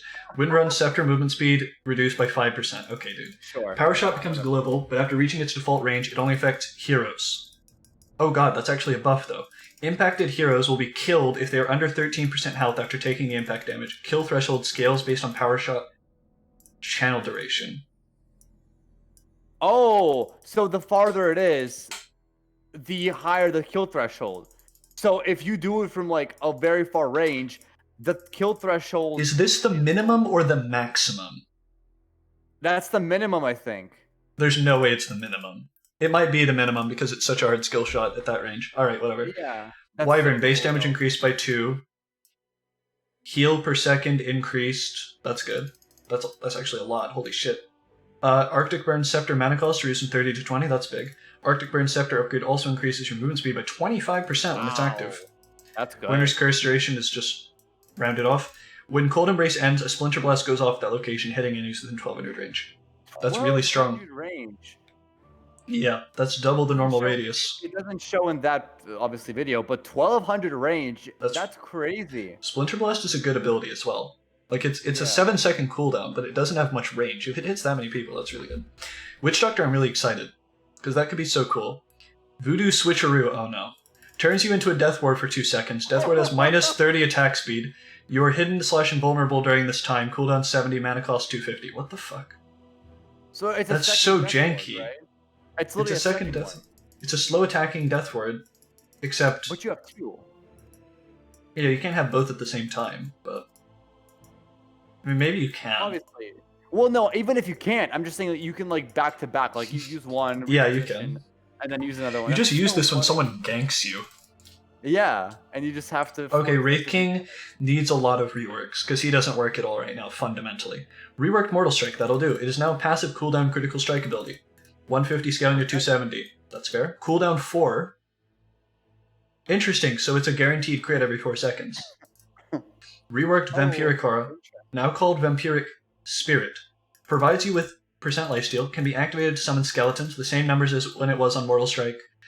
Skeletons also have Vampiric Spirit. I like that better. I like that so much better, because Vampiric Aura is now... I love it. I love it. Scepter upgrade now buffs Wraith units with plus 75 attack speed and plus 25% movement speed. Holy shit! Wraith King 3, just push everything. Insane. That's actually pretty true. No reincarnation mana cost has been changed to plus 30 movement speed. Oh, he doesn't have it anymore. Minus 2 seconds Mortal Strike. Oh no, it's this. That's actually so much better. It's the Shard. Causes reincarnation to not have a mana cost and spawns 3 skeletons to attack each nearby enemy hero when reincarnation is triggered. Yeah, Wraith King 3. Wraith King 3 Aura Carrier. Just wait, and the Ags makes those guys gain 75 attack speed, right? Whenever you die. Wait, no, what does the Ags do? Yeah, it does. It literally does. That's crazy. Oh wait, no, it's always... Yeah, it's not wait, no, there's no... Is it actually always? I thought it was just whenever the Ags is active. Wow, okay. Zeus, this needs to be significant. Thunder God Wrath mana cost increased. Okay, they really don't like support Zeus. Cooldown increased again. They really hate support Zeus. Cooldown reduction, 100 Thunder God's Wrath damage. Okay. Arc Lightning damage, they nerfed it. Okay, that's fine. Shard ability, Static Field, can be cast to perform a heavenly jump, shocking the closest visible enemy, hero priority, within 2000 range, dealing static field damage to them and reducing their movement speed by 100% for 2.5 seconds. If you are moving forward, you will jump towards that direction 450 distance. Mobility on Zeus. What more can you say, right? So it just deals static field damage. And what? That's a lot of reduction. Like 2.5 seconds? 100% slow. Zeus has CC. That's unholy. It's a 2-second cooldown. This actually makes a lot of sense for Zeus as well, because you like envision him flying all over the place. Yeah. This is super cool. I want Thunder God's Wrath to not be what it is. I want him to just like float above everything and just like have infinite range and see everything for like 3 seconds. That would be amazing. But you know, that's what I want. But that might not happen. Okay. Oh god. Okay. What are those? What the fuck? They're new, but they look like Seiya Shinkaya, don't they? That's what I was gonna say. Like, what the hell are those? I'm so fucking hyped. Okay, item changes. Fluffy hat. Oh, there's so many new There's items. so much, Zach. This is gonna take so long, man. Okay, I don't care. I'm so here for it. I'm sorry, Cameron. I'm not going to be on the podcast. Fluffy hat. 250 gold, 125 health. That's actually so good. Okay. Falcon blade. Requires fluffy hat, Sage's mask, blades of attack, and 225 recipe. 150 health, 1.6 mana regen, 10 damage. That's good. Fluffy hat, so 250 gold, Sage's mask, blades of attack. So this builds into something. That's cool. Orb of corrosion. That's new. Like corrosion is a concept. Don't read that. Requires Blightstone, Orb of Venom, and a fluffy hat. That's cool. That's really cool. Wait, is Scotty going to... It still has to reduce healing, right? There's just going to be more orb effects, I guess. I love that Blightstone and Orb of Venom build in. That's what I was... Yeah, it's This really is so cool. Witchblade. Requires Blitz Knuckles, Chainmail, Robe of the Magi, and 600 gold recipe. 35 attack speed, 12 int, 6 armor, and 300 projectile speed. 9-second passive cooldown that procs on attacks, applying a curse for 3 seconds that slows 25% and deals your int as damage every second. cool. OD item? No. He's based on mana now. That's a silencer item. Silencer mid. Jesus. 300 projectile speed on silencer? He scales based. This is the ultimate silencer, like, transition item. Yeah, okay. Shadowblade Witchblade? Or maybe just straight Witchblade. Int as damage every second. This just made Silencer mid god tier. You should practice that. Okay. Gleipnir. Requires Maelstrom, Rod of Atos, and a 700 gold recipe. 330 damage, 20 int. They really like int item. 12 strength, and 12 agi. Passive. 160 damage, Chain Lightning proc. So just like Mjolnir. Or like Maelstrom. They're going to buff the shit out of Mjolnir. Targets a 450 AoE area, releasing a lightning strike onto each enemy unit, ensnaring them for 2 seconds, and dealing a chain lightning damage proc for 220 damage. This is a Viper item. Yeah, for This sure. is such a Viper as well. that's true. Because you don't actually need Shadowblade on Silencer. You just build Gleipnir. Okay, Mage Slayer. Is this a? If this isn't for AM, I'm sad. Okay, it's not for AM. Requires Cloak, Blade of Alacrity, Claymore, and 600 gold recipe. 20% magic resist, 20 agility, 20 damage, and causes your attacks to place a minus 35% spell amp debuff on enemy heroes lasting 4 seconds. That is so cool. That could be a Medusa item, right? Magic resist and minus spell amp? This actually is for AM, what the hell? Because it gives 20 agi. It's also good on Drow and Medusa because you just split off. This is just fuck mages for agi heroes. Okay. Yeah. There's how many are there? Oh my god. Oh my okay. God. Eternal Shroud requires Hood. I've been wanting something that gives more magic resist. Requires Hood, Voodoo Mask, and 1100 gold recipe. 8.5 health regen, 20% hero lifesteal, and 4% creep spell lifesteal. Yeah, I mean hero spell lifesteal. Can be activated to create a shield that absorbs up to 400 magic damage and converts it to mana. Oh wow, that's a Medusa item potentially. Yeah. Either Medusa or actually really anybody. It's not really. I mean, this is good on Underlord as well. That is really good on Underlord. Wait, it doesn't give magic resist. It just gives the active. Okay, that's weird. Interesting. Maybe Helm of the Dominator, new item? No, level 2. Helm of the Dominator can now be upgraded to level 2 by buying Ultimate Orb and a 1600 gold recipe. Allows converting Ancients. Minimum health increase to 1800. Increase stat, armor, HP region bonus from 666 to 288. So 20 all stats? New Lycan item? New Lycan item. Overwhelming Blink. Oh god. Oh my god. Blink builds into something that gives stats. That's insane. 25 strength. Okay. Blink Dagger, Reaver, and 1750 gold recipe. 25 strength, and when you land at a destination, all enemies in an 800 AoE have 50% movement slow and 50 attack slow for 6 seconds and take damage equal to 200 plus 100% of your strength. The Centaur item. The Centaur item. It's so dumb, Zach. Oh my god. You don't even build Heart. I mean, we haven't seen Heart, but like, you don't even build Heart. You just get Overwhelming Blink. It also could be good for Pudge. It literally could also be a really good Pudge 3 item if you were to go that route. Yeah. Like that's okay. Overwhelming. Swift Blink. Oh my god, there are 3 blinks. There are 3 blinks. Swift Blink. Requires Blink Dagger, Eagle Song, and a 1750 gold recipe. Grants you 25 agility, And when you land at a destination, you gain 30% phase movement speed and 40 damage and 40 attack speed for 6 seconds. That's really good. I've been wanting upgrades to Blink and phase boots, treads, and phase boots and treads mostly. I try to get boots. And tranquils, yeah. Arcanes. Arcane Blink. Blink Dagger, Mystic Staff, and 1750 recipe. This is way cheaper than the others. 25 int. And when you land at a destination, gain minus 50% cast point and plus 20 and 25% ability cooldown reduction for 6 seconds. Does not affect items. This is pretty good on. Wow. Shadow Fiend. Minus 50 ability cooldown. Wait, Sand King. Sand King now. Sand King and Shadow Fiend and who else? There's so many. Oh my god. So okay, so we know this is what we know. Caster Fiend is Nyx. confirmed. All of this. Nyx, Tinker. The cooldown reduction doesn't help, but the other blinks aren't good on him, and he always builds blink. Exactly. Cast point is good on him. It's 6 seconds. He has 100% uptime on minus 50% cast point. There's so many. It's fine. Let's go on. OD. There's Windwalker requires Yule's Mystic Staff and 1600 recipe, 50 MS, 6 mana regen, 35 int. Extends the Cyclone functionality to allow casting on allies. When casting yourself, you can move the tornado anywhere at a speed of 360.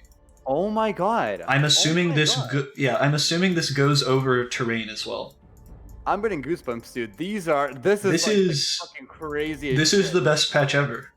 This is so dumb. Balance changes to items. We're almost at the end. Aether Lens, mana reduced from 450 to 300. Why? Okay. Soul Booster, no longer grants 10% magic resist. Octarine Core, recipe updated. No longer has a 9 gold recipe, no longer grants magic resist. That requires Aether Lens instead of Voodoo Mask. I actually said that Aether Lens was going to upgrade into Octarine Core in my last fucking stream. You can look at the VOD. I actually said that Octarine Core should build from Aether Lens. I literally said that. Okay, no longer provides Spell Lifesteal. That is so good. I've been wanting an Aether Lens upgrade for so long. Aether Lens is now... Like, you build that on Zeus anyway. Zeus is a god now. He already was, literally, but come on. Bloodstone. No longer grants 10% magic resist. Also requires Voodoo Mask. Grants 15% Spell Lifesteal, 3% against creeps. So these are both two sides of the same coin now. It's just whether you want cooldown reduction. Cooldown or lifesteal, yeah. Well, they both give lifesteal, right? No. They. Oh wow, all of the lifesteal, all of the regen and shit is on Bloodstone. This is just cooldown reduction and cast range and shit. Yeah. So honestly, wait, what's the cost? Thing now. No, it's too expensive, but it's a nice long-term goal.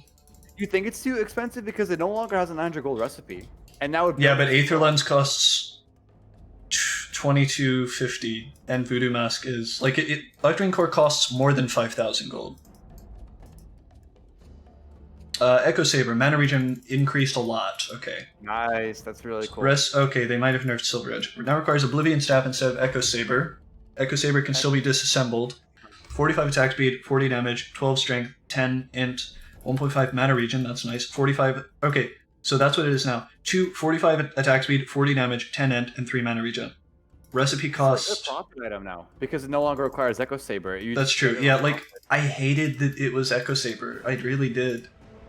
I hope Echo Saber builds into something, but it doesn't. Ring of Tarrasque removed. Heart... Yeah, I mean, it was basically like a Kolo. Heart of Tarrasque recipe updated. No longer uses Ring of Tarrasque. Recipe cost increased. Bonus health reduced. Bonus strength increased. It's going to be so much regen. 1.6% no longer has out of combat regen. Okay, that's not as good as I thought, but it's pretty good. Holy Locket needs massive buffs. Recipe updated. Now automatically gains a charge of 15 seconds. Wow. Oh, that's good. Requires a fluffy hat and a headdress. Oh, now it gives an aura instead of a Ring of Tarrasque. Recipe cost reduced from 500 to 475. Now provides a 3 HP regen aura instead of personal 4.5 health regen. That is now viable. Good. Yeah, that's solid. Automatically gaining charges is really good because Magic Stick, like, you don't get enough charges in the late game. Yeah. Satanic, no longer takes a recipe, no longer a status assist, damage increased, Unholy Rage duration increased. Wow. Okay. It's just a lot cheaper. It costs 5,000 gold flat now, but no longer a status resist. It's just good for... It's a damage item. Yeah.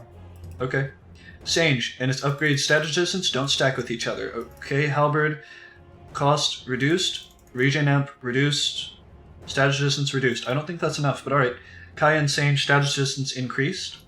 Okay. Sage and Kaya status resistance increased. Scotty, health reduced and mana reduced. That's not a big deal. Okay. Drum recipe updated. Charge count increased from 6 to 8. That's so good. Wow, that's so good. It gives the swiftness aura again. So who were you gonna say is good for drum? Like, Oh, God. It's really good for drum. Like a lot. Okay, I need to see what Radiance does. We need to see all this. Boost of travel upon equipping automatically sells TP skills that you have and grants you 1 charge. Nice. Okay, good. Because having that annoying. This also applies to Meepo clones. Okay. Yeah.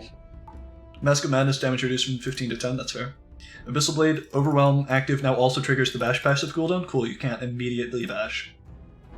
Blade Mail, recipe cost increased, okay. Glimmer, now requires 450 gold recipe instead of Glows of Haste and no longer grants attack speed. That's fair.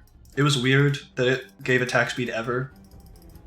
And they were just trying to keep that, so now it's just worse. But it's fine, I don't care. Necro Book, cooldown reduced, and Archer Warrior now has a movement speed aura. That's cool.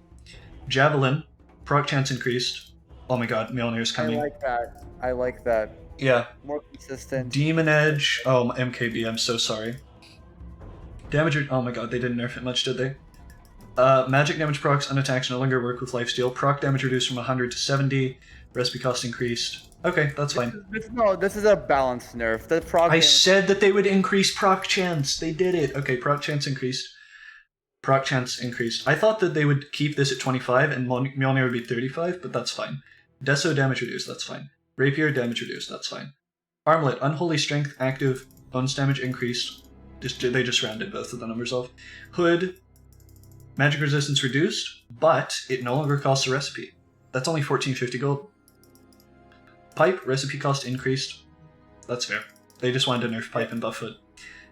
Vlad's, now requires a buckler and it gives the armor aura. Again. That makes it a really good item. Mech doesn't give armor anymore. Again, it doesn't give an armor aura.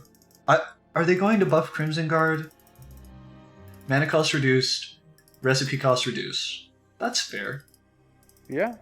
Guardian Greaves now also requires buckler. Oh, so this still gives the armor aura.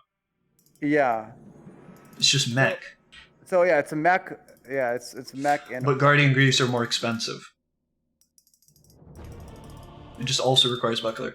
Melee damage reduced, okay. Cost reduced in Orb of Venom. Slow reduced. Ring of Regen reduced. Sage's Mask buffed, okay. Enchanted Mango? Iceberg, how could you? Voodoo Mask, that's good. Oh, that's huge. That's nice. Medallion? That's huge. Duration and cooldown, that's so convenient. Every 7 seconds is so annoying. That's so nice. I honestly sometimes don't buy Solar Crest because you have to refresh it too much. Spirit, I mean, this is a nerf. Because you can't swap targets enough. Yeah.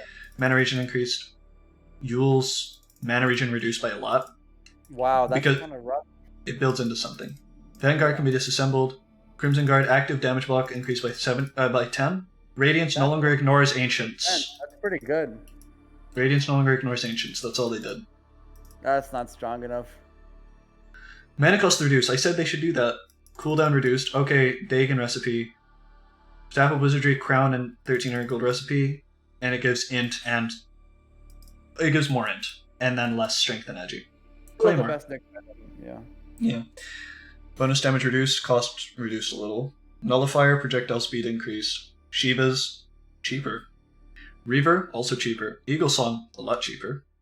All the same amount cheaper. Mystic Staff, now cost... Okay, they just want to make these consistent. Okay, so Shiva's is the same. Damn. Neutral items changes. We have new ones. Fairy Trinket, 5% spell amp, reduces mana cost by 5%. 100 health. Okay. Chipped Vest, 3.5 health regen, and passively returns 26 damage to hero attackers and 13 to creeps. That's insane. Yeah. Possessed Mask, that's okay. Mango Tree removed, rip. Poor Man's Shield removed, rip. Iron Talon removed, okay. Oh, they're just cycling stuff, okay. But I mean, this is fair. This is fair. Balance changes. Arcane Ring, Ironwood Tree. Active cooldown increased, rip. Cooldown increased, rip. Okay. Tier 2. Quick. Oh, Flimsy Net and Vampire Fangs are gone. I didn't like either of those. Quicksilver Amulet. 30% attack, animation, and projectile speed. Oh. 5% MS and 10 attack speed. If any of your abilities are on cooldown, you gain an additional 5% MS and 15 attack speed. That's pretty cool. Oh, wow. That's really good. Bullwhip. 3 HP regen and 3 mana regen can be cast on allies to grant them 16% movement speed for 5 seconds, or on enemies to slow them by 16% for 5 seconds. Cast range 850, cooldown 12. That's cool. I don't like Vampire Fangs at all. Imp Claw, cooldown reduced. Instance Ring, health reduced. Tier 3, Elven Tunic. Oh, this is a lot. Repair Kit, Craggy Coat, Greater Fairy Fire removed. So we have 1 net increase in Tier 3s. I'm looking forward to the Tier 5 changes. What the hell? Elven Tunic, 26 attack speed, 16% evasion, 8% movement speed. Wow, that's really Cloak good. of Flames, passive immolation aura. Why did they kill Radiance this hard? Okay. Ceremonial Robe. Grants 350 mana. Enemies in 1200 AoE have minus 10% status resistance and magic resistance? Wow, that's crazy. 350 mana? Wow, that's an OP Tier 3. Psychic Headband, 12% int. Wow. Silencer. 100 cast range. Activate to push the target enemy 400 distance away from you. Cast range 800. Silencer. Repair Kit, Craggy Coat, Greater Fairy Fire. I don't like those. Telescope. Move to Tier 4. Wow. Never mind. Cooldown reduction dues. Tier 4. Penta-Edged Sword. That's How? cool. Literally how. Provides 45 damage, 80 melee attack range, and 20% chance to maim enemies reducing it. Oh, it's Old Sage. Except a lot of attack speed slow. Stormcrafter. Grants 4 mana regen, zaps an enemy within 400 range of you every 3 seconds. Oh my god, it's Razor.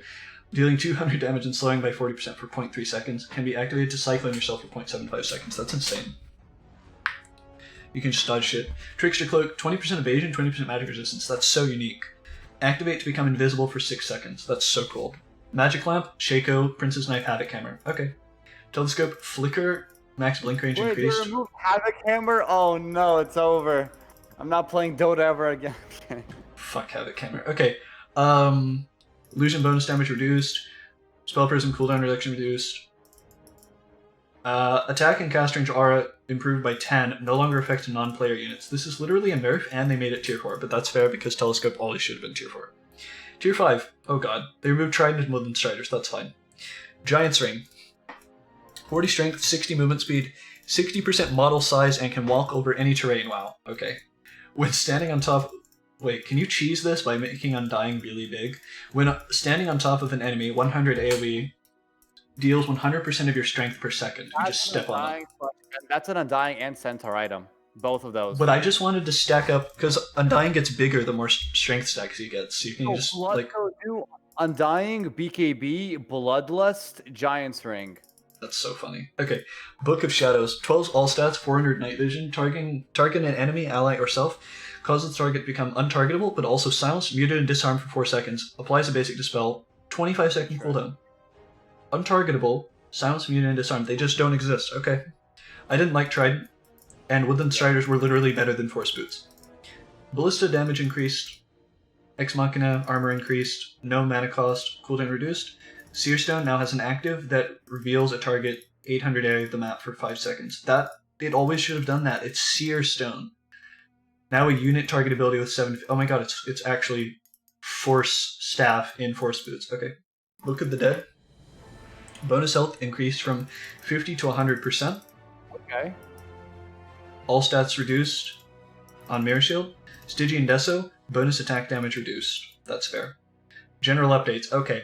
Game now starts at nighttime and turns to day once creeps spawn. That's really cool for the laning stage. Or like the rune stage. Because ganking is so much easier. That's so cool, Neutral creeps no longer increase their bounty over the course of the game. Neutral stacked gold bonus reduced from 40% to 30%. Roshan armor growth increased. Oh god. Radiant ancient camps now easier to stack. Added lore to all items. Oh wow, okay. That's like literally just going to be you go into that and you're just reading, oh shit, there's all this lore, crazy. Yeah. Rearranged some items in the shop, mostly ordering based on, or maybe this is just like the tiny lore description that some items didn't have. Rearranged some items in the shop, mostly ordering based on cost changes in recent years, but also in some cases moving from one category to another. Consumables are unchanged. I thought they would buff consumables, honestly. When combining, items will attempt to be placed into the slot of their component that has the most similar active effect. For example, Magic Wand will combine into Magic Stick, Bloodthorn will combine into Orchid Malevolence, etc. Cool. Just quality of life. Also Neutral said- Ancient's magic resistance reduced from 70 to 50%. Ancient Thunderhide's Frenzy ability no longer interrupts movement when cast by neutral. Oh my god, stacking just became so much easier. Ancient Thunderhide's Slam ability no longer interrupts movement when cast by neutral. Ancient Thunderhide's Slam damage increased by a ton. Slam slow increased by a ton. Slam radius increased by a ton. This is a lot of Chen buffs. Oh my god, this is the end. Ancient Thunderhide's accuracy aura ability has now been moved to Ancient Rumblehide. Not just the Chen buff, a Lycan buff with the new helm. There we go. True. Ancient Granite Golem model size increased. Black Dragon Fireball cooldown increased to buff Dragon Knight, Lamel. Alpha Wolf unit level increased because Doom. Ghost base attack time increased. Holy shit, dude. I think there's only one Okay. thing we can do. If you're not making it to Dream to stream, we have to do one game. I'm not doing a game right now. Oh, okay. Don't do a game without me. 1 second. I have to... Alright guys. This has been insane. This has been literally the best patch that has ever come out. We went through everything. We're not going to go over everything right now. I'm going to be making a blog post on the Runic Warden's website, and it's going to go into some of the more of the details once I'm not completely mentally fried. That is going to be coming out late this Saturday. I hope you enjoyed, and have a fantastic day. Peace. Peace.